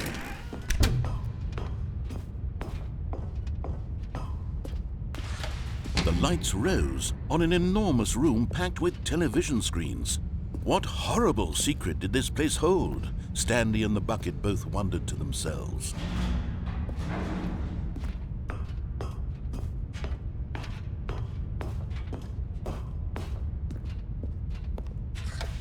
The monitors jumped to life, and Stanley nearly dropped the bucket in shock. Everyone in the office was being videotaped, monitored like guinea pigs. The bucket had never seen anything like this, and it very nearly burst into tears as Stanley cradled it gently, reassuring it that everything would be fine. Was the bucket under the mind control facility's influence as well? Had the bucket been told to do things it didn't wish to do? What kinds of things does a bucket want to do or not want to do in the first place? These questions raced furiously in Stanley's feeble mind. No! He screamed into the bucket. He couldn't accept it. His own life in someone else's control, never! He squeezed the bucket tighter, his one friend in the entire world. At this point, he could trust no one except for the bucket. But here was the proof. The heart of the operation. Controls labeled with emotions, happy or sad or content. Walking, eating, working, all of it monitored and commanded from this very place. And as the cold reality of his past began to sink in, Stanley decided that this machinery... But at the last second, the bucket jumped in and pressed the button to turn on the controls. Stanley gasped in horror. Had this been the bucket's plan all along? To take over the machine and claim the power for itself? How could the bucket have betrayed him like this? Stanley was prepared to throw the bucket away in disgust when suddenly an image appeared upon the enormous screen. Birds. Silly, silly birds. The control buttons became active again.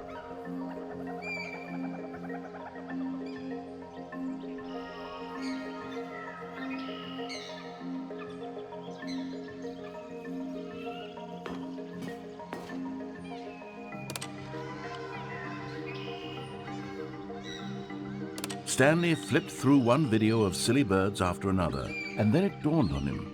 This wasn't a mind control facility at all. It was a facility for monitoring and surveilling silly birds all over the world. The mind controls were only a facade to disguise its true intentions. Had the bucket known this all along? Stanley marveled at the metal genius in his hands, the one who had pointed him towards this incredible discovery. Stanley and the bucket never found freedom because they spent the rest of their lives here in this place, flipping through live streams of the silliest birds imaginable. Of all the possible paths his life could have taken, this one was surely the best. And Stanley was happy.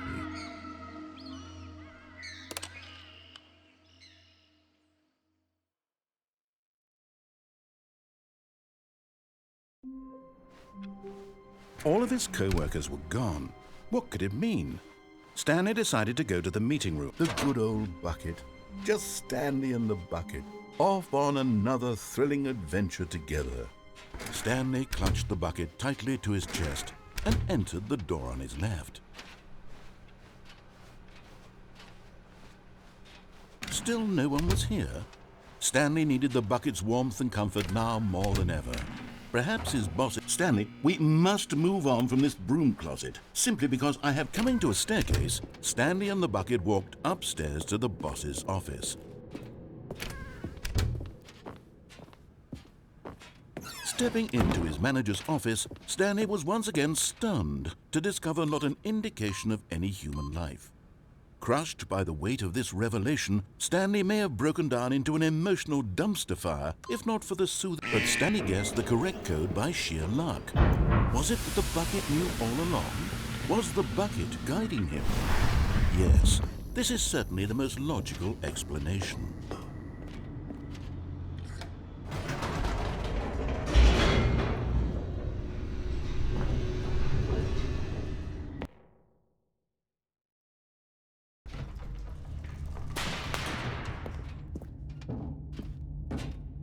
Stanley and the bucket walked straight ahead through the large door that read, Mind Control Facility.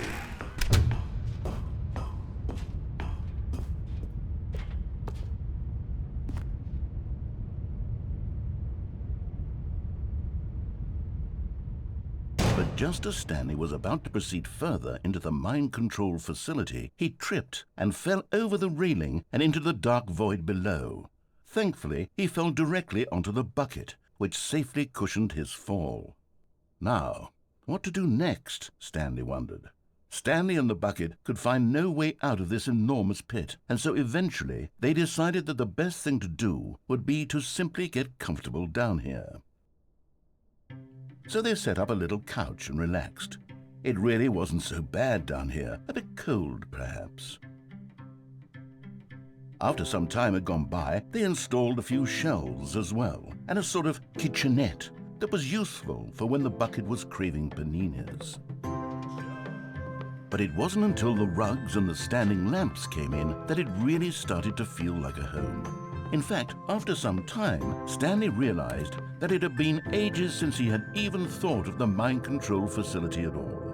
He'd never gotten to fully explore what was up there, never been able to unearth the many mysteries of the mind control facility. This lack of closure began to eat at him. Soon he was dwelling on his regrets, and the state of their home slowly decayed as Stanley became withdrawn and neglected the cleaning. It unsettled the bucket deeply. Stanley wasn't usually like this.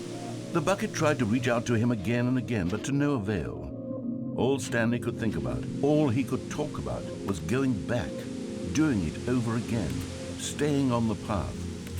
It was a mistake to leave the path. It was a mistake. It was a mistake. I need to do what the narrator says. I need to see the true ending.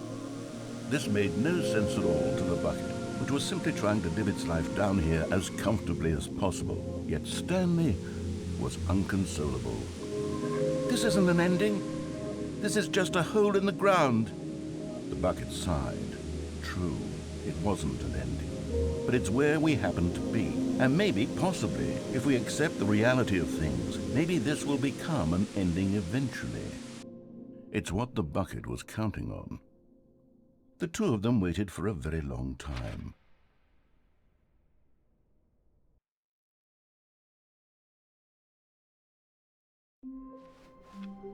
All of his co-workers were gone.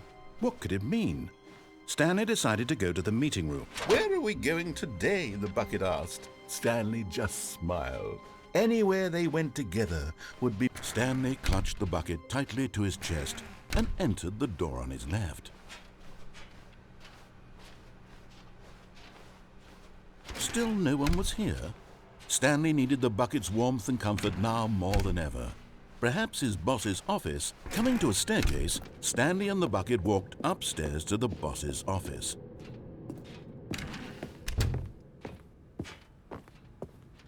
Stepping into his manager's office, Stanley was once again stunned to discover not an indication of any human life. But Stanley guessed the correct code by sheer luck. Was it that the bucket knew all along? Was the bucket guiding him? Yes. This is certainly the most logical explanation.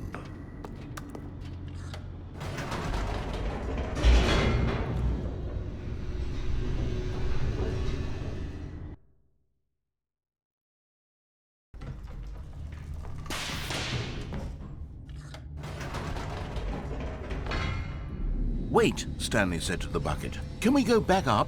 When I was pressing those keypad buttons, there was something very intriguing about the number 3. I want to go back so I can try pressing the number 3 again."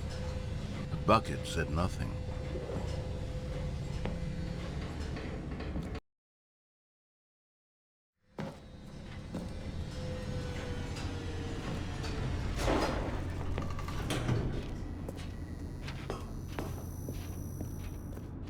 "Here we are," said Stanley. "Now I'm going to try out that number 3 button."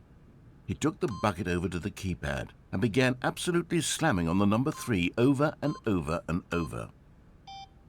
"Wow," he said. "The number 3 is such a special button. I'm having the time of my life." Stanley looked expectantly at the bucket, but the bucket remained silent. This was a shock to Stanley, who had always felt such a connection with the bucket. How was this not as exciting to the bucket as it was to him? Once Stanley had had enough of the number 3, he got back in the elevator.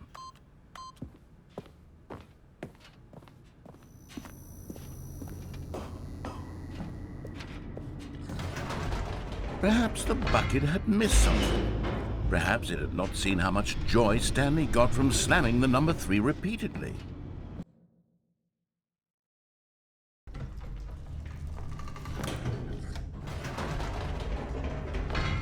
No, said Stanley to the bucket. "You can't go on yet, not till you understand how much the number 3 means to me. You and I have been through so much together, and I just want you to see what I see. Feel the happiness I feel."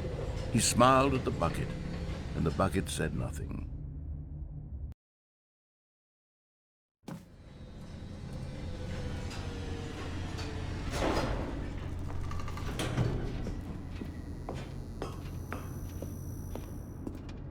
"Here we go," said Stanley.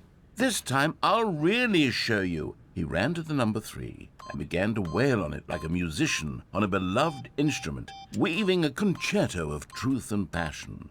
He wielded the number 3 like a fine artist would wield a paintbrush.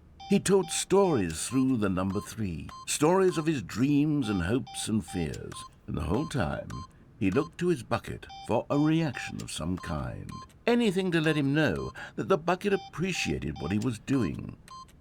The bucket conveyed absolutely nothing at all, only silence. Crushed by a wave of dejection, Stanley returned to the elevator.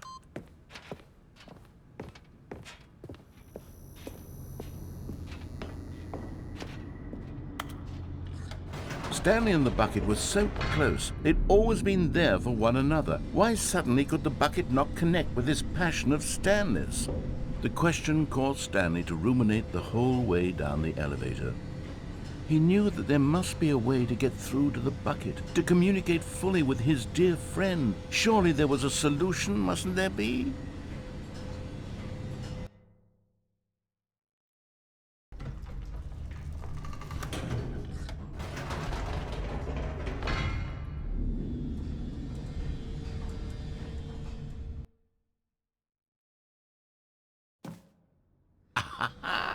Said Stanley. "I know what to do. I know how to fully express this feeling in my heart." He decided right then and there that he would hold a press conference where he would speak to the public on all matters relating to pressing the number 3 over and over.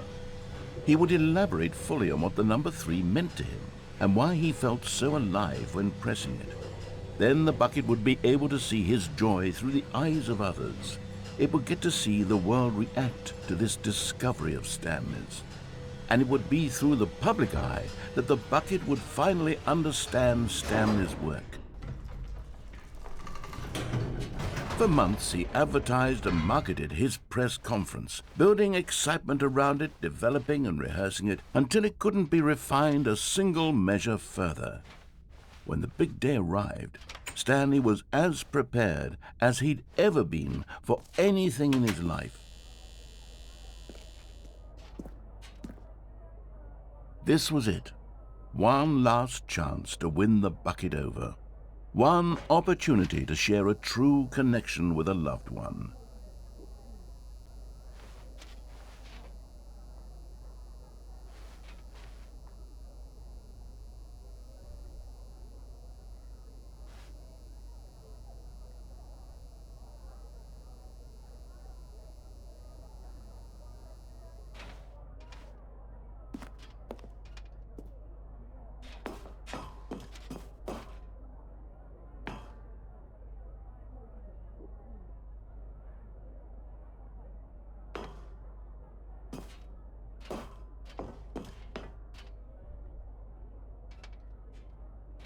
There was no one here. Nobody had come to the press conference to hear Stanley speak, to listen to him talk about what it really means to press the number 3 on a keypad over and over. He was unloved, uninteresting, he was a failure, and in that moment Stanley knew that the bucket would never again take him seriously. There would be no connection, no deeper understanding. The bucket merely sat there in his arms, indifferent. And so it began that slowly, over many years, the two of them grew more and more distant. They spoke less and less, neither wishing to state the obvious, that any sense of real respect between them had eroded since that day at the press conference. There would be no more games, no more long conversations about passion and pursuit, only a silence that consumed the space between friends. And Stanley, having for once in his life discovered the warmth and comfort of true companionship, was cast back into the unremarkable normalcy of loneliness.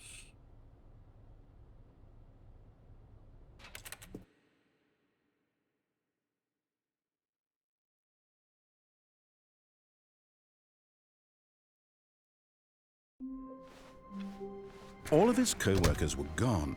What could it mean? Stanley decided to go to the meeting room, a good bucket. A strong bucket, a humble bucket, a committed bucket, a bucket of culture and distinction.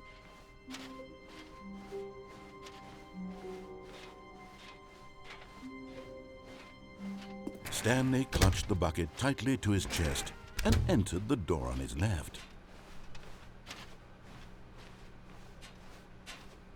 Still no one was here. Stanley needed the bucket's warmth and comfort now more than ever.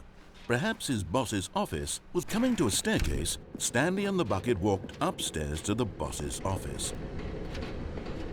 But Stanley just couldn't do it. He considered the possibility of facing his boss, admitting he had left his post during work hours. He might be fired for that. And in such a competitive economy, why had he taken that risk? All because he believed everyone had vanished? His boss would think he was crazy. And then something occurred to Stanley. Maybe, he thought to himself, maybe I am crazy. He looked down at the bucket in his arms. Am I crazy? He asked the bucket. The bucket returned his gaze, but said nothing at all. That's strange, Stanley thought. Usually the bucket is a source of guidance and wisdom for me in difficult times such as these. He held the bucket close, yet felt none of its familiar reassurance and comfort. And that's when Stanley realized, this isn't my bucket.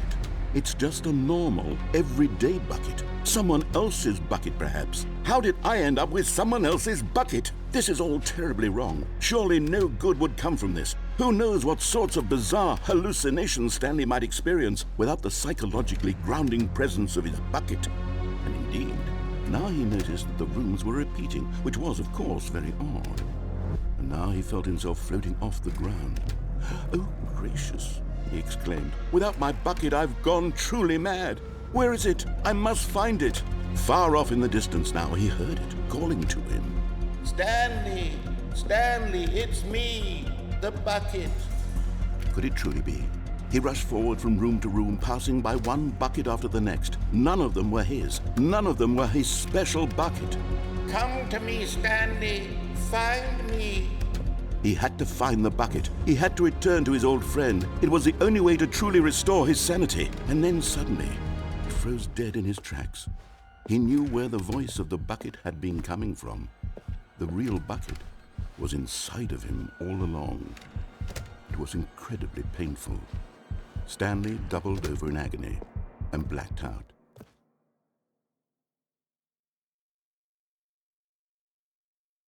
This is the story of a woman named Mariella. Mariella woke up on a day like any other. She arose, got dressed, picked up her bucket of comfort and security, and walked to her place of work. But on this particular day, her walk was interrupted by the body of a man who had stumbled through town, talking and screaming to himself, and then collapsed dead on the sidewalk. Right away, she knew what the problem was.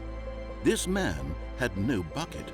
Of course he'd gone mad, ranting and raving about a narrator describing all of his actions and how everything is predetermined and free will is an illusion and it's all just a video game. It could all have been prevented if only he'd taken his bucket with him. Perhaps he didn't even realize he'd forgotten his bucket at home in the first place. How cruel the world can be, Mariella thought, and she hugged her own bucket even tighter. But of course, she had no time for this. There were a myriad of confusing problems she would soon have to confront at work, for which her bucket would provide absolute guidance and total clarity on everything. Heck yes, she thought to herself, my life kicks ass. And she backflipped all the way to work.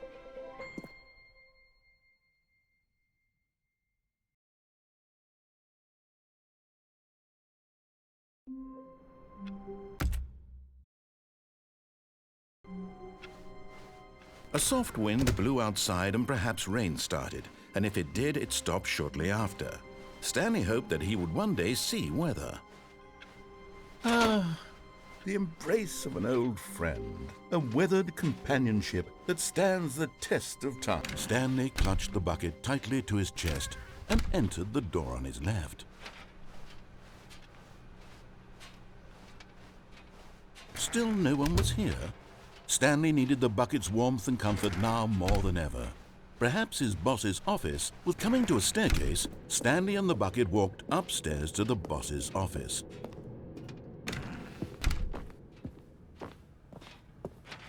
Stepping into his manager's office, Stanley was once again stunned to discover not an indication of any human life. Crushed by the weight of this revelation, Stanley guessed the correct code by sheer luck. Was it that the bucket knew all along? Was the bucket guiding him? Yes, this is certainly the most logical explanation.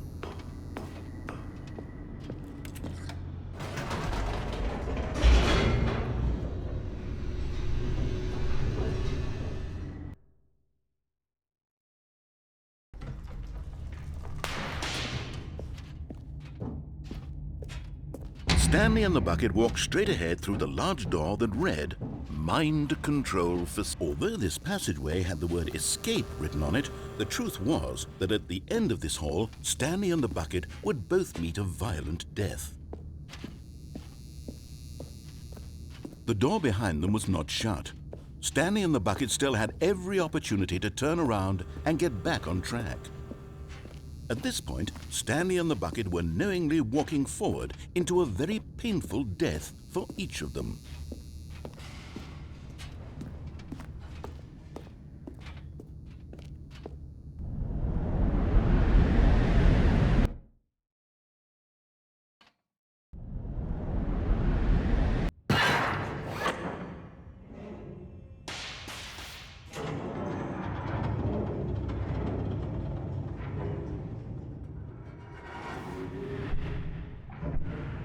As the machine whirred into motion and Stanley and the bucket inched closer to their demise, Stanley reflected on how meaningless the bucket's warmth and comfort had turned out to be. To be sure, it puts the mind and the soul at ease to embrace the bucket, but what use is a sense of ease when you're about to be crushed to death? This is what Stanley thought to himself, and he sort of kicked himself for wasting so much time carrying a bucket everywhere. Farewell, Stanley.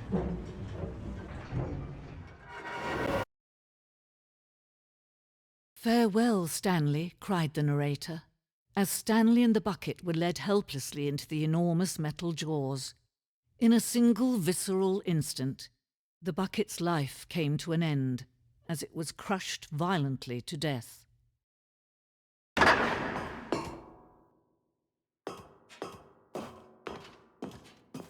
It was a shame, the death of such a magnificent bucket. It's true that all buckets are radiant in their own way, but this one stood above the rest. It was a glorious bucket to behold.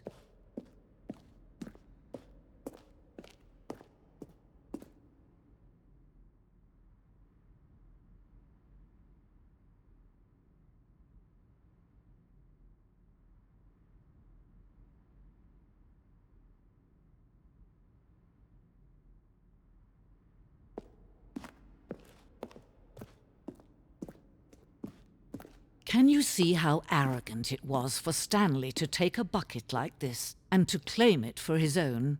Can you see the hubris that blinded him?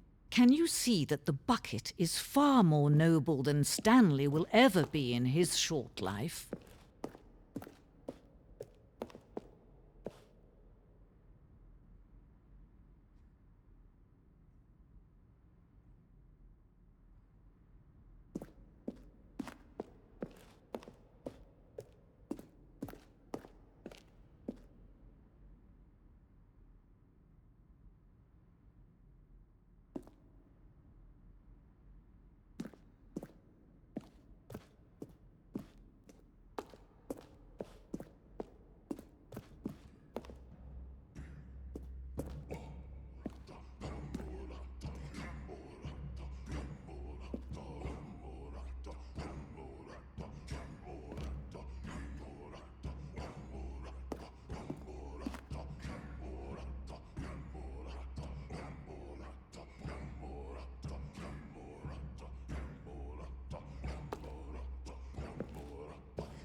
No man can own a bucket, and certainly not a bucket as dazzling to behold as this one.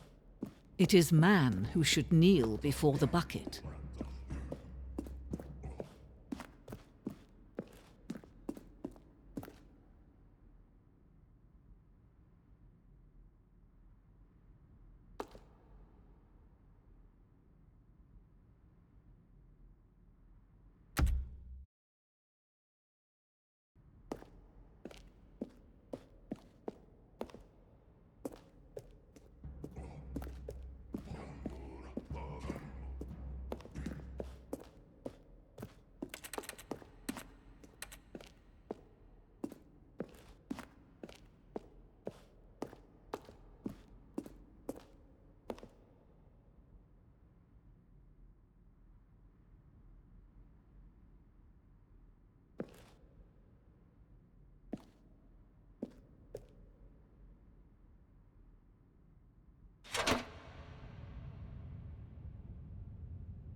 There is something we can do. Something we can do together, you and I, that will right this terrible wrong. Let Stanley die. Let him be crushed by the machine. Don't reset the game. Don't give him another opportunity to run off with another beautiful bucket. We can save the world's buckets from their treatment as tools and implements if only we let Stanley die together. The bucket shall take its place as ruler, as leader, as commander of a new world, a new vision.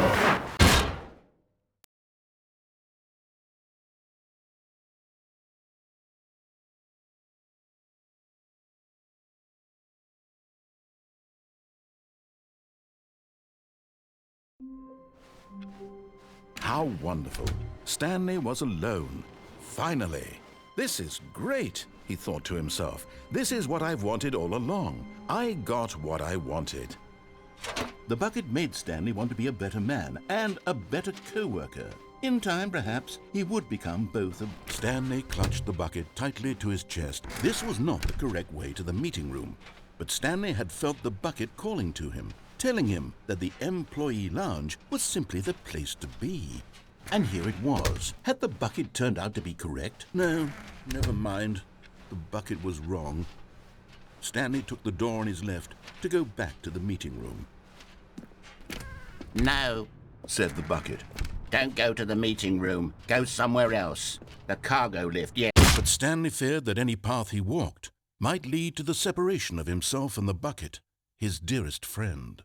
So he threw himself to his death, that they might die in one another's arms.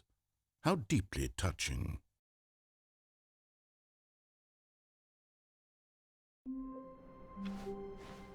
How long was I sitting there? Stanley wondered to himself. Minutes? Days? Not everyone is so lucky to have a bucket, but Stanley is a very lucky fellow. Very lucky indeed. Stanley clutched the bucket tightly to his... This was not the correct way to the meeting room, but Stanley had felt the bucket calling to him, telling him that the employee lounge was simply the place to be. And here it was. Had the bucket turned out to be correct? No, never mind. The bucket was wrong. Stanley took the door on his left to go back to the meeting room. No, said the bucket. Don't go to the meeting room. Go somewhere else. The cargo lift, yes. Oh, well, look who's got cold feet. Well, from here, it looks like the only way forward is down, since the lift won't be coming back, but that's okay. You've got a bucket. Did you know that buckets are routinely used as cushioning devices? It's true. You can fall on a bucket from literally any height and survive. Whoops. Looks like I was wrong. How clumsy of me.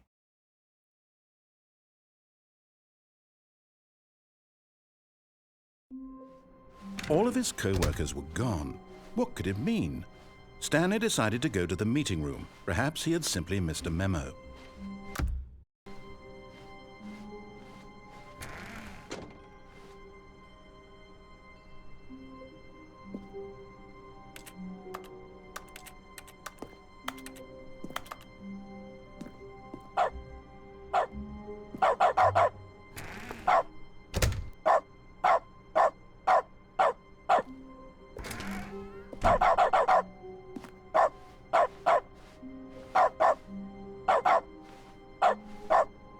It takes a lot of humility to carry a bucket so magnificent. Stanley clutched the bucket tightly to his chest. This was not the correct way to the meeting room, but Stanley had felt the bucket calling to him, telling him that the employee lounge was simply the place to be.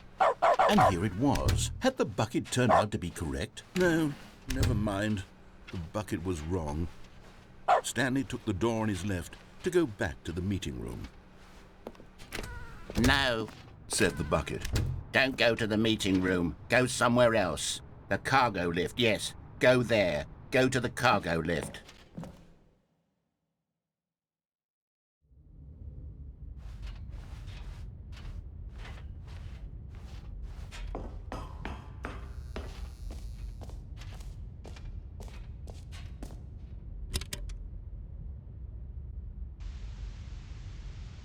Okay, this is day number 295, tape number... I don't even know. I've lost track. Nothing feels real anymore. The longer I study this bucket, the less sense anything makes. The sheer euphoria I feel every time I pick it up. No matter how many times I've done it, it's always the same feeling. And the emptiness in my chest when I set it down, it doesn't make sense. There's no explanation for it. I still haven't figured out why I see the world so differently when this bucket is in my arms. Why everything feels so... What do I do with this treasure? I can monetize it. Yes. It's unthinkable the amounts of money people will pay for even just an hour with the bucket. This is my golden ticket. But I have to be careful, because as soon as this gets out, there's going to be a target on my back. Even now, I don't know who might be trying to get... What's that? Who's there?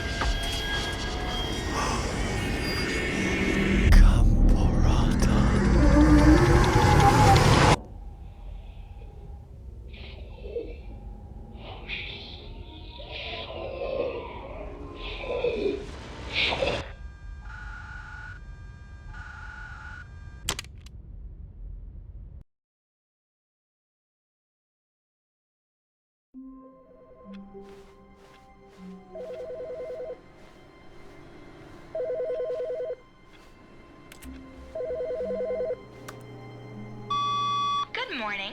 Thank you for contacting the Future Happiness Foundation. We are confirming your shipment of 1,327 cardboard boxes to your place of work. Can you verify that this is correct?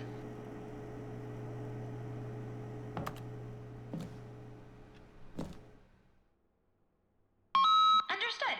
At first, Stanley assumed he'd broken the map until he heard this narration and realized it was part of the game's design all along.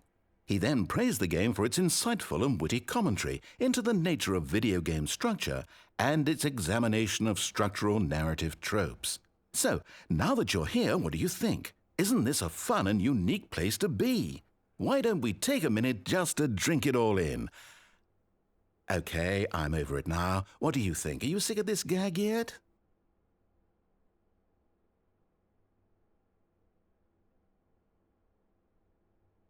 Well, I don't know how to say this politely, but you could literally just restart the game any old time you want, like right now. You could have done it just then. Now would also be an appropriate time to quit. Any of these points and so many, many more, all of them are appropriate.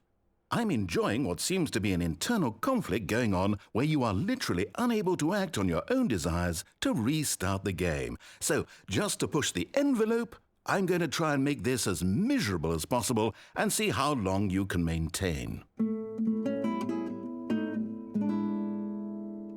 There once was a man named Stanley, who people considered so manly. But the truth must be told, he was not very old and was quite particularly gangly. What Stanley liked most was buttons. He pushed them like some kind of glutton. He did it all day in a meaningful way, but his brain had long ceased to function. Which is why he is in this parable and lives an existence quite terrible. And if you are not strong and keep playing along, you too will become quite unbearable. Yes. You too will become quite unbearable.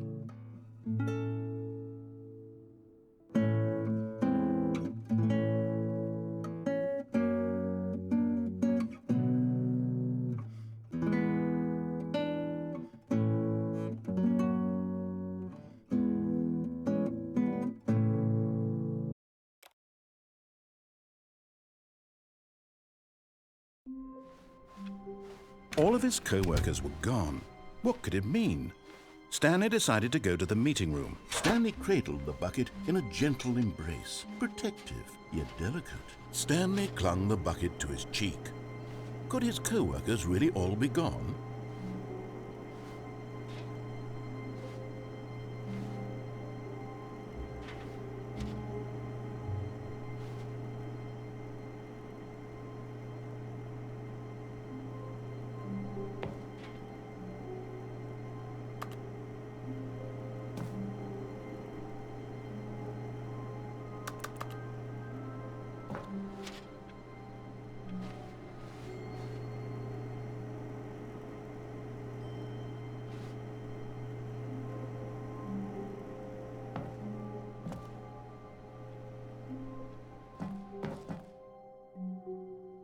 Yes, whispered the bucket into Stanley's ear. We've done it. We've escaped from that dull office and that pesky narrator. At last, out here in the white void, we are alone. Now, and for the first time, I can reveal to you my true self. The bucket began to tell Stanley of its life and its history, of the countless wars it witnessed, desecrating the land and lives of untold numbers of innocent humans, and the bucket's own complicity therein, of sadness and regret, and the many years it spent dwelling on the actions it might have taken to curb the madness and the decay, if only it had been stronger, of hope and redemption, and its crusade to uplift the stock of life for the common man, to manifest justice where none existed, and the bittersweet reality of time, to see one's dreams and wishes met halfway, meted out in parcels like charity, and abandoned as soon as the warm glow of inspiration begins to dim. The opportunities to do so much more. There was so much it could have done, perhaps, the bucket wondered to itself. Perhaps if it had seen its own darkness with a clearer perception. This was way too much for Stanley. What are you talking about? He screamed. You're a bucket! To this, the bucket furrowed its brow. No, said the bucket. not since the evil wizard Gambhorata first ensnared me in his machinations as payback for the sacred amulet I stole from his treasured vaults. I was young back then and could not conceive the ramifications of— No! Stanley screamed even louder this time. This is stupid! You are a bucket! This is so stupid! Why are we even doing this? As Stanley screamed and screamed and screamed, the bucket revealed its true form, transforming into a mighty beast of untold power, its fangs glistening like—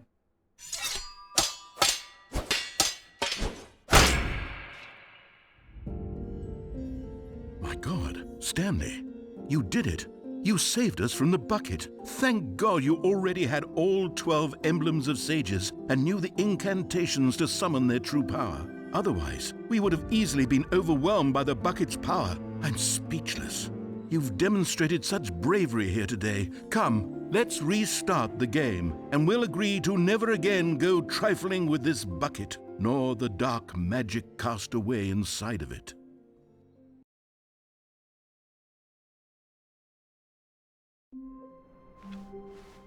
Stanley decided to go to the meeting room to check on his co-workers. He never functioned well by himself, and Stanley's bucket, the only co-worker he would ever truly need. Stanley clutched the bucket tightly to his— This was not the correct way to the meeting room, but Stanley had felt the bucket calling to him, telling him that the employee lounge was simply the place to be. And here it was. Had the bucket turned out to be correct? No, never mind. The bucket was wrong. Stanley took the door on his left to go back to the meeting room. No, said the bucket. Don't go to the meeting room. Go somewhere else. The cargo lift, yes. Good, said the bucket. Now ride the lift all the way to the top. There's something up there I need you to do. Stanley did not question why or how this bucket was speaking to him. It should have alarmed him, of course, because buckets can't talk. But Stanley chose not to think about this obvious fact. He was firmly convinced that the bucket had spoken to him, and he unthinkingly did whatever the bucket asked.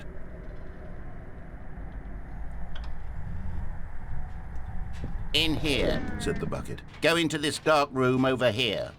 Stanley once again obeyed blindly. Now pick up the phone, said the bucket. Pick up the phone and it will take us back home, where we can go about life together.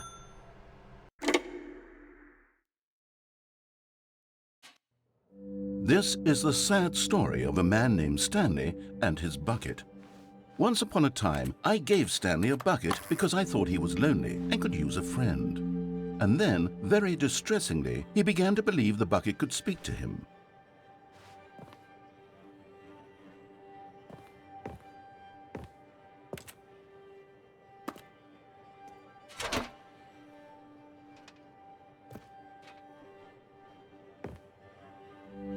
The Stanley Parable Reassurance Bucket was merely meant to provide the comforting glow of companionship. It doesn't literally talk and give you orders.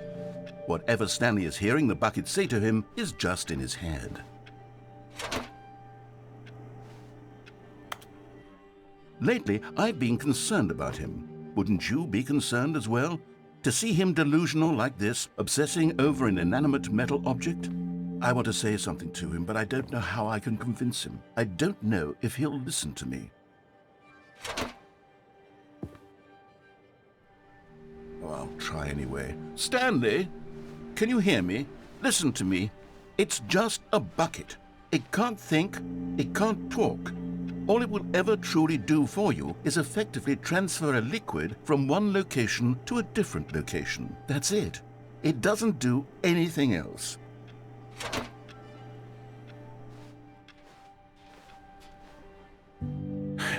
You see, he's not listening. He's still taking orders from the bucket. You know, once upon a time it was me he took orders from, me he trusted and listened to. Now all he cares about is his awful bucket, this stupid hunk of metal.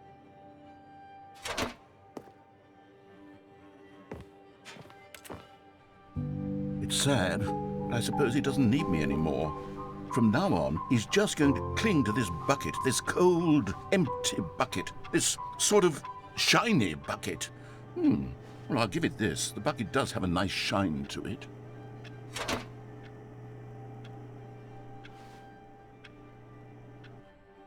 Yes, I suppose on closer inspection that it doesn't quite look like your average hardware store bucket. It's just a little more, what am I trying to say? Sturdier, more capable of transporting liquid. Like it would be better at moving an amount of water from one room to another.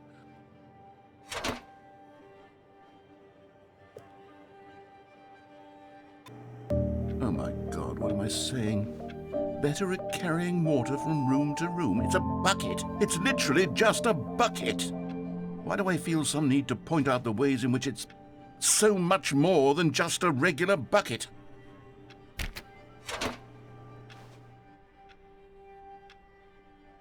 Oh no, I'm having feelings for the bucket. No, no. What's going on? Why do I want to be with the bucket?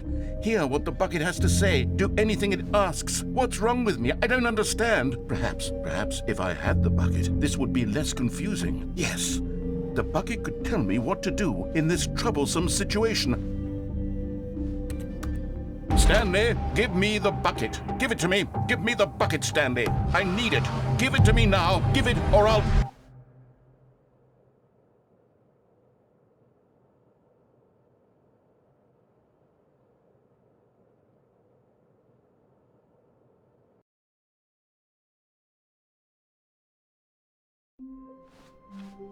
Someone was following Stanley. He was sure of it. If he checked over his shoulder now, he would surely catch them. It was only a matter of time.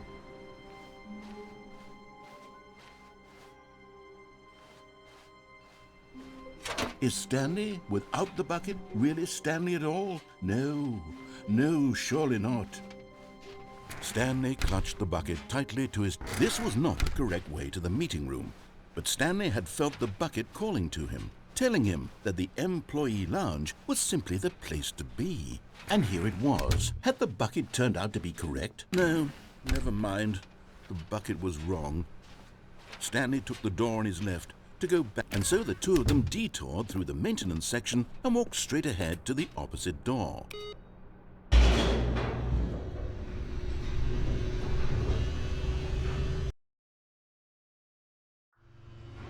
Oh good, Stanley. I'm glad you found your way here. I knew you'd find this place eventually.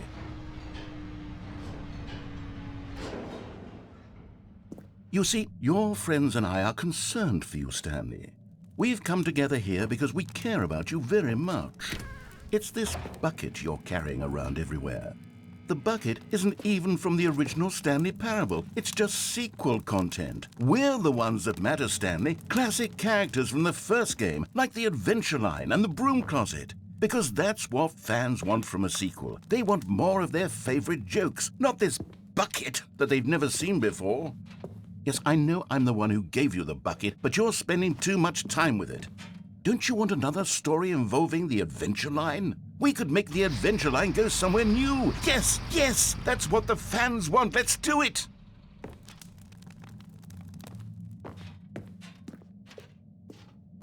Whee! Look at that wacky line. Who knows where it'll go off to next? Oh, and it played some silly music as well.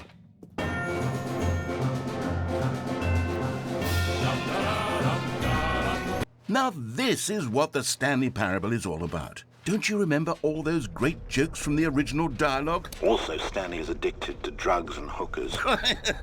Yes, it's as classic now as it was back then. Let's do it for the fans, Stanley. Let's give them more content exactly like this. But if we want to do that, you're going to have to give something up.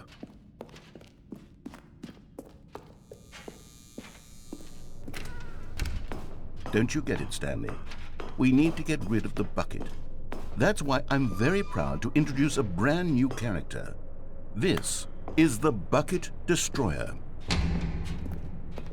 I think it'll make a wonderful new addition to the rich lore of the Stanley Parable. True, it also was not in the original game, but it's such a well-fleshed-out character with so much personality that to me it already feels as though it's been part of the cast all along. Don't you agree? Can you guess what the Bucket Destroyer does? Surely you don't need me to spell it out for you. Go ahead now, Stanley. Say goodbye to the bucket, and then pop it into the machine when you're ready.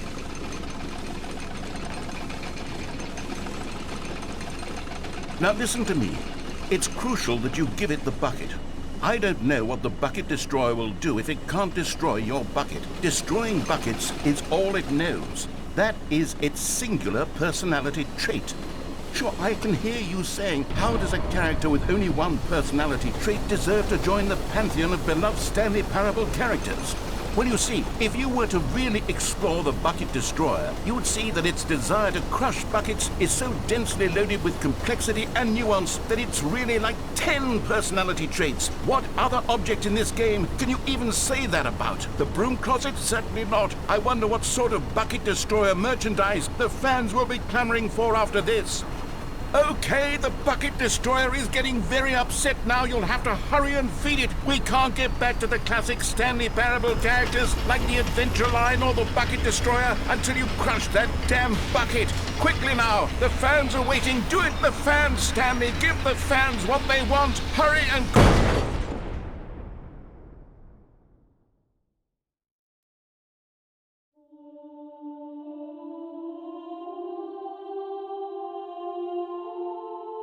The Bucket Destroyer, my prized creation. You had so much potential.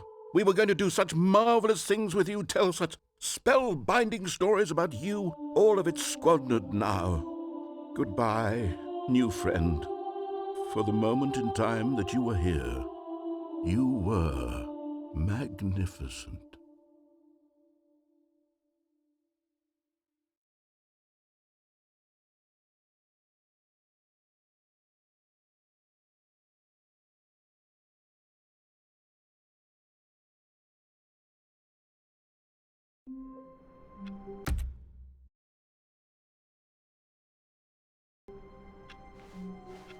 The meeting room. Yes, that's where everyone would be.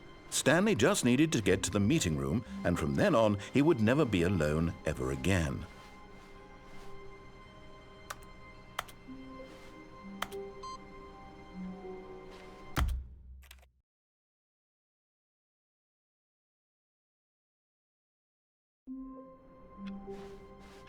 All of his co-workers were gone. What could it mean? Stanley decided to go to the meeting room. Perhaps he had simply missed a memo.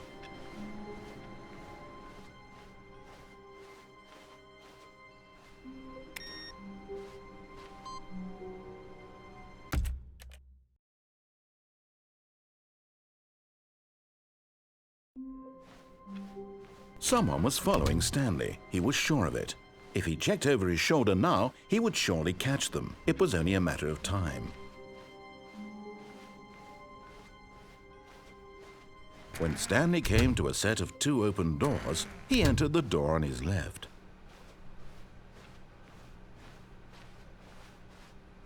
Yet there was not a single person here either. Feeling a wave of disbelief, Stanley decided to go up to his boss's. Coming to a staircase, Stanley walked upstairs to his boss's office.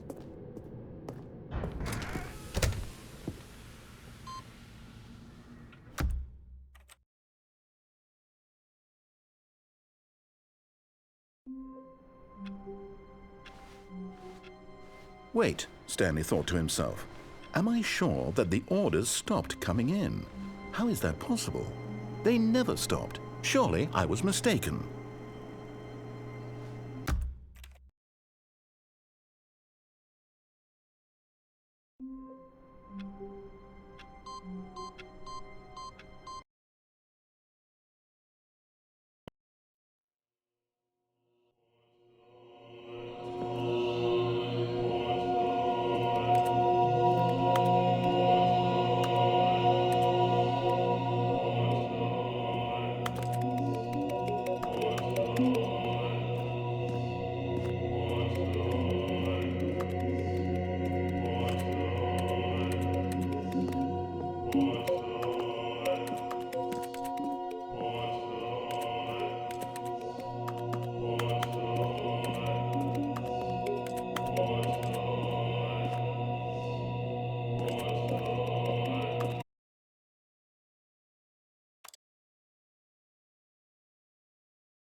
Hi, Stanley. Just wanted to leave you a message to let you know there's a few things I need you to pick up on your way home from work. It's bucket time. Milk, cereal, dish soap, spaghetti, get a thing of sugar, some bread, and coffee beans, whichever ones you'd like. I'll give you a call if there's anything I...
Wait, Stanley thought to himself. am I sure that the orders stopped coming in? It's bucket time.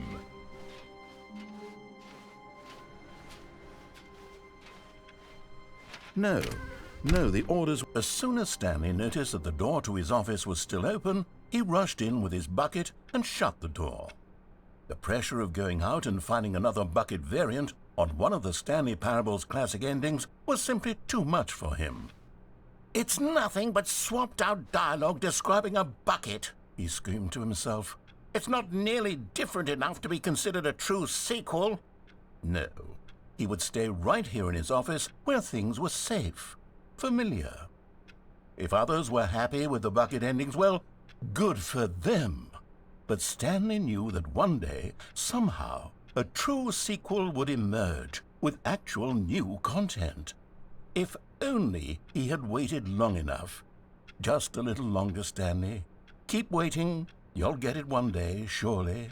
Eventually. Just keep waiting. Just a little longer now.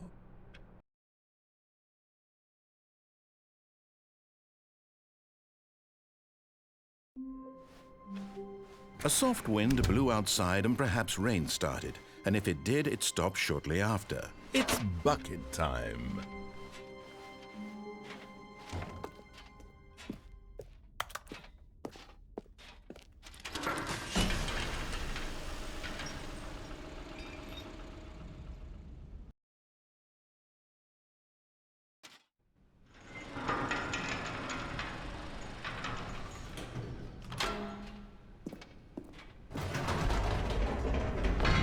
You see, Stanley, I've been reflecting on the Stanley Parable and about how roundly disappointing this Ultra Deluxe version has turned out to be. The original Stanley Parable was a landmark, and any new content for it should live up to that legacy. So forget this Ultra Deluxe nonsense. I say we take it one step even further. Which is why I'm very proud to announce for the first time ever, the Stanley Parable 2.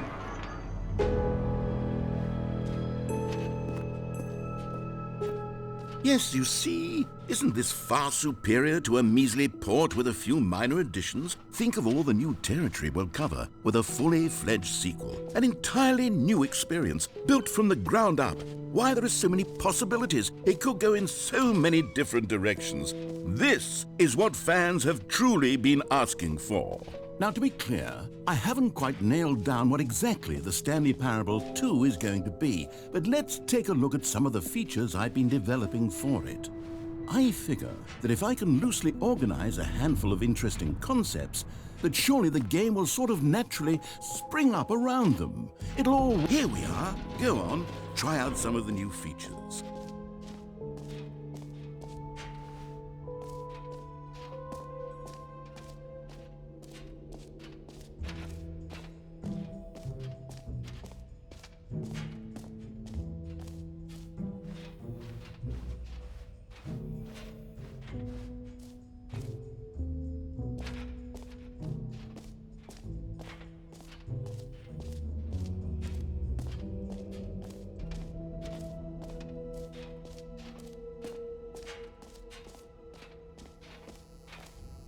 Now, here's something special. You remember that broken test trophy that got left in the game on accident?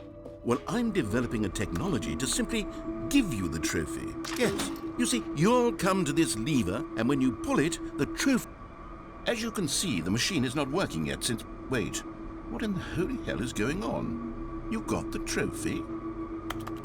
Why did the machine work? Stanley, I didn't fix it. I didn't do anything to it. I swear, it was broken just a second ago. Who fixed it? Is someone here? Are we being watched? Oh, God. What else? What other exhibits haven't we seen yet?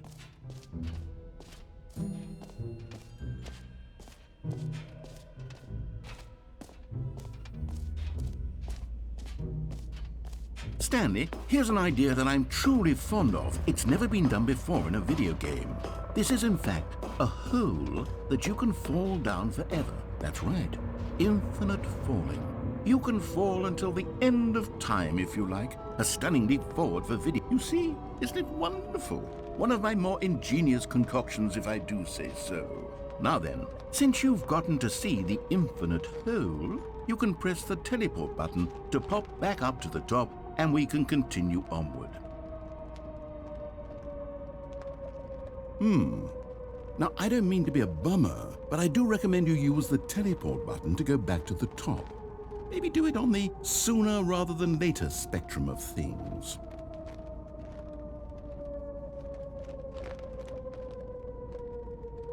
Okay, Stanley, I don't know quite how to say this tactfully, but it's possible that I slightly exaggerated the infinite nature of the hole. Is it a very, very deep hole? To be certain it is. It's an extremely deep hole. I don't want anyone to say that it isn't an astonishingly deep hole. It is. Is it infinite? Well, that sort of depends on your definition of infinity. From one perspective, the infinite is merely philosophical in nature. It's more of a... Okay, well, good for you. You found the bottom of the hole. You found me out, Stanley. I'm a liar and a cheat, and you're so clever. Look, I think the issue here is just that you're unusually fascinated by falling. What normal person actually wants to fall infinitely? I figured the hole was as deep as anyone would actually need. Don't you put this on me. Maybe you're the problem. Look, things got a little heated there. I think we both said some things we didn't mean. Why don't we just put all this behind us and agree to just call the hole mostly infinite? If that works for you, then go ahead and press the teleport button to warp up to the top of the hole and we can move on. I'll just be up here when you're ready. Great. Now, I'm very excited to show you even more. Oh, for heaven... You see, I was right. The problem is you. The problem is that you like holes too much. Not normal. A normal person would have said, yep, that's an infinite hole right there, goes on forever till the end of time. Don't need to see it all, but not you. Oh, no, no, no, no. You have a weird sort of... Oh. Did the hole seem even shorter to you this time? I couldn't help but feel like you spent a little less time in there than you did before. I mean, admittedly, I didn't make an infinite hole, but I didn't think it was that not infinite. Well, I suppose once again there's nothing to do here. If you decide you've had enough of the hole, you can hit the teleport button and come join me up above. Had enough? I'm positively thrilled. I really do have so much more to show you and to talk about, and I've had enough of the hole for a lifetime. Gosh, how could I have guessed? You're back in the hole. If this starts to become a thing where... Wow, okay, yes. I'm starting to become extremely certain that the hole is not only not infinite, but that it's growing steadily less and less infinite. I suspect that I'm starting to hit the point where it's no longer feasible to call the hole infinitely deep, even by the lax overall standards for accountability in marketing. What's going on here? Stanley, I have no explanation for the uncertain nature of the hole's length. Here, let's try something. Let's pop back up to the top, and we'll see if it gets any shorter. Well, there it is. The shame of my lie has come to haunt me. Not only is the hole not infinite, but it's barely even a hole at this point. It's more of a concavity, or even a very aggressive divot. How is this still appealing to you? I know you're obsessed with holes, but at this depth, I just can't see this scratching the itch. Oh, who am I to judge? You just do whatever it is you're here to do and hit the teleport button when you're ready to move on.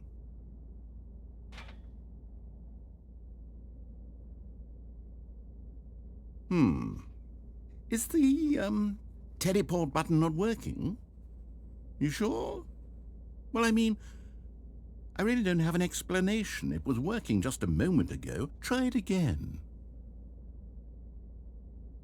Still nothing? Well, I suppose there is one thing I can do to fix this. I'm out. Goodbye, Stanley. You couldn't bear to be away from the hole, and now you'll get more time with it than you could ever have asked for. It's a win for everyone. You get to be with the hole, I get to do literally anything else. Take care, Stanley. I hope you and the hole have a wonderful rest of eternity together.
using up this space of mine. My head's stronger, you're no longer.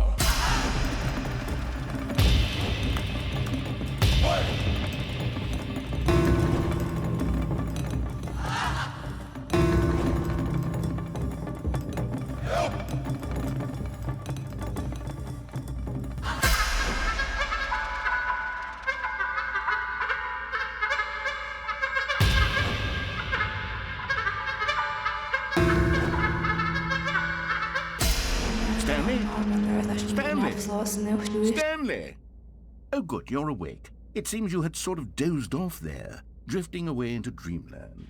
But we can't have that, Stanley, because this hole is just so darn fascinating that I want you to be wide awake for every second of it. You don't want to miss a single moment. So how about if I just pop in from time to time and wake you up to keep you really, truly focused on the hole?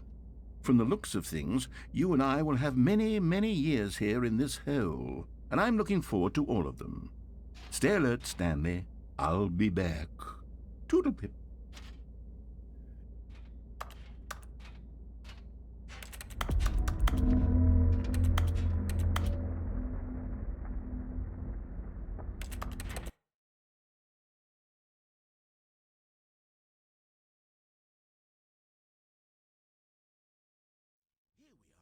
Go on, try out some of the new features.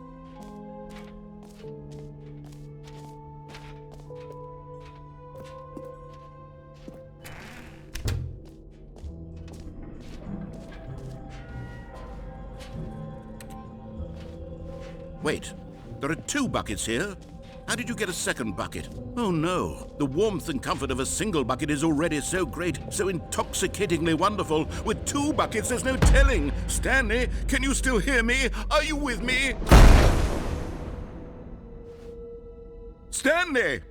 Oh, thank God, I didn't lose you. Stanley, the power of 2 buckets was too much. I had to destroy both of them. I know how much the bucket meant to you, but I couldn't take the risk. I hope one day you can forgive me.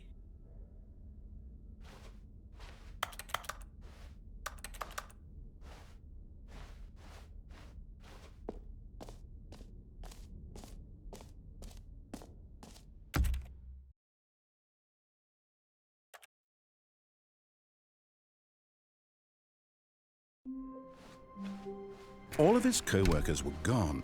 What could it mean? Stanley decided to go to the meeting room. It's bucket time.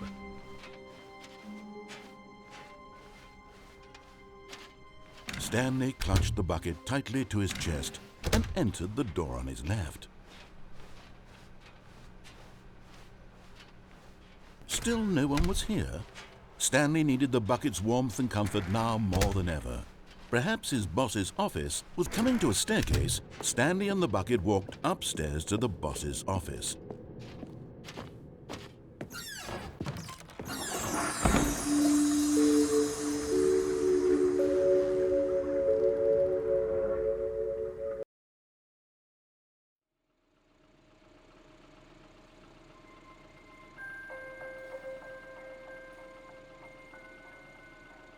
Hello, and thank you for playing the Stanley Parable Ultra Deluxe. As you may know, the Stanley Parable was a video game released in 2013 on home computers. After receiving critical and commercial success, it was expanded upon in 2022 with the Stanley Parable Ultra Deluxe, a reimagining of the game for consoles and home computers. The Stanley Parable Ultra Deluxe features exciting new content that broadens and expands the world of the Stanley Parable, delighting audiences the world over. Please, step inside and see what thrilling new adventures await in the Stanley Parable Ultra Deluxe. Oh, well, this sounds delightful. I'm very excited to see the thrilling new Ultra Deluxe content. Wait, Stanley, I've just now realized. That bucket you're holding, it's the bucket I've been working on for my sequel. How did you get your hands on it? Isn't this the preview to the sequel? How do you have the bucket already? This makes no sense at all. Hold on. Did I already show you my ideas for the sequel? I don't remember doing that at all. You're seeing things all out of order.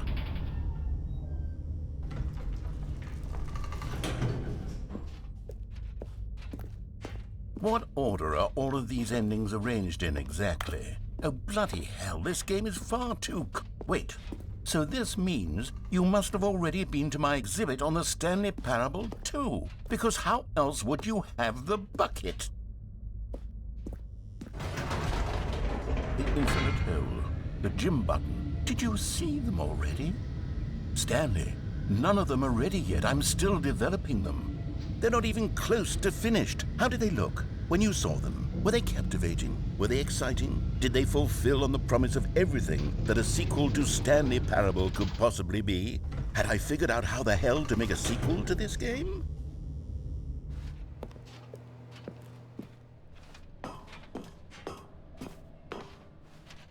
Wait, if you're still carrying the bucket around with you, if the bucket is interesting to you, that means I must have made it correctly.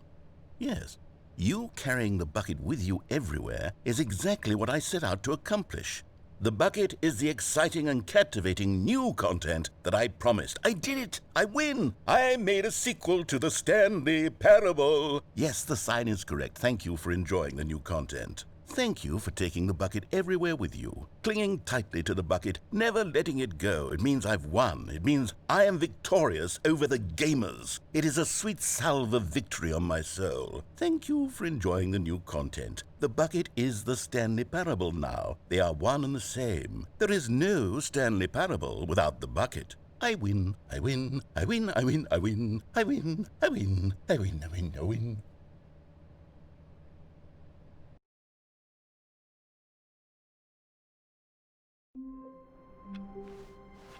Just a step through this door, Stanley thought to himself, that's all I need.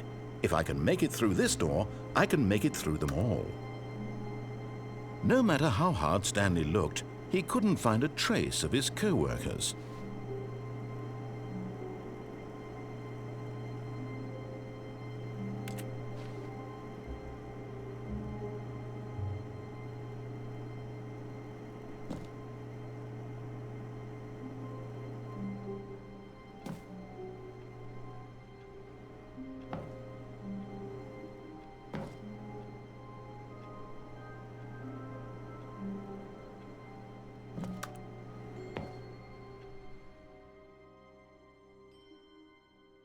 At first, Stanley assumed he'd broken the map, until he heard this narration and realized it was part of the game's design all along.